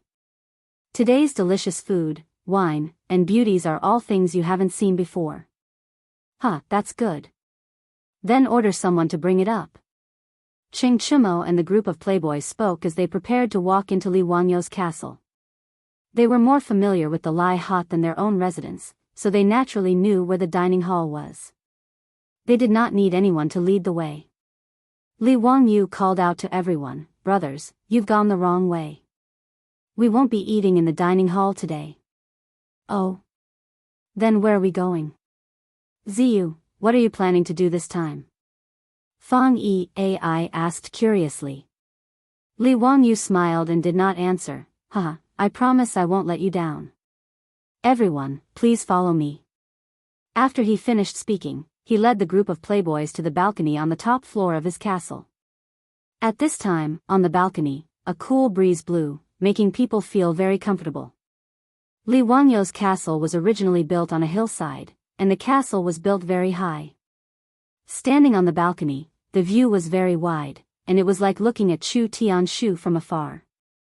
Looking down at Dingzhou village from afar, under the setting sun, faint smoke rose from kitchen chimneys, creating a beautiful rural scene. Chai Lingwu clapped his hands and cheered, "Wonderful, wonderful. Ziyu is indeed interesting, drinking and making merry here. It's quite wonderful." The group of silk pants were also very satisfied with this, and they all praised Li Wangyu for his good intentions. Everyone sat down on the floor of the balcony. Immediately, the mansion's servant girls brought over a few long charcoal stoves. Ching Chumo was puzzled and asked, "Zio, what are you doing? What was the meaning of this furnace? Could it be that the delicacies you prepared for your brothers need to be made on the spot?" "Of course." Li Wangyu smiled and said, "Today, I'll treat you all to barbecue." "Barbecue? What kind of food is that we haven't seen before?" "Ziyu, don't try to fool your brothers." Fang Yi shouted in dissatisfaction. The group of silk pants nodded their heads in agreement. In the Tang people's recipes, the most common food was barbecue. In the history of the Tang dynasty, the famous dish, Munyang Buhu, was made by stuffing the meat of goose with diced meat, mushrooms, and winter bamboo shoots. Placing the meat into the belly of a lamb, the lamb was sewn up and roasted. After roasting, the lamb was discarded and only the goose was eaten. Other than roast chicken, roast duck, and roast whole lamb, the Tang people also liked to use the Korean-style barbecue of the later generations. They cut the meat into thin slices and roasted it on a bronze plate. It was called bu. This method of eating had been passed down since the Han dynasty. Therefore, when the silk pants heard that Li Wangyu was treating them to ordinary barbecue, they were immediately dissatisfied and made a fuss. Li Wangyu chuckled, "Brothers, don't be anxious. How could the food that I'm treating you all be as simple as ordinary barbecue?" After he finished speaking, he called for the servant girls to bring over the prepared ingredients. Looking at the various ingredients that the servant girls brought over, placed on plates and skewered with bamboo sticks, the silk pants were dumbfounded. Although they often ate all kinds of barbecue, when had they ever seen ingredients prepared in such a way? Li Wangyu laughed inwardly. What he had prepared was naturally the barbecue skewers that were found all over the streets of the later generations. Strictly speaking, the method of eating barbecue skewers had also existed in China since ancient times. The so-called bu hu in the Han dynasty was to cut the meat into small pieces, skewer them, and roast them on the stove. However, this method of eating was not popular in the Tang dynasty. Later generations of barbecue skewers used more seasoning, so the taste was naturally poles apart from that of ancient times. Li Wangyu did not explain to the silk pants doubts. He took a handful of meat skewers and placed them on the stove in front of him. Then, he skillfully brushed oil on them and sprinkled the seasoning. Not long after, under the licking of the fire, the fat in the meat skewers began to seep out and drip down. The meat skewers made a soft squeaking sound, and a strong barbecue smell began to spread on the balcony. Li Wangyu grabbed a handful of cumin powder and sprinkled it evenly on the skewers of meat. The unique aroma of the roasted meat with cumin aroused the crowd's appetite and caused their Adam's apple to move. "Hiss, this smell is so unique. Zio's barbecue is so unique. Huh, we're in for a treat today. Zio, what spice did you sprinkle just now? The taste is very unique." Fang Yai was the most gluttonous, and his saliva was about to overflow. He was even more curious about the cumin powder that Li Wangyu had sprinkled just now. Cumin was a spice that was spread from the western regions to the central plains through the Silk Road during the Tang dynasty. The Tang people called it fennel, but they did not develop the method of using cumin powder to barbecue meat. Li Wangyu had only managed to obtain some cumin through merchants after much difficulty. Li Wangyu did not answer Fang Yai's question. He only brought the barbecued meat skewers to his nose and sniffed them before taking a big bite. He had not eaten barbecue for a few years since he had transmigrated to the Tang dynasty. At this moment, his appetite was aroused. With a bite of the skewer, the tender, crispy, salty, and spicy taste exploded in his mouth. Li Wangyu couldn't help but let out a long sigh of satisfaction. "Zio, let your brothers have a taste." "How does it taste?" Yes, yes, don't try to eat it all by yourself. Fang Yai said as he reached out to snatch the barbecue skewers from Li Wangyu's hands. Li Wangyu dodged and looked at the group of playboys with a smile. Brothers, let's talk about it first. Have you seen this barbecue skewers before? If you have, then don't eat it. I'll eat it myself. Ching Chumo and the others looked at each other and nodded. That's right. We have never seen this barbecue skewers before. Is this okay? Quickly, let your brothers have a taste. The playboys had a good idea. They would eat and drink as they pleased. In the end, no matter what woman Li Wangyu slept with, they would not admit it. Therefore, they agreed to Li Wangyu's question very quickly. Seeing that the playboys had agreed, Li Wangyu distributed the barbecue skewers in his hands with a smile. The fragrant barbecue naturally attracted the praise of the playboys.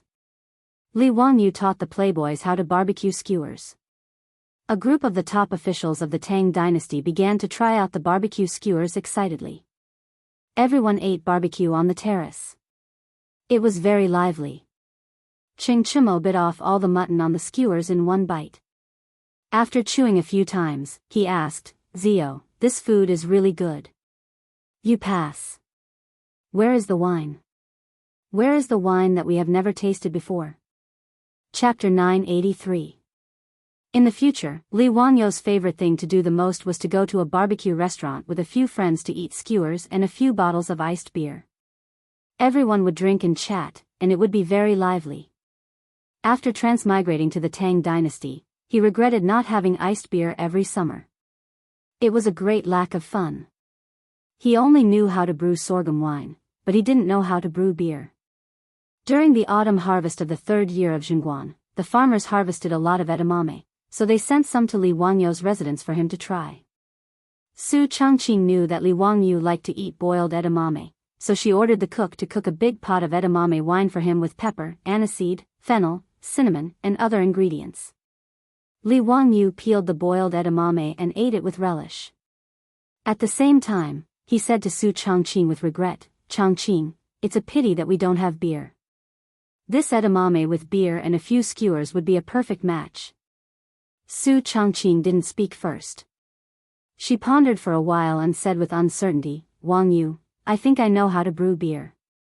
But to brew beer, you need hops, and they don't exist in the Tang dynasty now. Su Changqing liked to travel in the future. When she was studying in the United States, she often went to Europe to play.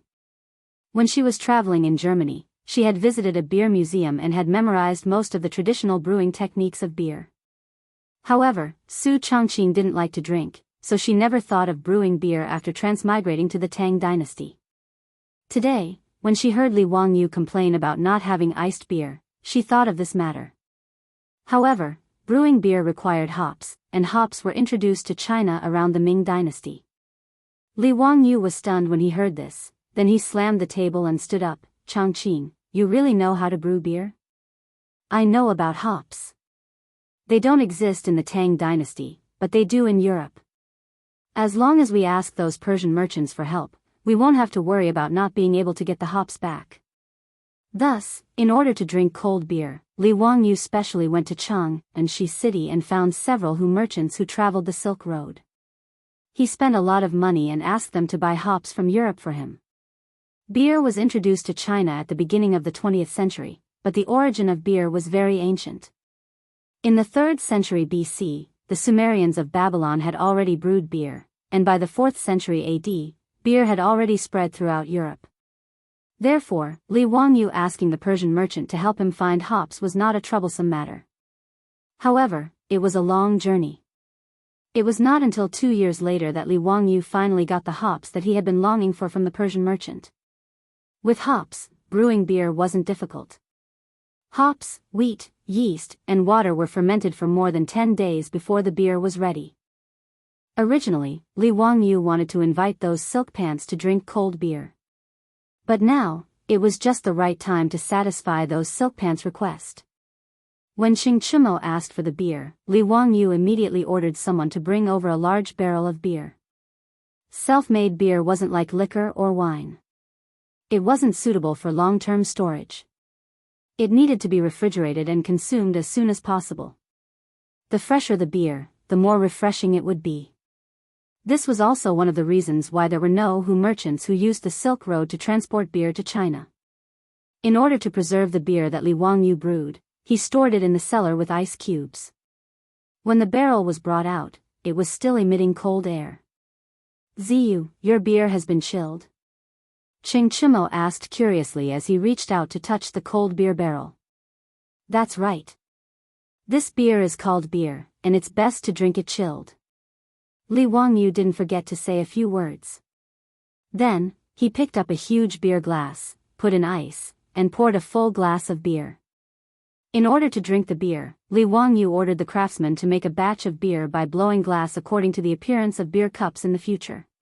When the beer was poured into the cup, the light golden liquid and the thick layer of white foam on the rim of the cup immediately attracted the attention of the group of silk pants. During the brewing process, malt, hops, yeast and other beer ingredients would produce a special protein which would dissolve in the beer.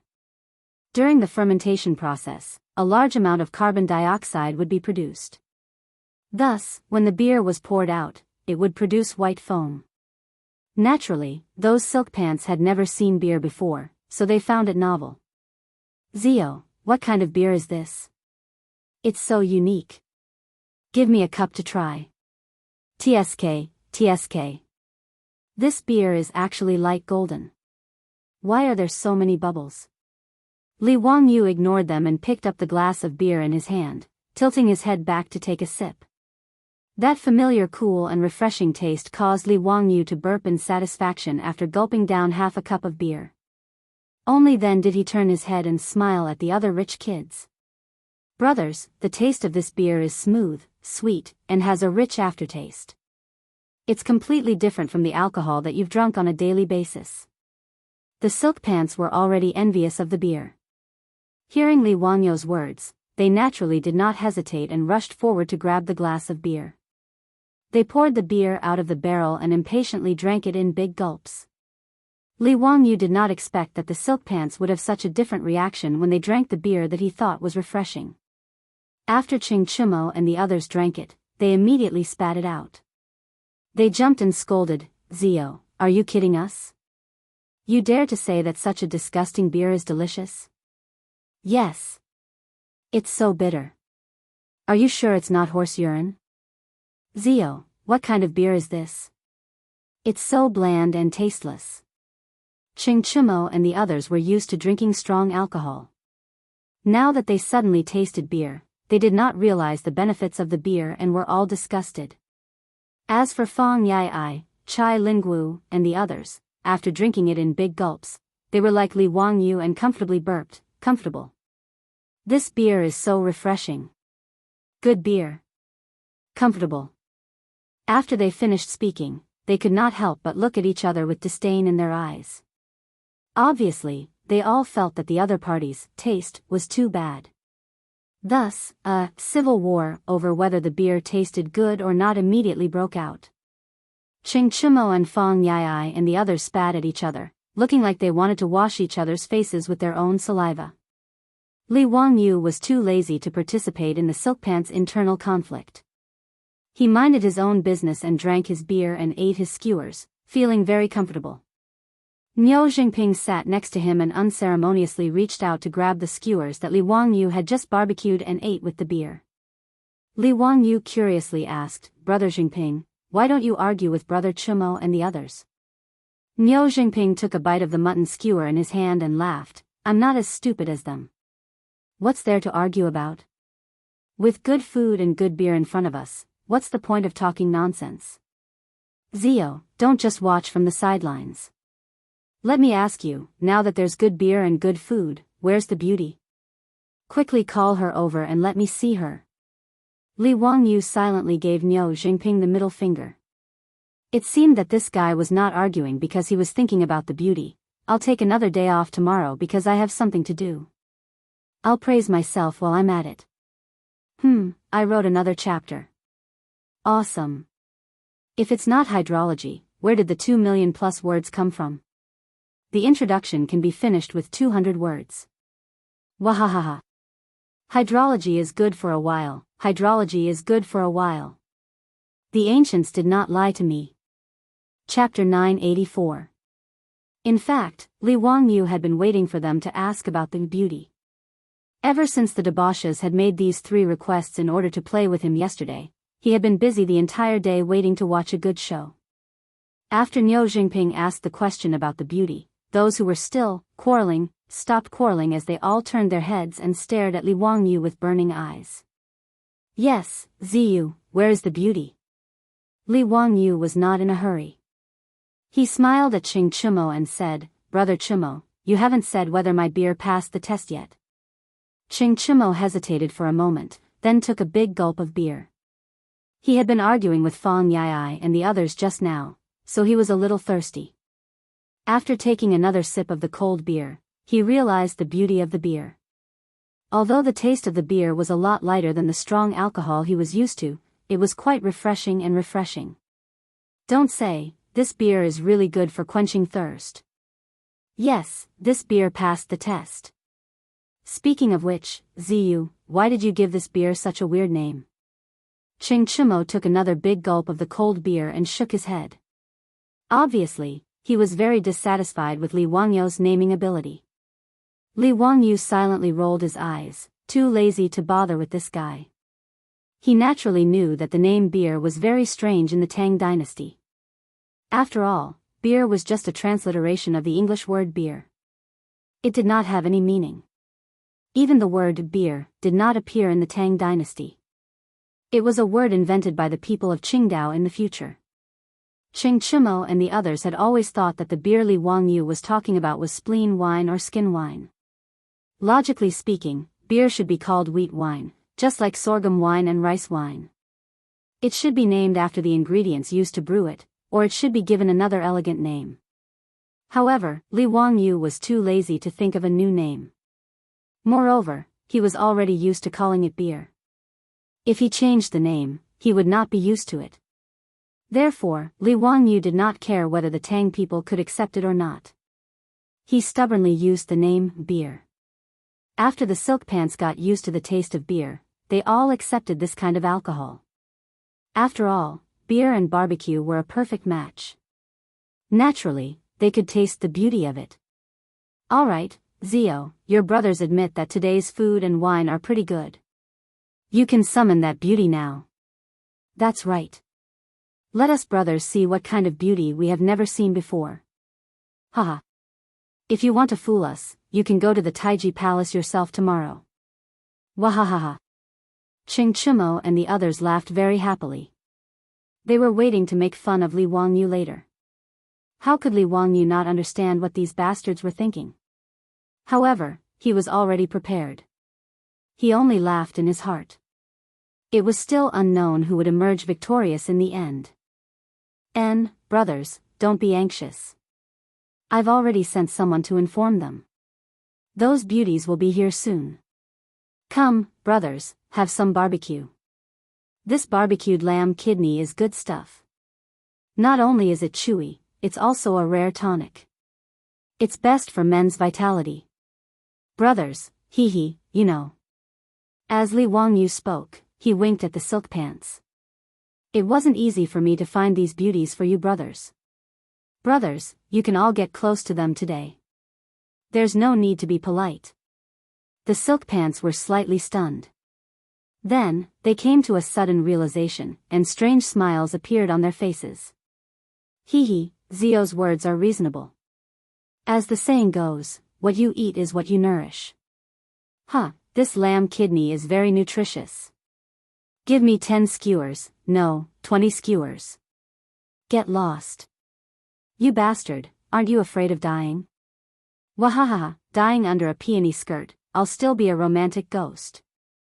Hee, Brother Ling Wu's words are reasonable. Give me more lamb kidneys too. The silk pants were hinted at by Li Wangyu's words. They all snatched up the oily lamb kidneys and ate with their mouths full of oil. Everyone chatted as they ate the barbecue and drank beer. The cool breeze blew gently, making them feel very comfortable. Li Wangyu and the others were almost done eating and drinking. He gave Niao Wu a look, indicating that he could go and bring the people over. Niao Wu also revealed a strange smile and immediately left to carry out the order.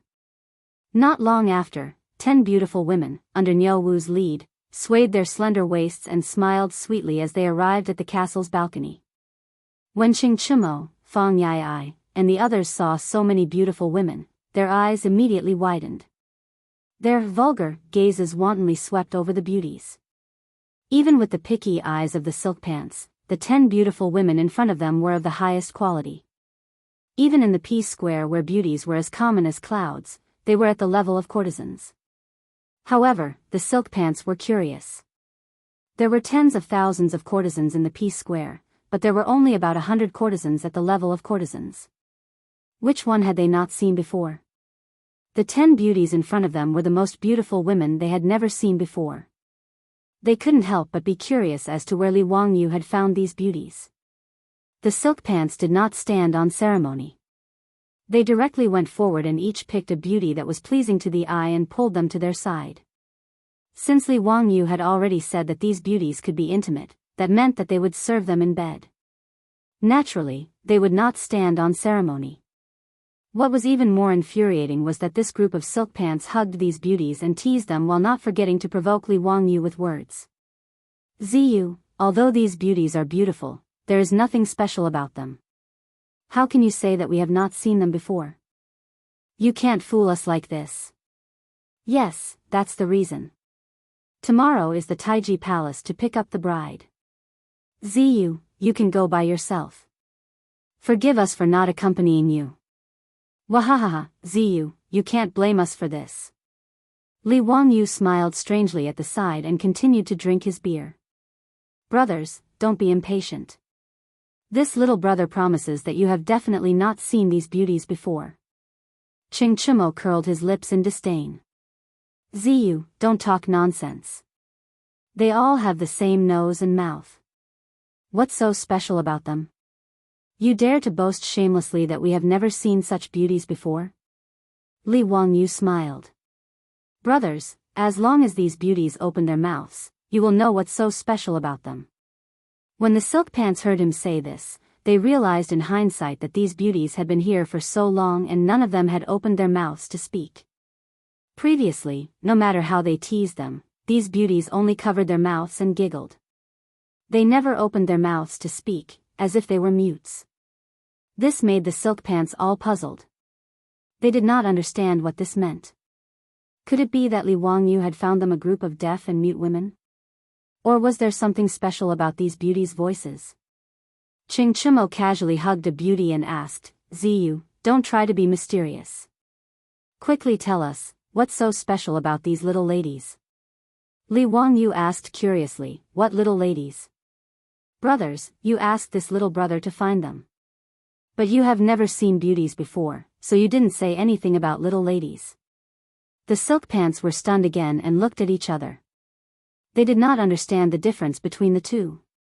Li Wangyu laughed. Beauties, introduce yourselves to the little dukes. The 10 beauties in palace attire nodded in agreement and introduced themselves to the foppish young masters. It was fine if they did not open their mouths, but once they opened their mouths, the silk pants were so scared that they almost fell to the ground. AI, there are too many smart people. Old Long's thoughts have all been guessed by you. Fine, I'll lay my cards on the table. It's really a cross-dressing boss. Chapter 985. In the future, there was a group of dangerous creatures that made all straight men's hair stand on end. They were known as cross-dressing bosses. On Baidu Baiki, the term cross-dressing boss was explained like this, popular online term, pronounced in Japanese as cross-dressing man, which is a man who wears women's clothes. When this term appeared in the 2D world, it referred to a man who was skilled in cross-dressing. The 10 beauties Li Wangyu called over were not women at all. They were male prostitutes that he spent money to find in Chang and city's beehive. The so-called beehive was another name for the brothel where the male prostitutes worked. Male prostitutes had existed in Wuxia since ancient times. They had always been despised by the mainstream of society, but were not banned. During the Tang and Song dynasties, due to the open culture, they flourished. After all, it was common for the noblewomen of Tang dynasty to find gigolos. After Wu Zetian ascended the throne, she even set up a crane control bureau to search for beautiful men for Wu Zetian's enjoyment. Li Wangyu didn't have to spend much effort to find 10 handsome men. Then, he asked the maids to put on makeup and put on beautiful palace clothes. After some meticulous makeup, the 10 cross-dressing bosses of the Tang dynasty were born. Although there had been male prostitutes in Wuxia since ancient times, there had never been a cross-dressing boss. Since the Western Han dynasty, the gender confusion between men and women was seen as an ominous sign. Until the Ming dynasty, when the historical record, Guo solemnly introduced a strange incident. In the 12th month of the second year of Long Qing, Li Liangyu of Taiyuan Jingle transformed into a woman. Naturally, a man would not transform into a woman for no reason. After all, Li Liangyu was not a virgin who would turn into a girl after touching cold water. The only explanation was that a cross-dressing boss had made a grand appearance. This kind of incident was actually recorded in history books like Guo and Ming Dynasty. In the history of Wuxia, the most incredible cross-dressing boss was a playboy named Sang Chong during the Ming Dynasty's Qinghua period. He actually disguised himself as a woman and deceived and raped women in Datong, Taiyuan, and 45 other prefectures. Until he was accidentally discovered and sent to the officials to be executed by 1,000 cuts. A total of 182 women were harmed. It was really unbelievable. Yesterday, in order to make things difficult for Li Wangyu, the debauches wanted him to find a beauty that they had never seen before. Thus, he thought of the crossdresser. In any case, the foppish playboys had said beauties, not women.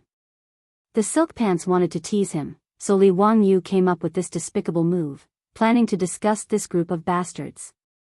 The reason why he came up with such a trick to make fun of the playboys was because Li Wangyu's young heart had suffered a great blow because of the cross-dressing boss. In his previous life, Li Wangyu met a long-haired beauty when he went to a nightclub to drink and dance with his friends. Therefore, Li Wangyu mustered up the courage to strike up a conversation. As a result, when the beauty opened her mouth to speak, Li Wangyu was so scared that he almost fell off the stool. She had an extremely beautiful face, but when she opened her mouth, it was a hoarse and rough male voice. This kind of extreme contrast was unbearable for any man. Li Wangyu ran away from the nightclub.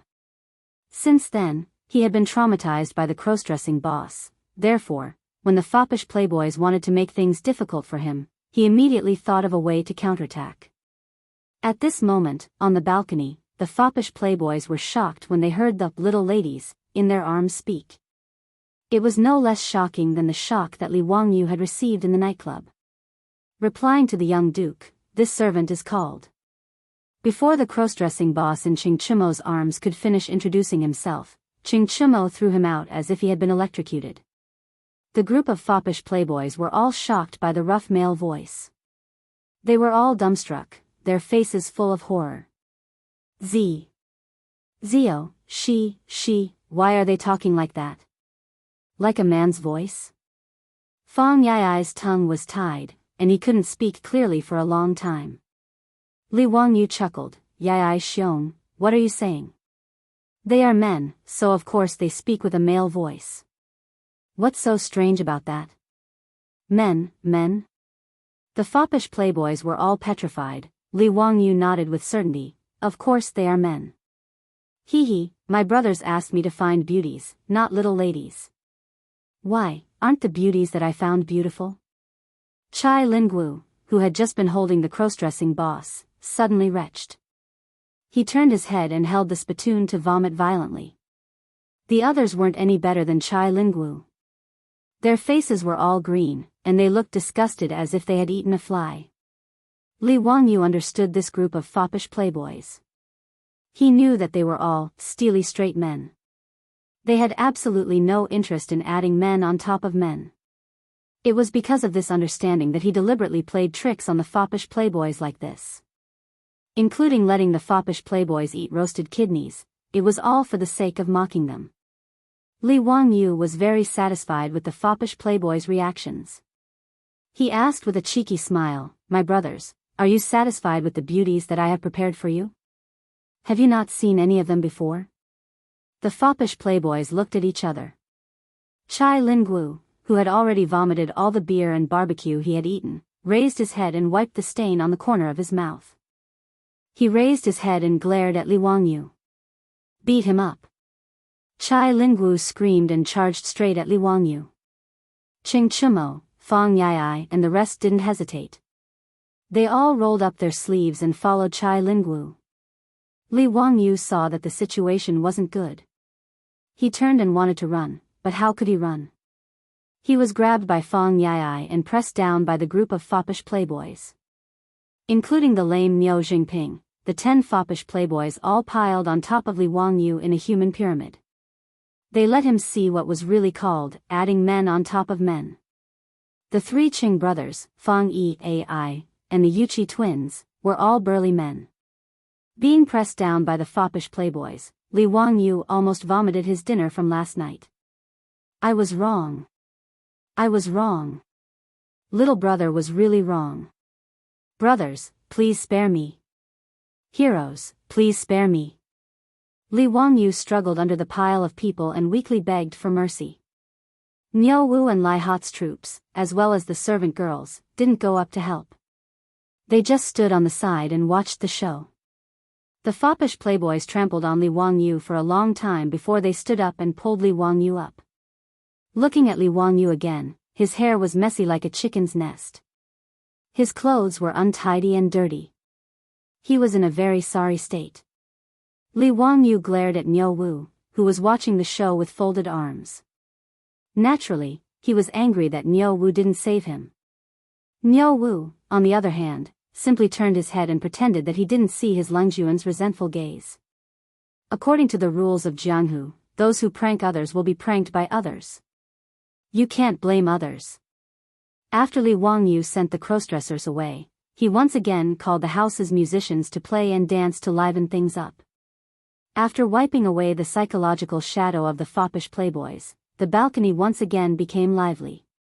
Today's gathering could be considered Li Wangyu's bachelor farewell party.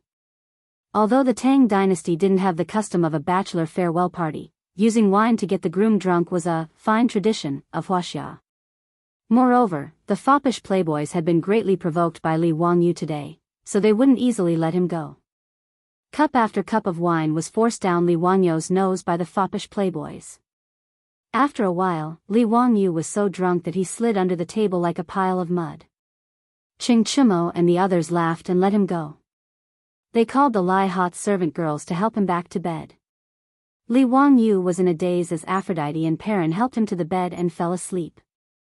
Tomorrow, he was going to marry his beautiful boss.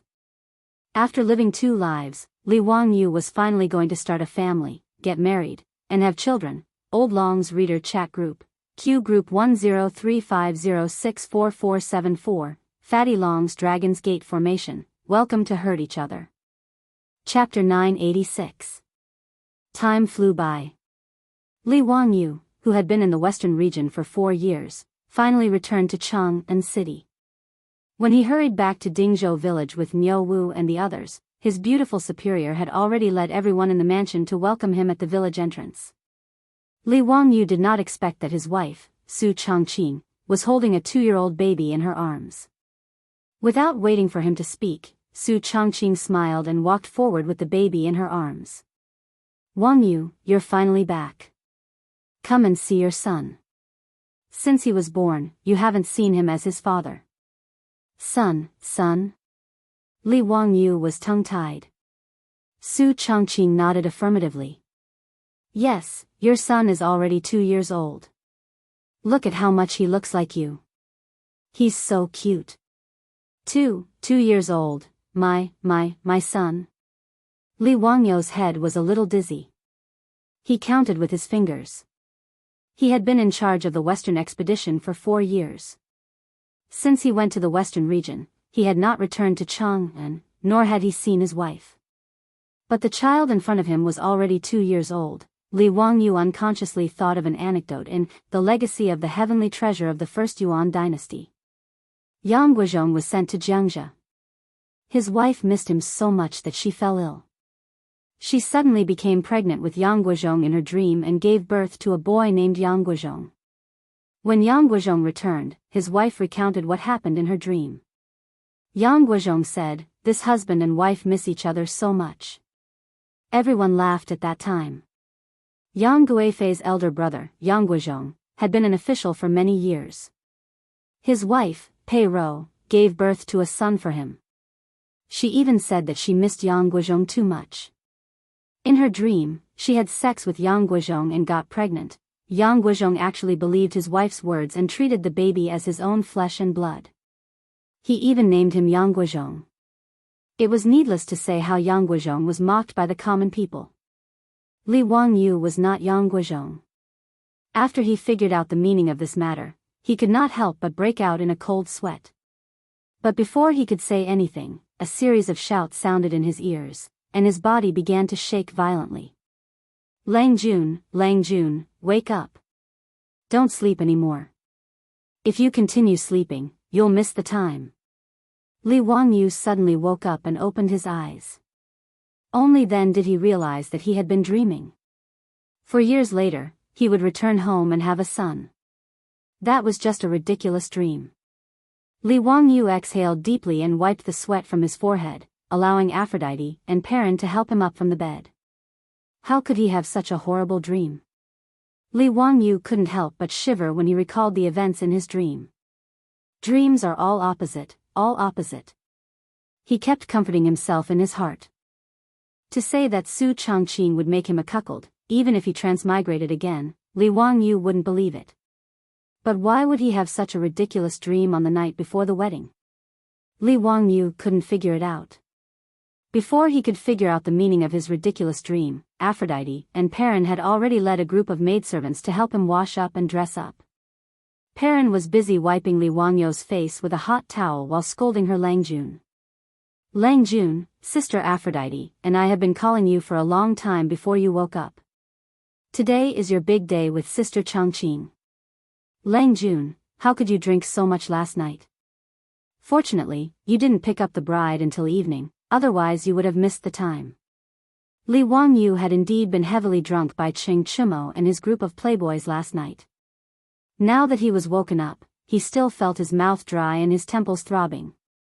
After secretly cursing Ching Chimo and his group of bastards, Li Wangyu asked, Perrin, what time is it? It's almost noon. It's already 9:15. Li Wangyu almost wanted to go back to sleep when he heard that it wasn't even 11 o'clock yet. In the Tang dynasty, picking up the bride didn't require one to leave early in the morning. Picking up the bride at dusk was the custom of the Tang dynasty. It wasn't even 11 o'clock yet. Obviously, Li Wangyu still had a lot of time. Perrin hurriedly grabbed Li Wangyu and said, Lang Jun, hurry up. The old housekeeper is already very anxious. He's waiting for you to worship the ancestors. Li Wangyu was speechless. He knew that Perrin was right, so he could only get up and let her and the maidservants help him freshen up and change his clothes. According to the custom of the Tang dynasty, before picking up the bride, one must first worship the ancestors and inform them of the marriage. After worshipping the ancestors, he would set off with Si Xiang to pick up the bride. The ceremony of worshipping the ancestors had always been cumbersome and time-consuming. After freshening up and changing into a brand new red wedding dress, Li Wangyu helplessly followed the old housekeeper Li Heng's instructions. He knelt 3 times and kowtowed 9 times, burning incense and worshipping the ancestors. It wasn't until 2 or 3 o'clock in the afternoon that the old housekeeper Li Heng finally let go of his Lang Jun. Only then did the playboys lazily walk out of the room, yawning. Their lazy appearance made Li Wangyu's teeth itch again. Although they had previously proposed various conditions to Li Wangyu, they were actually just joking with Li Wangyu. Li Wangyu was going to get married, so they were more than willing to be Si Xiang's bridesmaids. If Li Wangyu dared to find someone else to be Si Xiang's bridesmaids, Ching Chimo and the others would probably turn hostile. As for the matter of going to the western regions to eat sand, although they had just learned about it, it was undoubtedly a bolt from the blue for the playboys. But after careful consideration, the hedonistic sons became eager to give it a try. Chang'an was admittedly a land of warmth and gentleness, but the playboys were not people who would just eat and wait for death. The Tangs were obsessed with killing the enemy, serving the country, and building their career. This could be seen from the more than 2,000 frontier poems in the complete Tang poem. Therefore, the playboys like Qing Chimo felt their blood boil when they thought of leading an army and trampling the enemy. The bright moon of the Qin and Han dynasties, the long march of thousands of miles has not ended. But with General Long Qingfei here, he will not let the horse pass the Yin Mountains. Li Wangyu copied Wang Chongling's Leaving the Frontier poem, which had been silently recited by the playboys countless times. How could they, the sons of dukes, not be eager to build their career? Inheriting their father's title was just sitting and eating. In the Tang dynasty, titles could be inherited, but the inheritor was usually one rank lower than the original. For example, Du Ruhui was the Duke of Lai. After his death, his eldest son, Du Gushi, inherited his title, but had to be one rank lower to become a duke. Moreover, among the three Qing brothers, only Qing Chimo could inherit the title of Duke of Lu. Qing Chuliang and Qing Chubi did not have this qualification. Most of the other playboys also had the same problem. The Yuqi twins, Fang Yai, and Du He were all like this. Therefore, if the playboys wanted to be bestowed a title, they had to earn their own merits. Under such circumstances, how could the playboys really refuse to go to the western regions to eat sand? Therefore, the so-called revenge on Li Wangyu was just a harmless joke. After lunch, everyone prepared to set off for Chang and to pick up the bride. Tonight's wedding required a big banquet. If they were to pick up the bride back to Dingzhou village, it would be inconvenient for so many guests. Today's wedding was to be held in Chang and City, in Li Wangyou's house in Kaihua Square. Therefore, the wedding procession was unusually large. In addition to the foppish lords who were prime ministers, the old butler Li Heng also led a group of maids, cooks, and dancers in the mansion.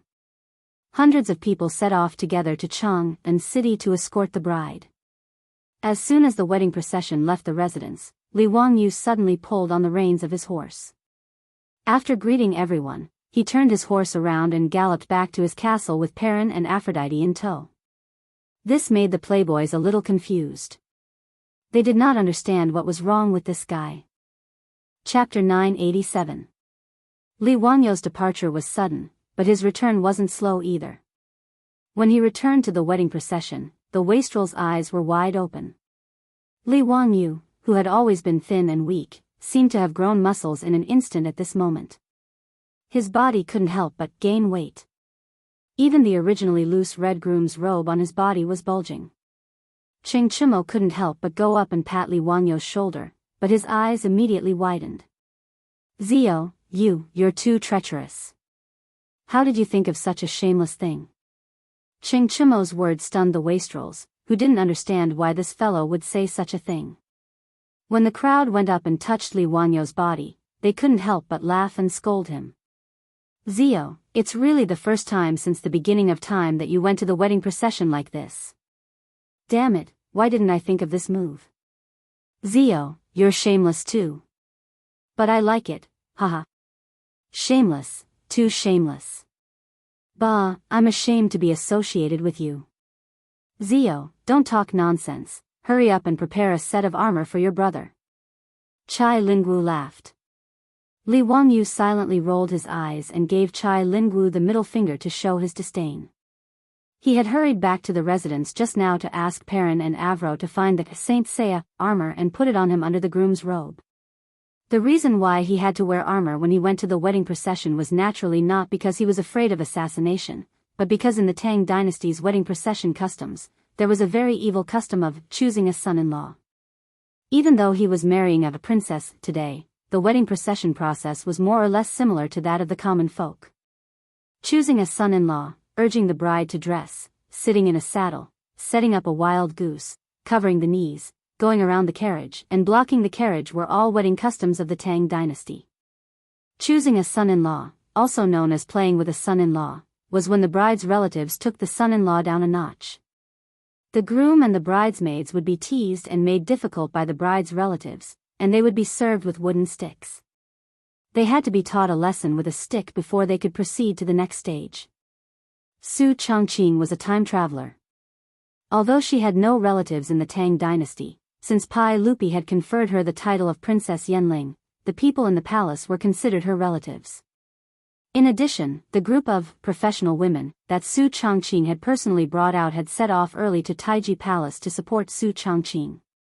Even Niu Yong and Niu Wu's daughter-in-law stood on the bride's side today. Therefore, Li Wangyu was very clear that if he wanted to pick up the bride today, he would have to be taught a lesson with a stick. Although those sticks were wrapped in a thick cotton cloth and could not hurt people, they were still very strong. But with so many sticks raining down on him, even if he didn't get hurt, it would still hurt. A few years ago, during the mass wedding of the palace maids, Li Wangyu just hid on the side to watch the fun and did not take the killing stick. But today, he was getting married, so he couldn't hide on the side, right? Therefore, Li Wangyu was very shameless. He simply put on the armor under the auspicious clothes, wanting to use the armor to block the sticks of the female army. The playboys despised Li Wangyu's sneakiness, but at the same time, they did not forget to ask Li Wangyu for armor to protect themselves. Everyone followed Li Wangyu and put on the armor under their clothes. After dressing up, everyone laughed and went on the road again, heading towards Chang'an City. At this time, in the main hall of Taiji Palace in Chang'an City, Su Chongqing had already changed into the wedding clothes under the service of the palace maids. She was kneeling in the main hall anxiously, waiting for Li Wangyu's arrival. Empress Jiangsun led a 2 or 3-year-old boy into the main hall and sat opposite Su Chongqing with a smile. "Qing Ke greets Masteress," the child said in a childish voice and bowed to Su Chongqing. He was Pai Lupi's last eldest son, the future third emperor of the Tang dynasty, Emperor Gaozong of Tang, Li Ji. Li Ji was now 3 years old. Although he had not formally learned from Li Wangyu, he had kowtowed to Li Wangyu under the witness of Pai Lupi and Empress Jiangsun. Therefore, it was reasonable for him to call Su Chongqing Masteress. Su Chongqing smiled and reached out to pull Li Ji into her arms. She had always liked children, so whether it was Chang'e, Wu Meinyang, or Li Ji, they were all very close to her. "Has Qing Ke been obedient recently?" "Masteress, Qing Ke has always been very obedient." Su Chongqing deliberately teased Li Ji, "Really? But I heard that Qing Ke has been very naughty recently." "Qing Ke is really obedient. If Masteress doesn't believe it, you can ask Mother." "Mother, Qing Ke is very obedient, right?" Li Ji was afraid that Su Chongqing would not believe it, so he quickly pulled his mother to testify for him. Empress Jiangsun and Su Chongqing could not help laughing. The two teased Li Ji for a while, and then Empress Jiangsun asked the palace maid to take Li Ji to play. Empress Jiangsun reached out to help Su Chongqing tidy up her hair that was messed up by Li Ji. Then she stared at Su Chongqing for a long time and said with a chuckle, "Chongqing, you won't blame me, will you?" Su Chongqing naturally understood the meaning of Empress Jiangsun's words. If it were not for Pai Lupi and Empress Jiangsun's interference between her and Li Wangyu would have gotten married 2 years ago after he cut off his decline. It was impossible to say that Su Chongqing had no complaints in her heart. But she could also understand why Empress Jiangsun would do this. Although she and Li Wangyu were in love, the two of them only traveled through the Tang dynasty and did not wander on an isolated island. The surrounding social environment forced them to compromise on many things. Empress Jiangsun wanted to marry her daughter to Li Wangyu. Although this kind of thing was incredible in the eyes of later generations, it was quite normal in the eyes of the Tangs. Su Chongqing slowly shook her head and smiled at Empress Jiangsun. "Aunt, what are you talking about? How can I blame you? Aunt and His Majesty have always treated this little girl well. This little girl does not dare to have any complaints." Her words were also sincere. Except for interfering with her marriage with Li Wangyu, Empress Jiangsun was really good to her. Now that she and Li Wangyu were about to get married, the previous grudge against Empress Jiangsun in her heart naturally disappeared. Empress Jiangsun could see that Su Chongqing's words were really sincere, so she was relieved. She turned to look at Li Ji, who was playing hide-and-seek with the palace maids, and then turned to Su Chongqing and said with a smile, "Chongqing, I see that you like children very much. He is the only son in Zio's family, and there are not many people. After you and Zio get married, you should hurry up and have a few more children. Although Su Changqing was smart and capable, she also became shy when talking about this topic. She just nodded silently. However, Su Changqing's heart also flashed a trace of haze because of this. She and Li Wangyu had already broken through the last window paper. But after so many years, there was still no sign of pregnancy. They did not take any contraceptive measures. After all, there was no small umbrella to use in the Tang dynasty. Previously, she could still comfort herself with the fact that they were not married, but now that she heard Empress Jiangxuan's words, she couldn't help but secretly guess in her heart. Could it be that she and Li Wangyu were unable to have children because of time travel? It wasn't just Su Changqing who guessed this. At this moment, Li Wangyu, who was on horseback and listening to the playful banter of the wastrels, was also secretly pondering the meaning of his previous nonsensical dream. Son. Li Wangyu's face suddenly changed. As if he and Su Changqing had a telepathic connection, the two of them thought of the same thing at the same time. Could it be that because of time travel, he or Changqing were unable to have children? Thinking of this, Li Wangyu was almost ready to turn the horse around and run back to Xianwei village behind Dingzhou village to find Sun Simiao to treat him. Damn, it can't be that outrageous, right? Could it be that he really couldn't have children in this life? Author's note: this old dragon is very dedicated to his work. Come and praise me. Chapter 988. Li Wangyu was no longer in the mood to play around with the foppish playboys due to the nightmares he had in the morning. All along the way, he was pondering whether or not he could have a son. Not only was Su Changqing not pregnant, but neither was Aphrodite's stomach. This made Li Wangyu even more certain that something was wrong with his body. It seemed that he could only seek out the king of medicine, Sun Simiao, to diagnose what was wrong with his body. If even Sun Simiao could not do anything, then he was done for. At this thought, Li Wangyu could not help but feel vexed. It was only when the wedding procession entered the illustrious Virtue Gate that Li Wangyu rubbed his face hard and suppressed his worries. He did not want to think about these things anymore. He had also thought it through. It was not a big deal if he did not have a son. There were many Dink families in the future, but weren't they still living well? It was also good that no brats would disturb him and Su Changqing. Although Li Wangyu and Su Changqing's wedding was rushed, everyone in Chang'an knew about it. Naturally, the gossip-loving people of Chang'an could not miss the liveliness of Fufeng's wedding. Both sides of Vermilion Bird Avenue were already crowded with people who wanted to watch the show. Even the trees by the roadside were occupied by people. The two counties of Chang'an had already sent out a large number of yamen runners to maintain order. When the wedding procession entered Chang'an city, the city was instantly filled with all sorts of blessings and cheers.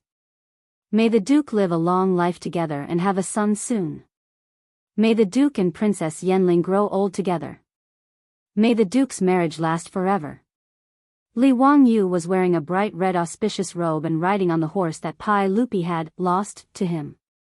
He was all smiles as he cupped his hands in thanks to the people around him. There were 10 fully loaded four-wheeled carriages in the wedding procession.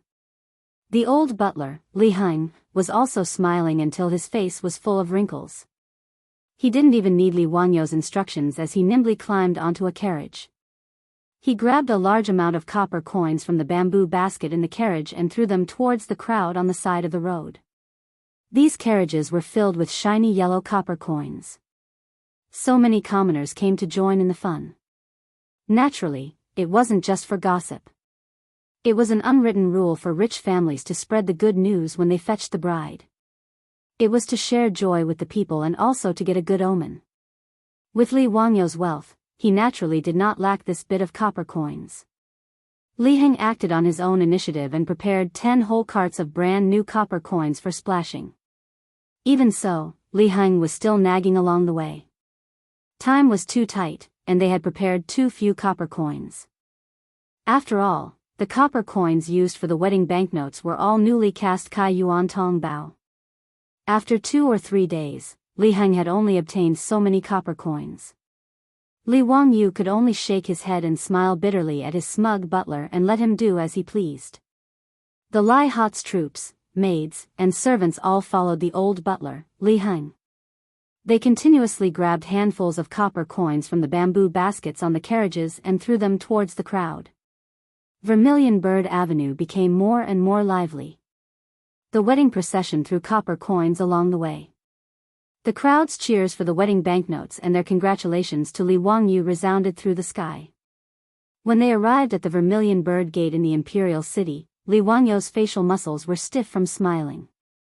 But when everyone saw the situation in front of the Vermilion Bird Gate, everyone, including the group of rich playboys, couldn't help but curse in their hearts. The old butler, Li Heng's face twitched a few times. He suddenly jumped out of the carriage. Lang Jun, this old slave will return to the Kai Hua Square to prepare for the evening banquet. Please forgive me. After the old man finished speaking, he didn't give Li Wangyu a chance to speak. He led the group of maids and servants in the residence and turned to leave. Li Wangyu glared at the back of Li Heng's fleeing figure. He was extremely disdainful of this disloyal old butler. Ching Chumo swallowed his saliva. Zio, I suddenly remembered that there is still soup on the stove in the residence's kitchen. I have to go back. Li Wangyu didn't wait for Ching Chumo to finish speaking. He gave him a death stare, forcing Ching Chumo to swallow the rest of his words. Fang Yai and the others all sucked in a breath of cold air. This kind of battle could kill. In front of everyone's eyes, the Vermilion Bird Gate of the Imperial City opened wide. From the Vermilion Bird Gate to the distant Taiji Palace's Gate of Heaven, it was a distance of over 2 li.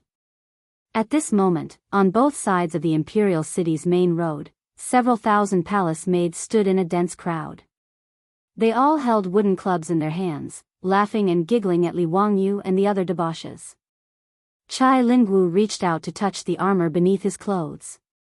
He muttered, Zio, tell your brothers the truth. What kind of enmity do you have with His Imperial Majesty? To use several thousand palace maids as a son-in-law, I'm afraid that you'll be beaten to death. Li Wangyu did not know whether to laugh or cry. He had not expected that Pai Lupi would actually create such a large spectacle. In reality, Li Wangyu and the other debauches had wrongly accused Pai Lupi. This matter was truly not arranged by Pai Lupi. As the eldest princess, Princess Changel was very gentle and considerate. She had always been well-liked in the palace. Pai Lupi intended to betroth Princess Changel to Li Wangyu. Everyone in the palace knew of this. Naturally, these female officials and palace maids also knew of this.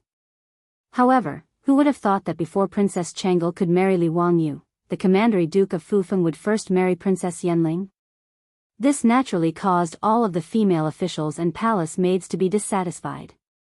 Although Su Chongqing had been conferred the title of Princess Yanling, compared to Princess Changel, who had grown up in the palace maids were naturally closer to Changel. Originally, Empress Zhongsun had planned to find several dozen palace maids as a token of goodwill. However, she did not take this matter seriously, directly handing it over to the female officials to make the arrangements. As for the female official in charge of this matter, she had gathered several thousand palace maids. Armed with clubs, they stood guard within the imperial city, intending to teach Li Wangyu, this heartless man, a lesson and vent Princess Changel's anger. Naturally, Li Wangyu and the others did not know the reason behind this. However, just thinking about being beaten and running across this 1,000-meter-long road made their scalps feel numb. It was no wonder that Li Heng, upon seeing such a formation, would turn and run. With his old arms and legs, how could he endure these clubs? At this time, it was best to flee as quickly as possible. The old housekeeper, Li Heng, ran without any sense of loyalty. However, the debauches could not run. With a bitter face, Fang Yai asked, Zio, why don't we come back another day to pick up the bride? Brothers. Li Wangyu could not be bothered to listen to his nonsense. What did he mean by coming back another day to pick up the bride? Was this something a human would say? Brothers, we are about to go to the western regions to conquer the barbarians. We do not fear the sharp swords of the barbarians. How can we fear the flowery fists and impractical footwork of this army of women? Let's go. Brothers, charge with me. Li Wangyu took a deep breath and jumped off his horse. With a strange cry, he covered his head with both hands and charged forward. The debauches looked at each other helplessly. They could only follow Li Wangyu's example and cover their heads with their hands as they charged toward the gate of heaven influence. The palace maids only wanted to tease Li Wangyu and the others. Naturally, they would not hit them for real. No matter what, Li Wangyu was the prefectural Duke of Fufeng and His Majesty's nephew. They did not dare to be too presumptuous. However, when the palace maids' clubs landed lightly on Li Wangyu and the others' bodies, they made soft clanging sounds. A clever palace maid noticed something fishy about Li Wangyu and the others and immediately shouted, "Sisters, they are wearing armor under their clothes." The prefectural Duke of Fufeng was here to pick up the bride, but he dared to cheat. This made the palace maids, who were already dissatisfied, so angry that their noses were almost crooked. Therefore, the wooden clubs that were originally raised high and gently lowered began to be forceful. Instantly, Li Wangyu and the debauches wailed and howled miserably. In yesterday's chapter, I was muddle-headed and wrote Li Ji's nickname, Jianghu, as Qing Quebec Wahahaha, very embarrassing. Please forgive me. Old Long has already received his retribution. It was rare for him to be more diligent yesterday. Not only did he watch the second night, he even went out to exercise at night. After competing with his son to see who could jump the furthest, he tragically sprained his old waist. Retribution, this is a lesson. As expected, one cannot be too diligent. Yes, this must be the case. Chapter 989. Even though Li Wangyu and the other wastrels were wearing armor, the places that the armor could not protect were still sore from the thousands of palace maids' attacks. Everyone covered their heads and ran for their lives. After running for more than 2 miles, they finally escaped the encirclement of the thousands of palace maids. Looking at everyone, their clothes were in a mess and their hair was in a mess. They looked miserable. When Li Wangyu and the other wastrels ran to the gate of Sky Bearing, before they could catch their breath, they heard a burst of laughter coming from the palace gate. Wahahaha, Ziyu, why are you in such a sorry state? A group of weak little girls beat you up like this, it's really shameful. Heh heh, he must have fallen into the land of tenderness and fallen for the honey trap. Jingda, the old man's words are reasonable. Wahahaha. Your Majesty is still the best. You only used a few palace maids to make the men of Fufeng County run like rats. Your Majesty, these bastards actually wore armor under their wedding robes when they came to escort the bride. They are too cunning. Li Wangyu and the other wastrels were stunned. When they looked up, they saw a few people standing on top of the gate of Sky Bearing. They were pointing at Li Wangyu and the other wastrels and laughing. It was none other than Pai Lupi, who was led by Qing Yaojin, Yuchi Jingda, and the rest of the wastrels. Although it was not arranged by Li Er, this matter could not be hidden from Mitua, who was the head of the provincial palace, who was the imperial chamberlain. After receiving Mituo's report, Li Er laughed heartily. Not only did he not step forward to stop the female officials and palace maids from taking revenge, he even excitedly called Qing Yaojin and the others to run up to the gate of heaven influence to watch the show. Previously, when Li Wangyu and the other wastrels were surrounded and attacked by the thousands of palace maids, Pai Lupi, Qing Yaojin, and the rest were very happy to see it. Li Wangyu and the other wastrels were so angry that their noses were almost crooked, but they could not vent their anger. Other people were all swindlers, but Qing Yaojin, Yuchi Jingda, this group of old ruffians, were very fond of swindlers. The more unlucky Qing Chimo was, the happier Qing Yaojin and the others laughed. Li Wangyu couldn't do anything about this group of evil bosses other than secretly cursing them in his heart. Little nephew greets uncle, greets all uncles. Li Wangyu resisted the urge to roll his eyes. Looking at the closed gate of heaven influence, he knew that Pai Lupi and the others were up to something again. As expected, Pai Lupi laughed from above the palace gates. Zio, you should recite a make-up poem. Jin will say this first, this poem must be composed by you, no one else can do it for you. If this make-up urging poem is not done well, the gate of heaven influence will not open today. Pai Lupi's words immediately gave Li Wangyu a headache. He naturally knew that today's wedding ceremony required a makeup urging poem, but among the Tang and Song poems that he had memorized, how could there be a makeup urging poem? On the eve of the wedding, the congratulatory poet would compose a poem to urge the bride to dress and make up. There were too few good works. If he had to compose a poem himself, that would really be asking for his life. Li Wangyu originally planned to have Wei Shuyu, do go, and the others help him compose a poem and just fool them. Now that Pai Lupi had interfered and insisted that he compose a poem, and it had to be a good one, this was asking for his life. Uncle, little nephew's mood is not at peace today, and I really don't have the heart to compose a poem. How about little nephew ask Shuyu and the others to do it for me, is that okay? Pai Lupi immediately shook his head, no.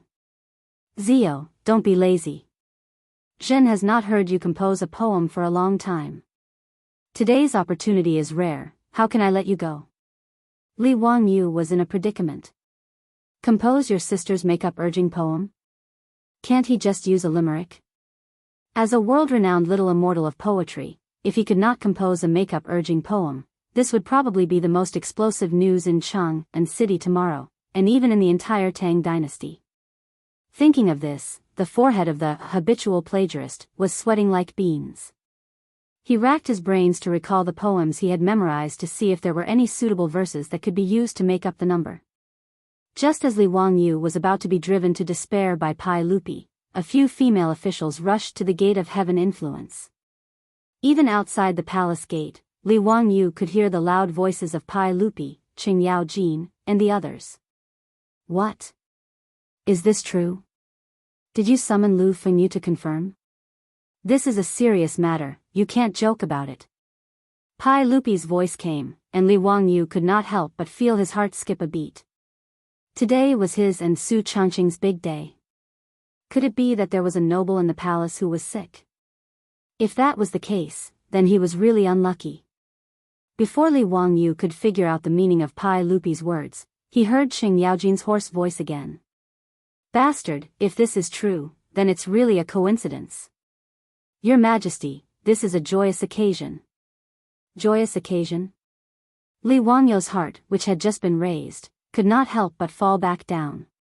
Since Pai Lupi ordered people to summon Lu Shenwei, the imperial physician of the Shangyao Bureau, and Qing Yaojin said that it was a joyous occasion, could it be that a noble in the palace was pregnant? Li Wangyu was still thinking about these messy things when he heard Pai Lupi's orders from above the palace gate. Quickly open the gate of heaven influence and let Zio in. Today is really a double blessing. When Li Wangyu heard this, he could not help but feel happy. This relationship was good. It seemed that he did not need to make that makeup poem anymore. He had managed to get away with it. The gate of heaven influence of the Taiji Palace opened.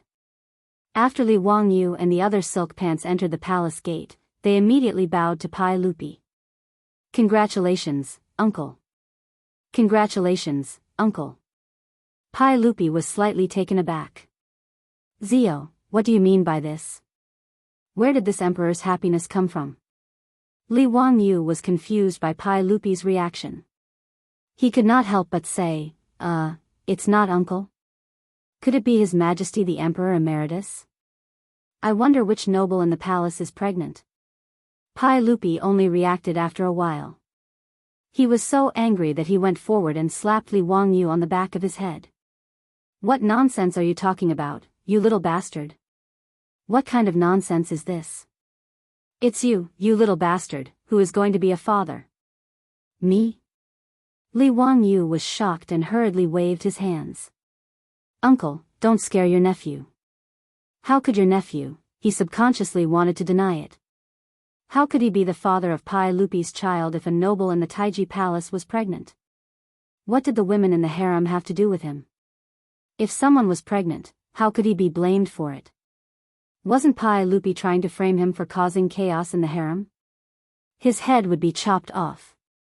It was a good thing that Pai Lupi did not know what Li Wangyu was thinking. Otherwise, he would definitely turn today's happy occasion into a funeral.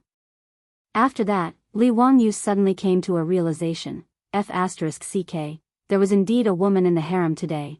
Wasn't Su Changqing in the main hall of the harem, waiting for him to marry her? Could it be that Su Changqing was pregnant? Li Wangyu instantly became ecstatic. Uncle, is Changqing is pregnant? Pai Lupi rolled his eyes at him. You're not too stupid. That's right, just now the female official came to report that Princess Yanling suddenly felt nauseous and vomited. Your aunt hurriedly called Lu Fengyu to treat her. I have already asked the female official. Lu Fengyu checked her pulse and confirmed that Princess Yanling is pregnant. She is already 2 months pregnant. Really? Uncle, you're not lying to me? I am going to be a father. Li Wangyu was so excited that he was incoherent. Pai Lupi smiled and nodded. That's right, this is absolutely true. For Princess Yanling's sake, I will spare you today. Quickly go to the main hall. Li Wangyu did not say anything and did not bother to greet everyone. He turned and ran to the main hall. There was only one thought in his mind. Sure enough, Meng Du was the opposite. Chapter 990. Su Changqing didn't expect that she would suddenly feel nauseous and retch while talking with Empress Zhongsun. This naturally scared Empress Zhongsun and she quickly ordered someone to summon Lu Shenwei. When Lu Shenwei hurried to Li Main Hall and checked Su Changqing's pulse, he smiled. Congratulations, Princess Yanling. Congratulations, Princess Yanling. You are not sick. You are pregnant. You are pregnant. His words stunned Empress Zhongsun and Su Changqing. Shortly after, Empress Zhongsun's face was filled with joy. Lu Fengyu, is this true? Empress, there is absolutely no mistake. This official is certain that Princess Yanling is pregnant and has been pregnant for more than 2 months. Su Changqing was completely dumbfounded.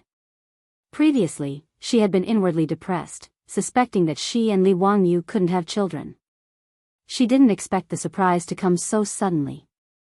Her period didn't come last month, but because her body didn't have any reaction, she didn't take it seriously, thinking it was just an occasional disorder. Only today did she discover that she was pregnant when she showed signs of pregnancy. Brother Shenwei, you really diagnosed it clearly? Su Changqing covered his mouth with his hand in disbelief. Of course it's not wrong. If Princess doesn't believe me, you can ask my master to diagnose you again after you return to Zhou village. Lu Shenwei twirled his beard and smiled. Su Changqing quickly nodded. I believe. Of course I believe. Brother Shenwei, don't misunderstand. I just. She was momentarily speechless. In her excitement, hot tears flowed from the corners of her eyes. Empress Zhongsun knew that she was emotional and hurriedly comforted her. Changqing, this is a happy occasion. Don't cry. You are a married woman today. You should be smiling. Moreover, a woman is pregnant. She wouldn't dare to be so emotional. What if she hurts the child? Hearing this, Su Changqing hurriedly reached out to wipe his tears in a flurry. Then, he smiled through his tears and nodded repeatedly to thank Empress Zhongsun. Fortunately, Li Wangyu and Su Changqing were born in the Tang dynasty. If it were the Ming and Qing dynasties, people like them who got pregnant before marriage would probably be drowned in a pig cage. However, in the Tang dynasty, the people were open-minded and did not value women's chastity before marriage. It was even common for women to lose their chastity and remarry.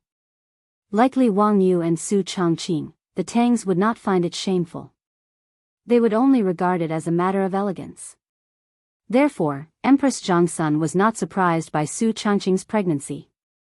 After confirming that Su Changqing was really pregnant, Empress Zhongsun hurriedly ordered the female official to report to Pai Lupi.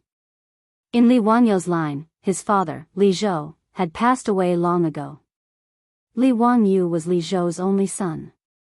For the Tangs, carrying on the family line and spreading the family name was the most important thing. Now that Li Wangyu was about to have a child, it meant that Li Zhou's line would have an heir. Pai Lupi originally did not like Li Zhou very much. However, because of Li Wangyu, he no longer had any ill feelings towards Li Zhou. He even posthumously gave Li Zhou the title of head of the Department of Ceremonial Ceremonies, bestowed the posthumous title of Zhen, and sent people to repair Li Zhou's grave. As Pai Lupi's nephew, Li Wangyu could have an heir. This was also a big matter for the royal family. Even though Li Zhou's and Li Wangyu's names had not yet been re-entered into the imperial register by the imperial clan temple. However, in the hearts of Pai Lupi and Empress Zhangsun, Li Wangyu was a member of the Li Tang imperial clan.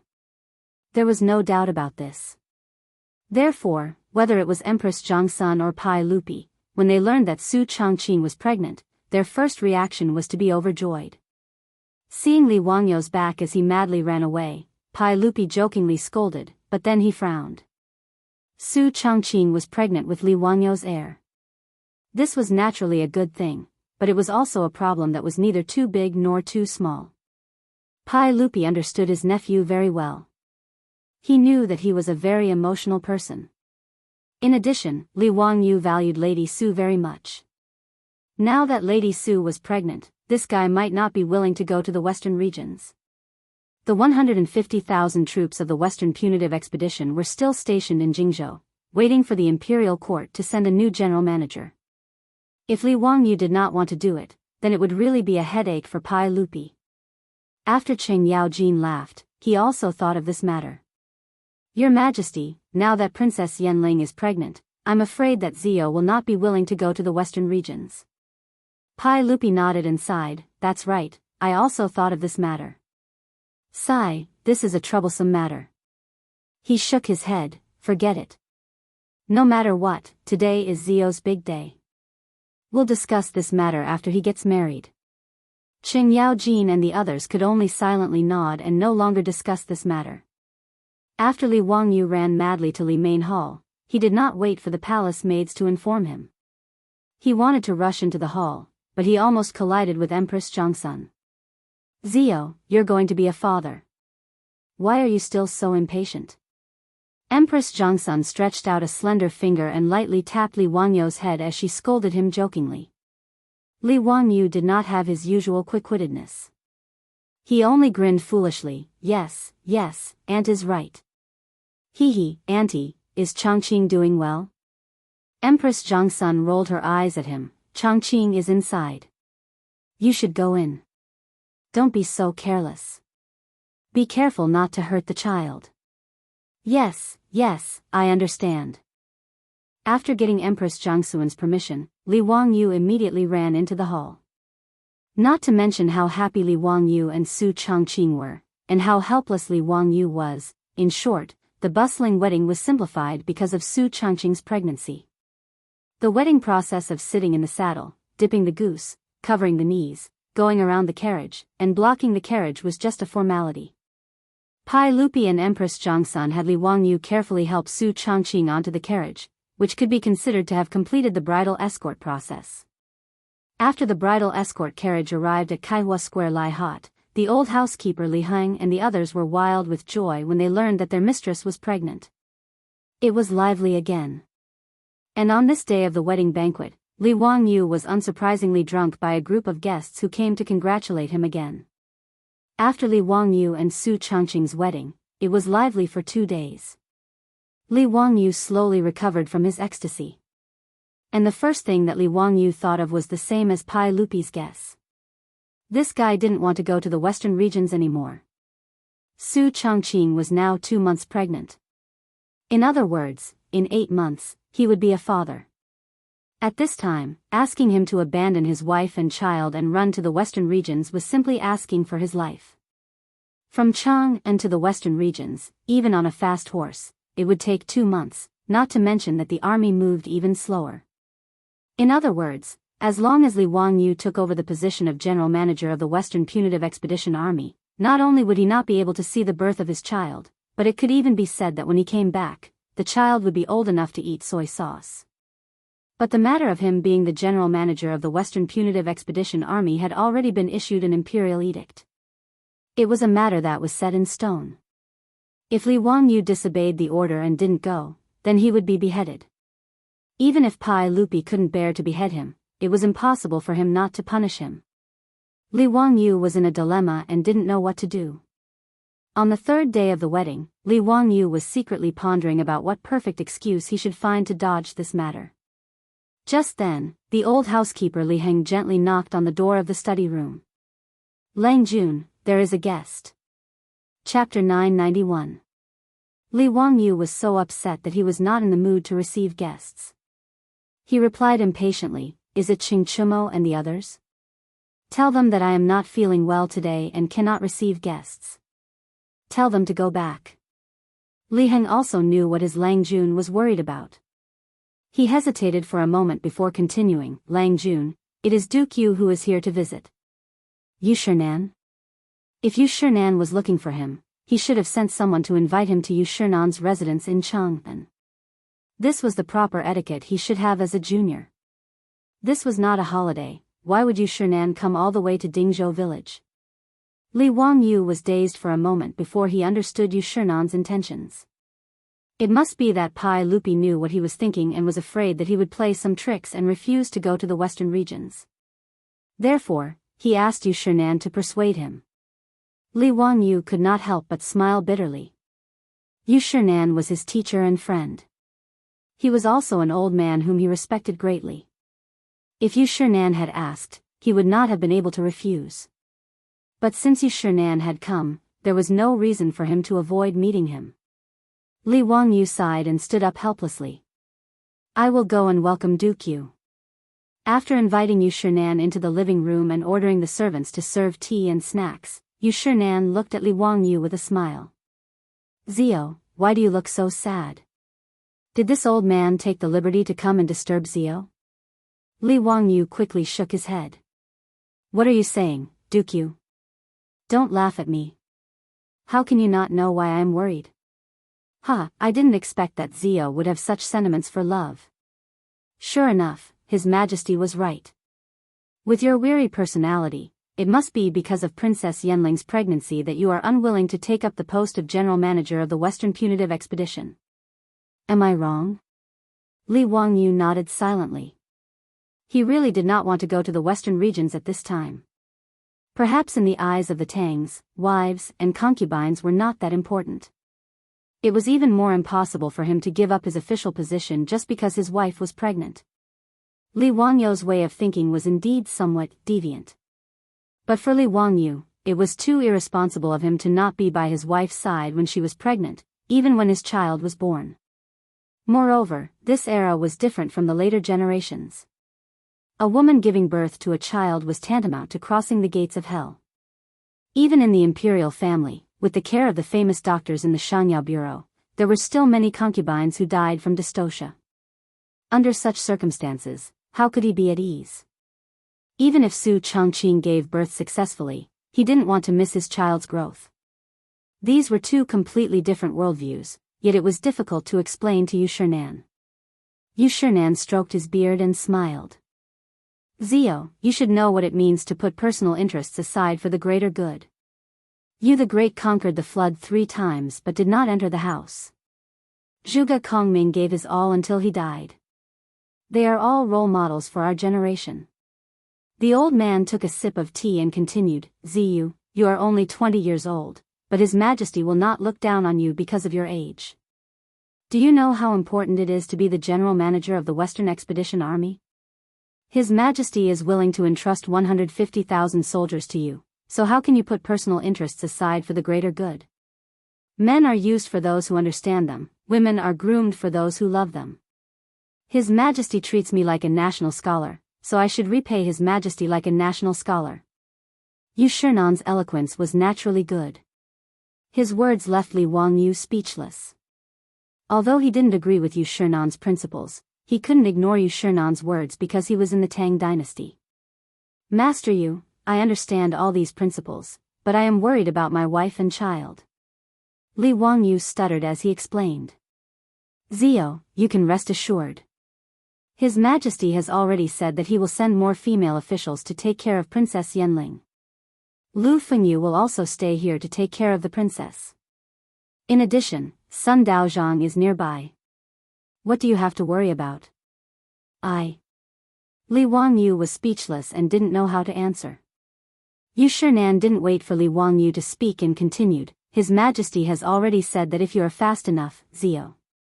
After the Western Expedition Army destroys Gaochang, His Majesty will allow you to return to Chang and temporarily to visit Princess Yenling and your son. What do you think? Zio, what do you have to worry about? His Majesty has been very kind to you. Li Wangyu's eyes lit up when he heard this. Master Yu, is this true? If I destroy Gaochang, His Majesty will allow me to return to Chang'an. Of course. Do you think this old man will deceive you? Good. Since it's like that, I'll leave 7 days from now. Li Wangyu calculated silently in his heart, and then he stopped hesitating and nodded in agreement. He had calculated that destroying Gaochang would be as easy as blowing off dust. As long as the Tang army arrived, Gaochang would have no choice but to surrender. The distance from Jingzhou to Gaochang was more than 4,000 li. If the army marched quickly, it would take 3 to 4 months. At most, he would have to work a little harder and then rush back to Chang'an. It would only take a little more than a month. He should be able to return before Su Changqing gave birth. Seeing Li Wangyu nod in agreement, Yushernan was also very happy. As long as Li Wangyu was willing to go to the western regions, everyone would be happy. After Yushernan left, Li Wangyu went to look for Su Changqing. Filled with guilt, he told Su Changqing about Yushernan's visit and his promise to go to the western regions. Changqing, I'm sorry. I didn't discuss this with you before agreeing to Yushernan's request. But Su Changqing didn't wait for Li Wangyu to finish. He reached out a slender finger and gently pressed it on his lips. Wangyu, you don't need to explain. I understand. Su Changqing shrunk her slender body into Li Wangyu's embrace and pulled his arm around her. She closed her beautiful eyes and leaned her head on Li Wangyu's chest, quietly listening to Li Wangyu's strong heartbeat. After a long time, Su Changqing slowly opened her mouth and said, Wangyu, you and I are husband and wife. There's no need to say sorry. I know that you promised Li Shimen to go to the western regions for me, for our unborn child. As long as you come back safe and sound, that's my greatest wish. Wangyu, promise me that you won't be impulsive for me and our child. We'll wait for you at home. In an instant, Li Wangyu's nose suddenly turned sour and tears overflowed from the corners of his eyes. He hugged the beauty in his arms tightly. The two of them didn't speak for a long time. They just stood there in an embrace. Time seemed to have stopped at this moment. Li Wangyu only felt that his throat was blocked by many, many words, but he didn't know how to say them. After a long time, Li Wangyu, like an injured wolf, began to sing, south of the southern mountains, in a hoarse voice, you're in the southern sun, snow swirling. I'm in the northern cold night, spring all year round. South of the southern mountains, the northern autumn is sad. South of the southern mountains, there are piles of grain. South of the southern winds, north of the northern sea. North of the northern sea, there are tombstones. Old Dragon listened to the south of the southern mountains. After writing this chapter, I feel like I'm torturing the single dog. Forget it, I'm going to find a wife. Chapter 992. After making up his mind, Li Wangyu tidied up his mood and rushed to Chang and Duke Lu's residence. It wasn't that Li Wangyu had masochistic tendencies and wanted to find excitement. He braced himself to explore the Dragon's Pool and Tiger's Den for only one purpose, and that was to ask Qing Yaojin for advice on how to be a military chief. Although the old hooligan's character wasn't very good, his ability to lead an army and fight was excellent. Among the generals of the Tang dynasty, Qing Yaojin was one of the top. Otherwise, Pai Lupi wouldn't have listed him as one of the 24 meritorious officials of the Lingyan Pavilion. Although in the romance of the Sui and Tang dynasties, Qing Yaojin was described as a reckless general who only knew 3 axes, but in reality, Qing Yaojin was a very shrewd person. Whoever treated him as a reckless man would be an idiot. Li Wangyu was just a fan of the army in the future. How could he know anything about arranging troops and how to lead an army to war? Pai Lupi forced him to take the position of the Western Expedition Army's military chief. He could only make a last-minute effort and run to the old hooligan to ask for advice. After all, he was the military chief. If all military affairs were handed over to Niu Jinda, Shui Wanjun, and the other deputy chiefs, it wouldn't be pleasant to hear. When Qing Yaojin heard that Li Wangyu actually took the initiative to ask for a beating, he couldn't help but laugh. Wahahaha, Ziyu actually took the initiative to come, that's rare. Since you're here today, don't think about leaving. Come, prepare the banquet. Li Wangyu saw that the old hooligan was about to flip out again and quickly raised his hands in surrender. Uncle Cheng, this nephew came to visit Uncle Cheng today to ask for advice on military matters. Let's forget about this wine. When this nephew returns from the western regions, this nephew will accompany Uncle Cheng to drink until we're drunk, okay? Qing Yaojin glared at him with dissatisfaction. Scoundrel, what does drinking wine have to do with you asking for advice? Don't be so wishy-washy like a woman. Finished speaking, the old hooligan didn't wait for Li Wangyu to object. He directly grabbed Li Wangyu and strode toward the central room. Li Wangyu immediately regretted it. Damn, if he wanted to ask about military matters, wouldn't it be better for him to look for Li Jing? Wasn't it better to look for Qin Xiong? Why did he have to run over to Qing Yaojin, this old hooligan? Not waiting for Li Wangyu to finish regretting, the person had already been pushed to the central room of Duke Lu Mansion by Qing Yaojin. As for the maidservants of the Qing residence, they quickly served up the food and wine. Li Wangyu looked at the tables that were filled with food and wine. He wanted to ask Qing Yaojin how the cooks and maids in his mansion were trained. If there was a Guinness Book of World Records in the Tang dynasty, this speed of serving food and wine would definitely be the first. Li Wangyu sighed helplessly as he looked at the tall glass of sorghum wine in front of him. Uncle Cheng, your nephew has brought you a new type of wine today. Please give it a try. In fact, Li Wangyu had already predicted the old hooligan's reaction. Therefore, in order not to be stuffed into a puddle of mud, he specially brought 2 large barrels of beer with him. Oh. But what kind of beer is that? A few days ago, Chumo and the others had already told me that the beer was very bland, but it was cool and refreshing. Since you have the heart to bring it here, then let me try it. Qing Yaojin loved wine. When he heard that Li Wangyu had brought a new type of wine, he naturally did not mind tasting it. Li Wangyu quickly ordered people to bring the barrels of beer into the central room. He personally poured a cup full of beer for Qing Yaojin. Qing Yaojin took the glass of beer and gulped it down like a cow. He poured the iced beer into his mouth and burped with satisfaction. What kind of beer is this? It's good to quench thirst. Qing Yaojin smacked his lips and signaled Li Wangyu to fill his cup again. Li Wangyu took advantage of the time to pour the wine for Qing Yaojin to quickly speak of his intentions. Uncle Qing, you have to help your nephew. Whether or not your nephew can rush back to Chang, and before my family's madam gives birth depends on Uncle Cheng's guidance. Qing Yaojin raised his head and laughed loudly. Zio, I always thought that you knew everything above the heavens and below the earth, but I didn't expect that you would also have a time when you were timid. You brat, do you think that the army is going on an outing? You actually expect to lead 150,000 troops from Jianghu to the western regions in 3 months. Isn't this just a dream? Li Wangyu could not help but be stunned. He did not understand what Qing Yaojin meant. The distance from Jianghu to Gaochang was more than 4,000 li. There was no mistake. Although Li Wangyu had never come into contact with the army, he was more or less clear that the ancient armies of Wuxia would march about 30 to 40 kilometers a day. In other words, it would only take about 2 months to complete the journey of over 4,000 miles. He estimated that 3 months was already a lot of time. Why did Qing Yaojin say that he was dreaming? Please enlighten me, Uncle Cheng. Zio, you brat, do you know what the concept of 150,000 troops is? Let me explain it to you like this. If the 150,000 troops set off in formation, the vanguard would have already reached the destination and started to set up camp, but the rear would have yet to leave the camp.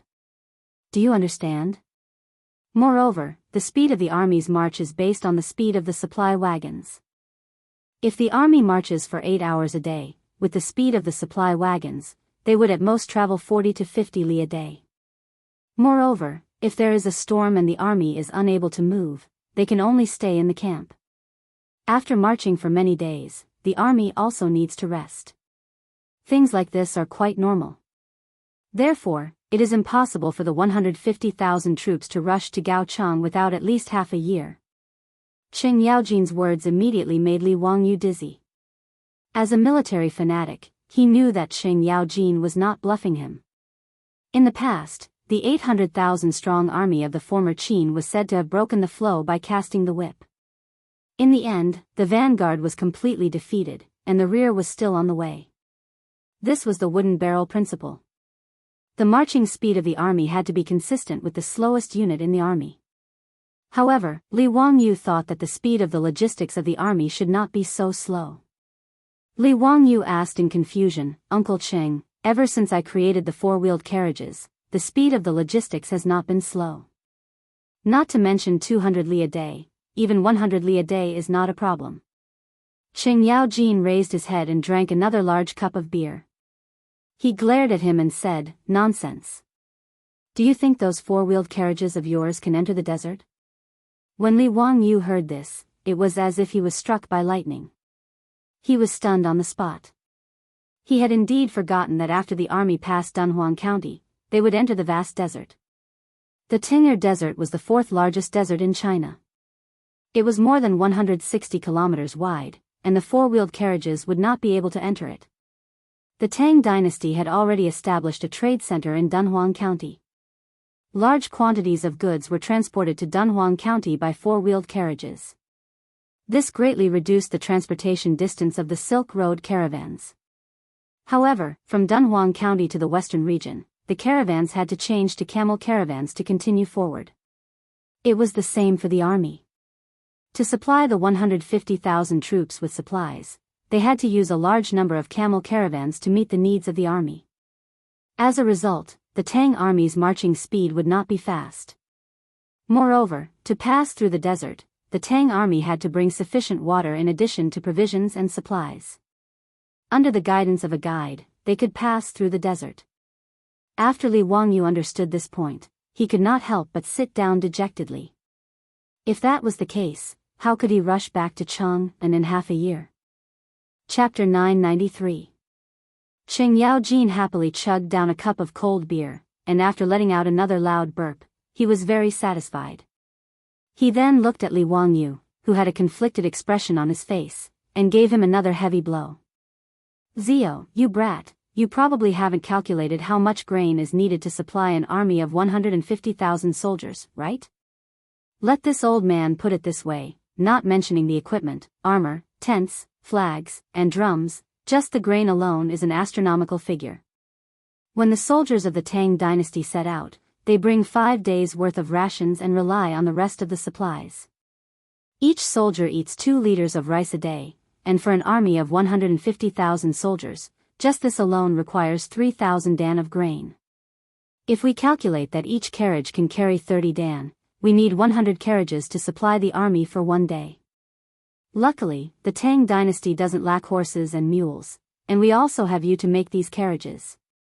Otherwise, even if His Majesty wanted to attack Gaochangwa, it would be difficult to do so. Just maintaining the army's rations is already a huge problem. But even so, if the army wants to pass through the desert, they still need to use camels, mules, and horses. A camel can carry 3 dan, and a horse can carry 5 dan. Zio, you brat, calculate how many animals are needed to supply the army? And with so many animals, how much horse feed and millet will be needed? Have you calculated it? Also, how much did we lose during the transportation of these rations? Qing Yaojin's words left Li Wangyu even more speechless.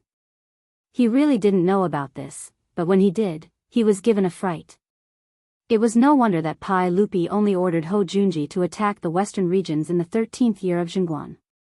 In truth, it was because of the logistical difficulties. Li Wangyu also didn't know that in the 13th year of Zhengguan, the army of 150,000 that attacked the western regions only had 70 to 80,000 soldiers. The rest were in charge of logistics. But things were different now.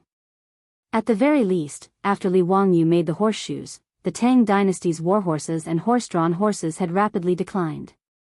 As a result, almost everyone in the army of 150,000 rode horses. Even the infantrymen relied on their horses to travel. They would only dismount to fight on the battlefield. The movement speed of the army could be increased by a lot because of this. However, due to the wooden barrel theory, they would still be dragged down by the resources. Before the troops and horses move, the provisions and fodder must move first. This was a necessary condition for a large army to march to war. Li Wangyu was very depressed by Chen Yaojin's words. He couldn't help but grab the wine cup and gulp down a big mouthful of wine. He thought that Pai Lupi had found his conscience. However, he did not expect that this unscrupulous Uncle Tsong would actually dig such a big hole for him, and he actually foolishly jumped into it.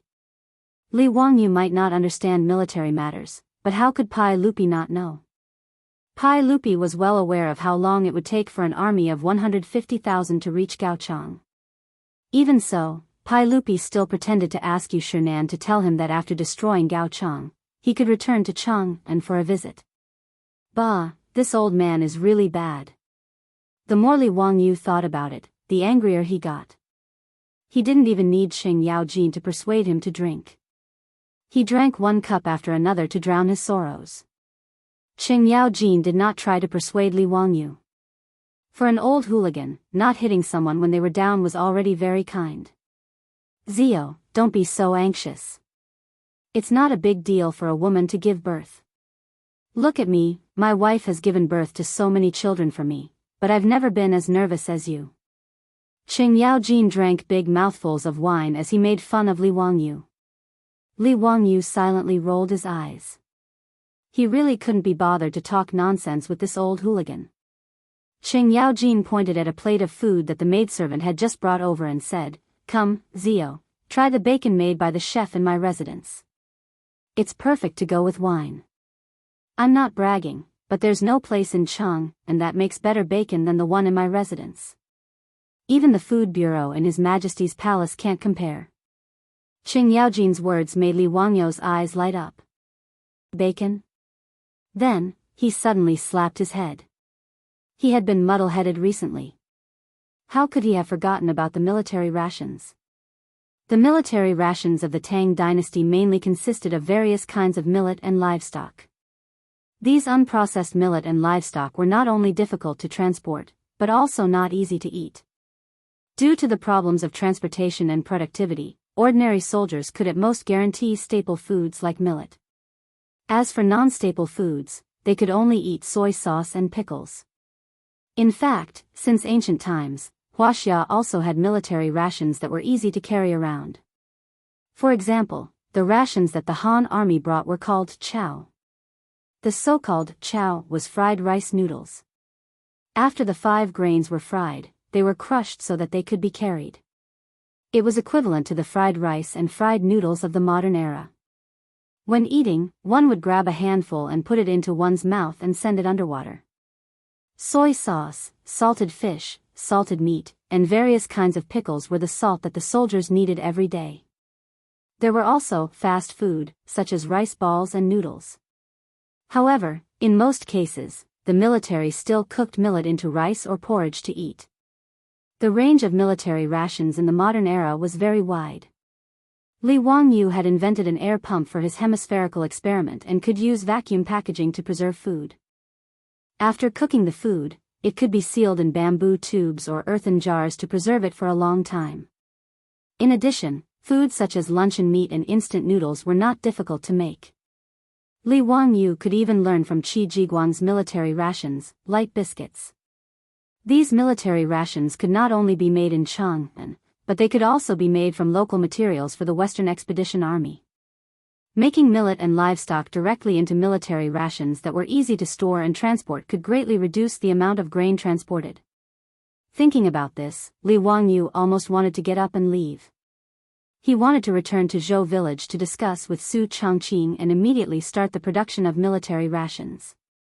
Anyways, no matter what, Li Wangyu needed to think of a way to reduce the pressure on the logistics of the army. Only then could he increase the speed of the army so that he could rush back to Chang, and within 8 months. However, it was not enough to just make military rations that were easy to store. If the army wanted to pass through the Tang Desert, they had to give up on the 4-wheeled carriages and change to camel teams and horses. From Dunhuang Prefecture to Gaochang Country, there were still 2,000 miles. If they only relied on camel teams, it would slow down the speed of the army. When Li Wangyu traveled in the modern era, he had also ridden camels in the desert. Although camels had good stamina, their speed was not much different from an adult walking.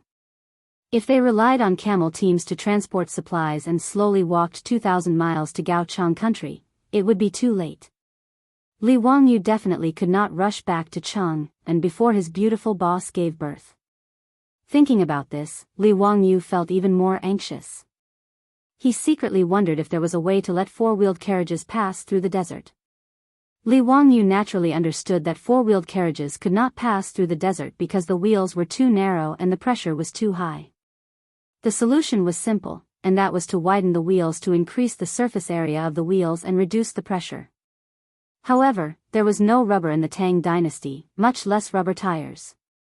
If he used wood to make such a wide wheel, just the weight alone would make it impossible for horses to drag it, let alone pass through the desert.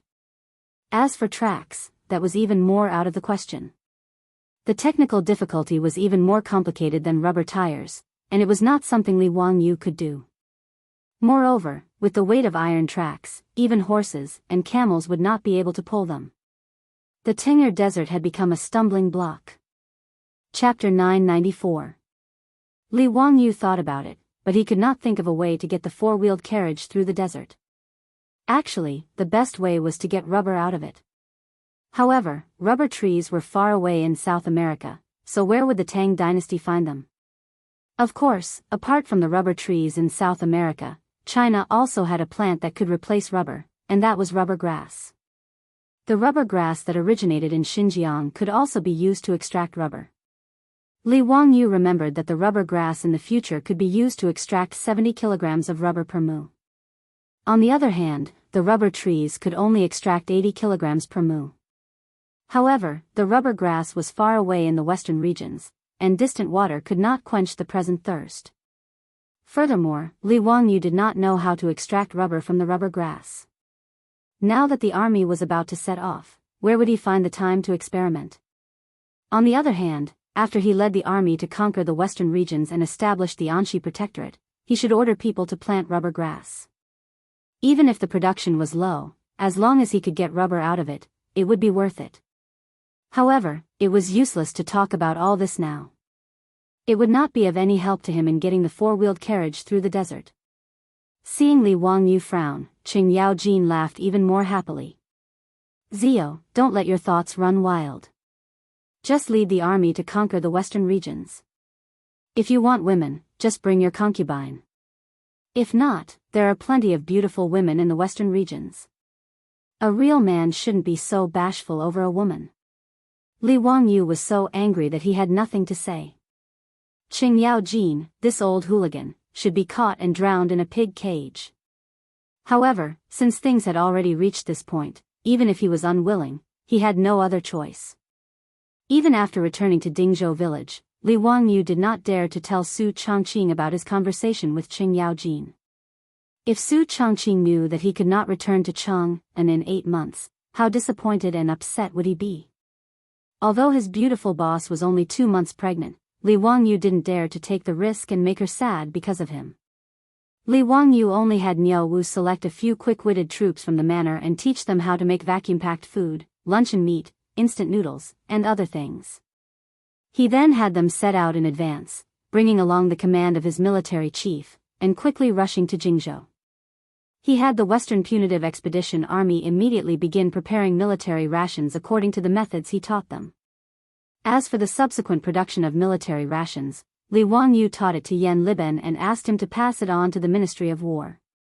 In the later stages of the Western expedition, all the rations and supplies needed to be replaced with these military rations.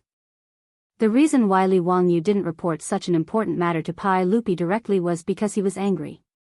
He was angry that Pai Lupi had deliberately set him up. He was angry that Pai Lupi had caused him to not be able to accompany Su Chongqing. Therefore, Pai Lupi had deliberately ordered someone to pass on a message, but he had avoided meeting Pai Lupi. However, how could Pai Lupi not pay attention to such an important matter?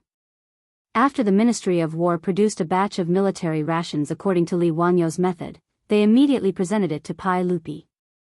After tasting these delicacies, Pai Lupi was naturally overjoyed.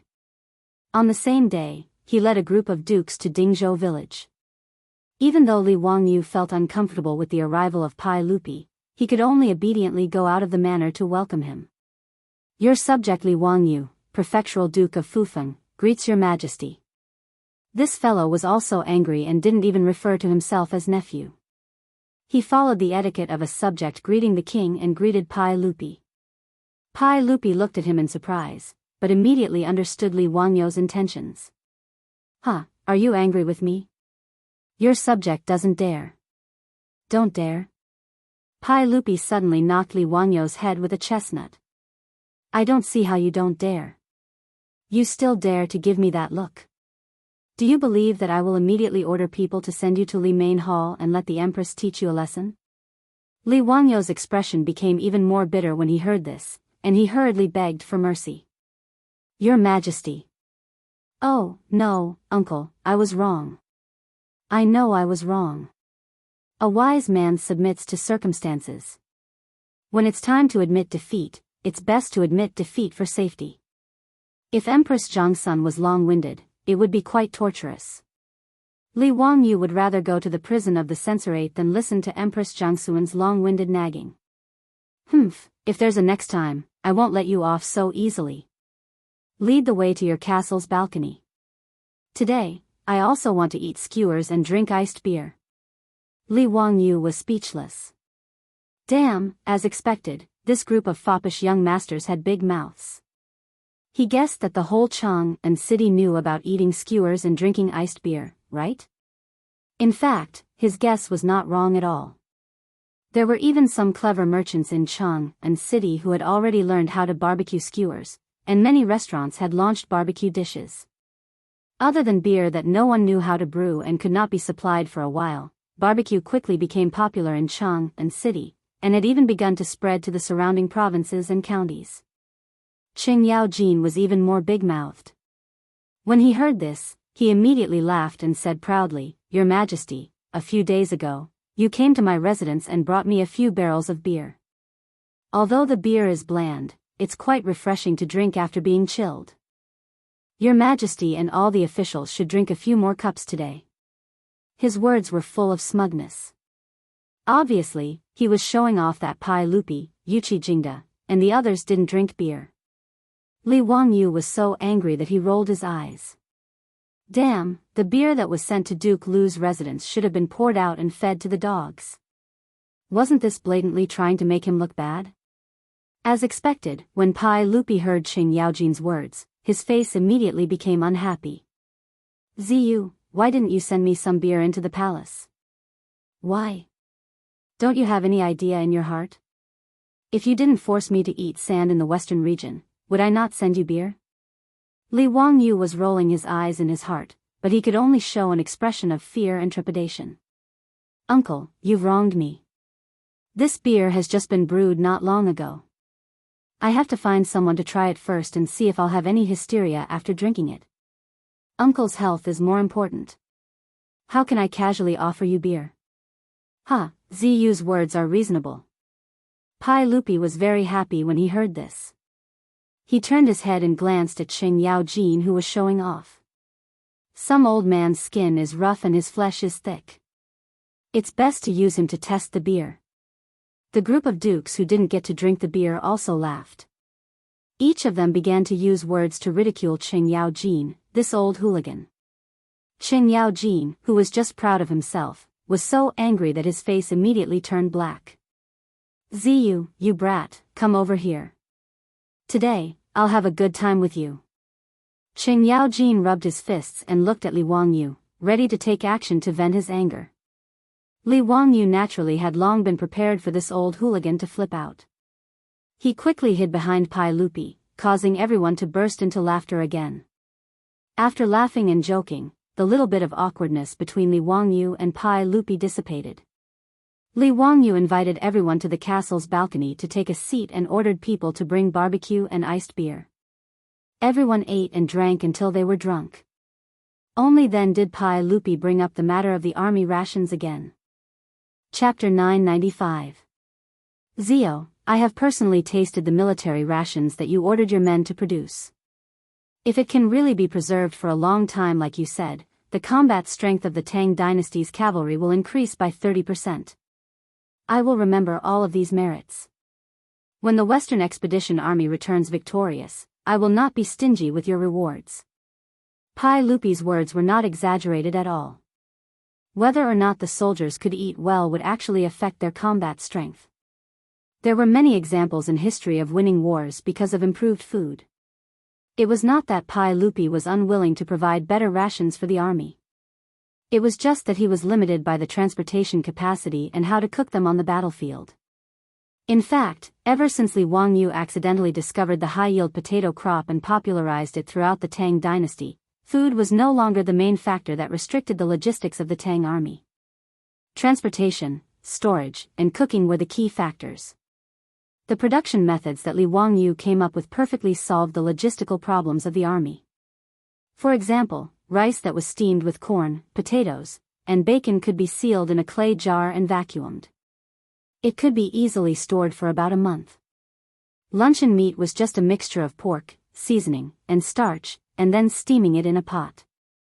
After vacuuming it, it was quite convenient to eat it. Moreover, after Pai Lupi and the other dukes tasted the luncheon meat, they were full of praise and felt that it was a rare delicacy. The fact that military rations could be made so delicious and could be stored for a long time was a huge surprise to the emperor and officials of the Tang dynasty. As for instant noodles, it was even simpler. After rolling out the noodles, they were steamed in a pot and then deep-fried until they were thoroughly fried. Although Li Wangyu could not come up with the various flavors of instant noodles, even the plain boiled noodles were enough for Pai Lupi and the other dukes to their heart's content. After tasting the military rations for the first time, Pai Lupi and the other dukes could not believe that such delicious food was actually meant for the army. More importantly, the cost of producing these rations was not high. Pai Lupi had even ordered the officials of the Ministry of Civil Affairs to calculate that because the new military rations were easier to transport and store, if the loss of millet and livestock was included, after the army changed to the new military rations, the amount of food consumed would be even less than the original millet. Eating better and spending less money, Pai Lupi was naturally overjoyed. He immediately rushed to Dingzhou village and praised Li Wangyu. Li Wangyu secretly pursed his lips. In his opinion, no reward was as good as letting him go home and accompany his wife. Of course, Li Wangyu also knew that his words were useless. Now, Pai Lupi would definitely not let him go. Therefore, in response to Pai Lupi's words, Li Wangyu only smiled and did not say anything. Pai Lupi raised his beer cup and drank it in one gulp. He glanced at Li Wangyu and said, "Zio, are you complaining about me?" "I wouldn't dare." "Humph, even if you don't say it, I know. You bastard, you have no future at all. You only revolve around a woman every day." Pai Lupi glared at Li Wangyu angrily and continued, "Actually, I am not lying to you. It is not difficult for the army to reach Gaochang in 3 to 4 months. Pai Lupi's words stunned Li Wangyu. Then, he was overjoyed and quickly asked, "Uncle, don't lie to me. I asked Uncle Cheng if it is more than 2,000 li from Dunhuang County to Gaochang. The army relies on camel caravans to transport supplies and it will take at least 2 to 3 months. Ha, Zio, you are really stupid. Let me ask you, can't you use 4-wheeled carriages to transport? It can travel 200 li in a day. In less than 10 days, the army can travel 2,000 li. What's so difficult about that?" Li Wangyu stammered, But 4-wheeled carriages can't pass through the desert." Pai Lupi laughed even more happily, but he purposely didn't answer to whet Li Wangyu's appetite. This time, not only was Li Wangyu dumbfounded, but the group of dukes and bigwigs, including Qing Yaojin, were also dumbfounded. They didn't understand the meaning behind Pai Lupi's words. Jingda and the others all thought that Chen Yaojin's words were correct. From Jingzhou to Dunhuang County, the army could rely on four-wheeled carriages to transport supplies and supplies. But after that, they could only rely on camel caravans. This was definitely not wrong. Why would Pai Lupi still vow to let Li Wangyu continue to use four-wheeled carriages to transport supplies and supplies? Li Wangyu was even more anxious. He repeatedly bowed to Pai Lupi, "Uncle, I am wrong. I am stupid, please enlighten me." He really couldn't think of a way to let the carriages pass through the desert. He even made a special trip to Shi City to find a few merchants who had been using the Silk Road for a long time to ask them about a solution. After a series of inquiries and understanding, Li Wangyu even gave up on the idea of using carriages to transport supplies and supplies. This was because he had thought too simply. In the future, when Li Wangyu was traveling in the desert, he had taken a desert car and surfed the sand dunes. It was very exciting. Thus, he thought that as long as he could come up with rubber tires or some other alternative method, he could let the carriages pass through the Tang desert. But this was not the case. When the camel caravan passed through the desert, they didn't travel in a straight line. Instead, they had to follow the winding paths of the various sand dunes. Traveling in this way was first and foremost for safety. The weather in the desert was unpredictable, and sandstorms could appear at any time. Once a sandstorm appeared, the caravan would have to face the wind and have the camels sit down to avoid the wind. If they walked at the bottom of the sand dunes, they would be buried by the sand dunes if they weren't careful. In this way, even if there were rubber tires, the carriages couldn't be used. Camels couldn't pull the carriages, so it was simply unrealistic to walk at the top of the sand dunes. It was precisely after he understood this point that Li Wangyu completely gave up. Now that Pai Lupi said that he had a way, Li Wangyu was naturally surprised and happy. Pai Lupi was very satisfied with Li Wangyu's attitude and even a little proud. His nephew had given him too many surprises. His wit was almost demonic, and it often made Pai Lupi doubt his own intelligence. Now that he could finally beat Li Wangyu for once, there was no need to explain the pride in Pai Lupi's heart. He coughed lightly and said slowly, "Zio, let me ask you. Is it easy to build the four-wheeled carriage?" Li Wangyu was stunned again, as if he had thought of something. "Uncle, other than the wheels, beams, and steering mechanism of the carriage, the other parts are not difficult." The skilled craftsmen of the Tang dynasty also made Li Wangyu gasp in amazement. The four-wheeled carriages of today were no longer the simple carriages that Carpenter Liu had built to deal with the task of transporting grain in the spring.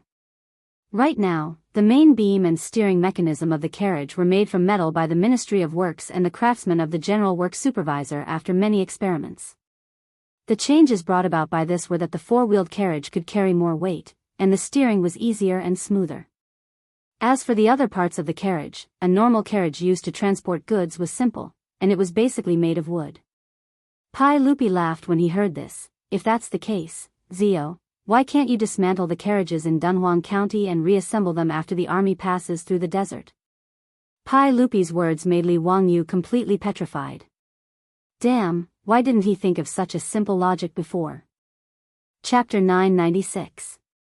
Pai Lupi's words left Li Wangyu speechless. It was such a simple principle, yet he had completely ignored it. His brain was at a dead end, and he kept thinking about how to make the four-wheeled carriage travel in the desert. He was not the only one. No one, including Chen Yaojin and the others, had thought of such a simple method. Since carriages could not travel through the desert, they could use camel caravans to transport resources. The Tang desert was only 200 li wide, so the camel caravans did not travel in a straight line. Instead, they had to travel along the sand dunes and oases. Even so, if everything went smoothly, it would take at most half a month for the camel caravans to pass through the desert. It would not take up too much of the army's time. The main components of a four-wheeled carriage were the wheels, axles, and steering mechanism. These could be dismantled and transported across the desert by camel caravans. After passing through the desert, the craftsmen in the army would cut down trees and make a new four-wheeled carriage. It wouldn't be much of a hassle. In this way, the logistics of the Western Expedition Army would be easily ensured. After the military rations were produced, the four-wheeled carriages would transport them to Dunhuang Prefecture, taking 10 days. They would then be transported to the other side of the desert by camel caravans before the four-wheeled carriages took over. Under the fastest circumstances, a batch of resources could be transported from Chang and to the various countries in the western regions in 30 days. Even if there were storms and sandstorms along the way, it would take at least 2 months. Li Wangyu could even imagine how much benefit this transportation route would bring to the Tang dynasty after the army conquered the western regions and established the Anxi Protectorate. The caravans traveling the Silk Road could all transport their goods in this way, greatly reducing the cost and time. And the Great Tang would benefit immeasurably from this. Even without the economic benefits, the connection between the western regions and the Central Plains would be closer after this communication line was opened. In history, Pai Lupi established the Anxi Protectorate in the 14th year of Zhengguan, bringing the western regions under the rule of the central government. He set up farms, collected taxes, and stationed troops, declaring the sovereignty of the Tang dynasty. But that was all. The Tang dynasty ruled the western region for no more than 100 years. It wasn't until the Qing dynasty that the western region was reintegrated into the territory of China. The fundamental reason was that the relationship between the western region and the central government was too distant, making it difficult for them to maintain their rule. Once the Western Punitive Expedition Army opened up this line of communication, the western regions would become one with the Central Plains. The Great Tang's rule over the western regions would no longer be as short-lived as it had been in history, vanishing without a trace. Li Wangyu had to admit that Pai Lupi's imagination was simply genius. Qingyao Jin, Yuqi Jingda, and the other dukes also flattered Pai Lupi's genius ideas for quite a while. After Li Wangyu understood all of this, he suddenly clapped his hands and said, "Uncle is really talented and wise. This nephew admires you greatly. This nephew will order someone to pass on the message and have the Ministry of Works and the General Works Bureau make early preparations." Pai Lupi snorted proudly and said, "There's no need.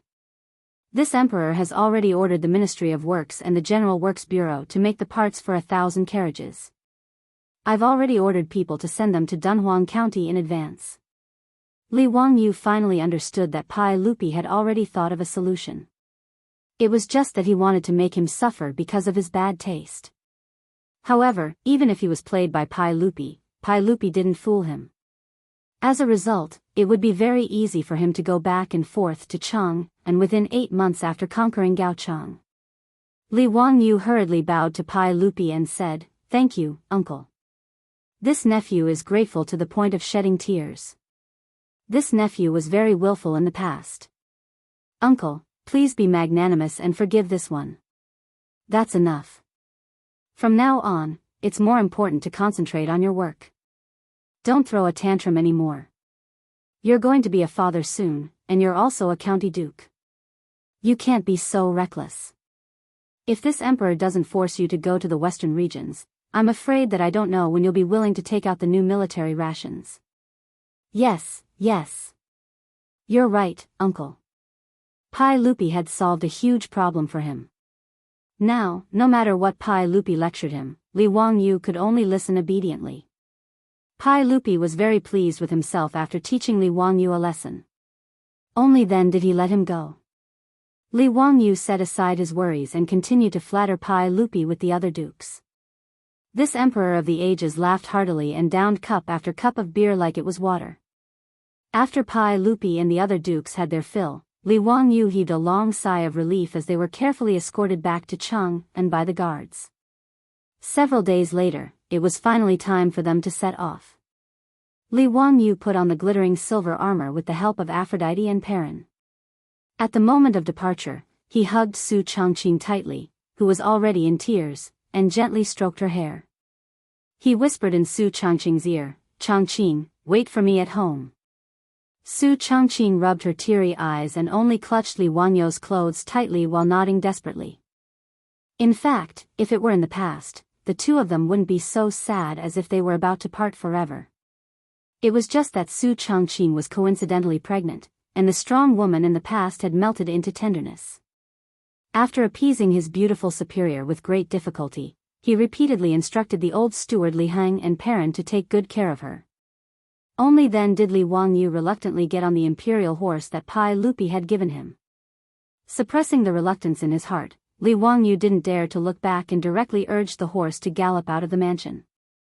Miao Wu immediately led a group of Lai Hot troops and urged their horses to follow closely behind. Perrin and all the maidservants in the mansion all bowed respectfully. "We hope that the Duke will plow the courtyard and sweep the acupoints, and return in triumph." Niu Yong was unable to accompany Li Wangyu on an expedition because of the disability of his arm, so he remained in the mansion and led the remaining troops to guard the Li family's home. At this moment, he raised his only arm and beat a war drum, making a majestic sound that shook the heavens as he marched for his Langjun. Outside Lai Hot, the villagers of Dingzhou village had already gathered on both sides of the village road under the leadership of the old village chief. When they saw Li Wangyu appear with the crowd, they all bowed down. "We hope that the Duke will plow the courtyard and sweep the acupoints, and return in triumph." "We hope that the Duke will plow the courtyard and sweep the acupoints, and return in triumph." Li Wangyu only felt a lump in his throat, but he didn't dare to stay any longer. He could only salute the villagers with cupped fists and urged his horse to leave. He didn't go directly to Jingzhou, but had to go to Chang'an first. When the soldiers of the Tang dynasty went to war and returned in triumph, the ceremony would be held outside the Gate of Heaven Influence in the imperial city. When Li Wangyu led the troops to Chang'an, a group of foppish young masters were already waiting outside the gate of Mingda in military attire. When they saw Li Wangyu appear, even the foppish young masters who usually didn't behave properly knelt on one knee in front of Li Wangyu. They then hit their chest armor with their right fist and saluted Li Wangyu properly. From today onwards, they were all Li Wangyu's subordinates, and the ceremony couldn't be ignored. After the ceremony, the foppish young masters got on their horses and surrounded Li Wangyu. They rode their horses up the Vermilion Bird Avenue and toward the Vermilion Bird Gate. The two sides of the Gate of Heaven Influence in the imperial city were already filled with valiant imperial guards in bright armor and fluttering flags. These 2,000 or so Yi Shao cavalry were ordered by Li Wuxia to guard Li Wangyu's left and right. They were the officers and soldiers who followed him to the western region. After 3 cannon shots, the Gate of Heaven Influence opened. Pai Lupi, who was also dressed in military attire, rode out of the palace. Li Wangyu immediately got off his horse and led the foppish young masters and the soldiers to bow 3 times and kneel 9 times. When the army went to war, there was a strict ceremony. Worship the heavens, worship the earth, worship the temple, worship the god of war. Chapter 997. Even the officials of the aristocratic families who had always been at odds with Li Wangyu did not dare to neglect the ceremony of the army's departure. As the saying goes, the important affairs of the country were in the worship of the army. No one dared to joke about the departure of the army. Tai Chongqing Wang Ying's expression was solemn as he prayed to the heavens. "Sima, lead the people with the flag, line up in the battle array, like Chen in battle. Chase by the field, there is Si Biao Luo, pledge to the people. Drum, encircle, fire, sacrifice the birds." Pai Lupi solemnly handed the fish talisman to Li Wangyu in the music of the drums. Before the Jin dynasty, most of the talismans used to mobilize troops were tiger talismans, but the Sui dynasty changed to scale talismans. In the Tang dynasty, in order to avoid the name of Li Yuan's father, Li Hu, they changed the tiger talisman to fish talisman and rabbit talisman. Later, there was the turtle talisman, and even the northern Song dynasty used the ox talisman as a talisman. It was not until the southern Song dynasty that the tiger talisman was changed again in order to restore the prestige of the emperor. Li Wangyu knelt on one knee and took the golden fish talisman with both hands, but he felt that it was extremely heavy. From then on, the lives of hundreds of thousands of Tang dynasty soldiers were in his hands. "Let's go." Li Wangyu bowed to Pai Lupi again, turned around and got on Sasha Luzi, and led the way to the Vermilion Bird Gate. The foppish lords and 2,000 Yi Shao cavalry also got on their horses and followed closely behind. When the rumbling of the horses' hooves resounded through the Vermilion Bird Avenue, the people cheered loudly. In the eyes of the Tangs, the cavalry of the Tang dynasty was invincible. The people cheered as if this was not an army going out to war, but a triumphant return. Zio, if we can't return with full strength, we won't have the face to come back and see our elders in Jiangdong. Ching Chima waved to the people on both sides of the Vermilion Bird Avenue in a showy manner, and urged his horse to go to Li Wangyu's side and whispered. Before Li Wangyu said anything, Fang Yai disdainfully replied, Brother Chimo, your worries are groundless. Those weaklings from the western regions could drown the 150,000-strong army with just a spit of saliva from each of them. Trying to resist the iron cavalry of the Tang dynasty is like a mantis trying to stop a chariot. You're overestimating yourself. That's right, that's the logic. What UAI said makes sense. The Silk Pants joined in the commotion. In their opinion, the expedition to the west was a bit bitter, but it was purely a gold-plated journey. There was no risk at all. Li Wangyu shook his head. Brothers, you must not underestimate the enemy. The military strength of the countries of the western regions is not worth mentioning, but brothers, don't forget why His Majesty sent out an army of 150,000 soldiers. Chai Lingwu thought for a moment and frowned. Zio, are you talking about the Turks? Li Wangyu nodded. That's right. The reason why His Majesty dispatched the 15 great armies to the western regions was to guard against the Turks. He wasn't exaggerating. In history, Pai Lupi sent Ho Junji to lead an army of 150,000 to attack Gaochang to intimidate the Turks. Although the Eastern Turks were destroyed by the Tang dynasty and Shili Khan was captured, the Western Turks were divided and their strength was greatly reduced.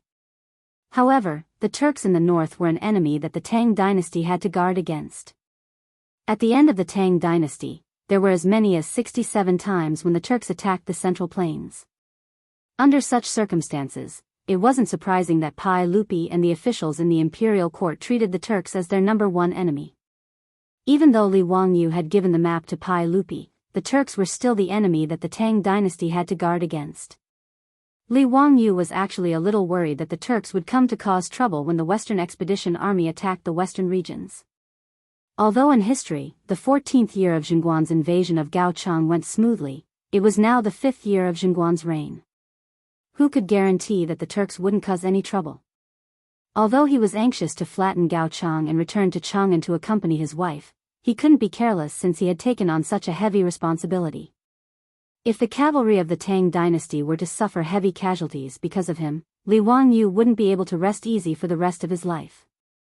After instructing the wastrels to not let down their guard, the 2,000 men galloped toward the northwest. The distance between Chang'an and Jingzhou was only 500 miles. Li Wangyu and the others also had the new military rations with them, so they didn't need any heavy supplies. Thus, they were able to travel at lightning speed and arrive at Jingzhou in just 3 days. Niu Jinda and Xue Wanjun had already received the news and left the city 30 miles early to welcome Li Wangyu and the others. Li Wangyu couldn't help but feel a little terrified. Although the two of them were now deputy chiefs in name, Niu Jinda and Xue Wanjun were both his elders. Niu Jinda, his legitimate son Niu Jingping, Li Wangyu, and the other wastrels were all brothers. Niu Jinda only had one legitimate son, but because of his foot injury, there was basically no possibility for him to develop an official career.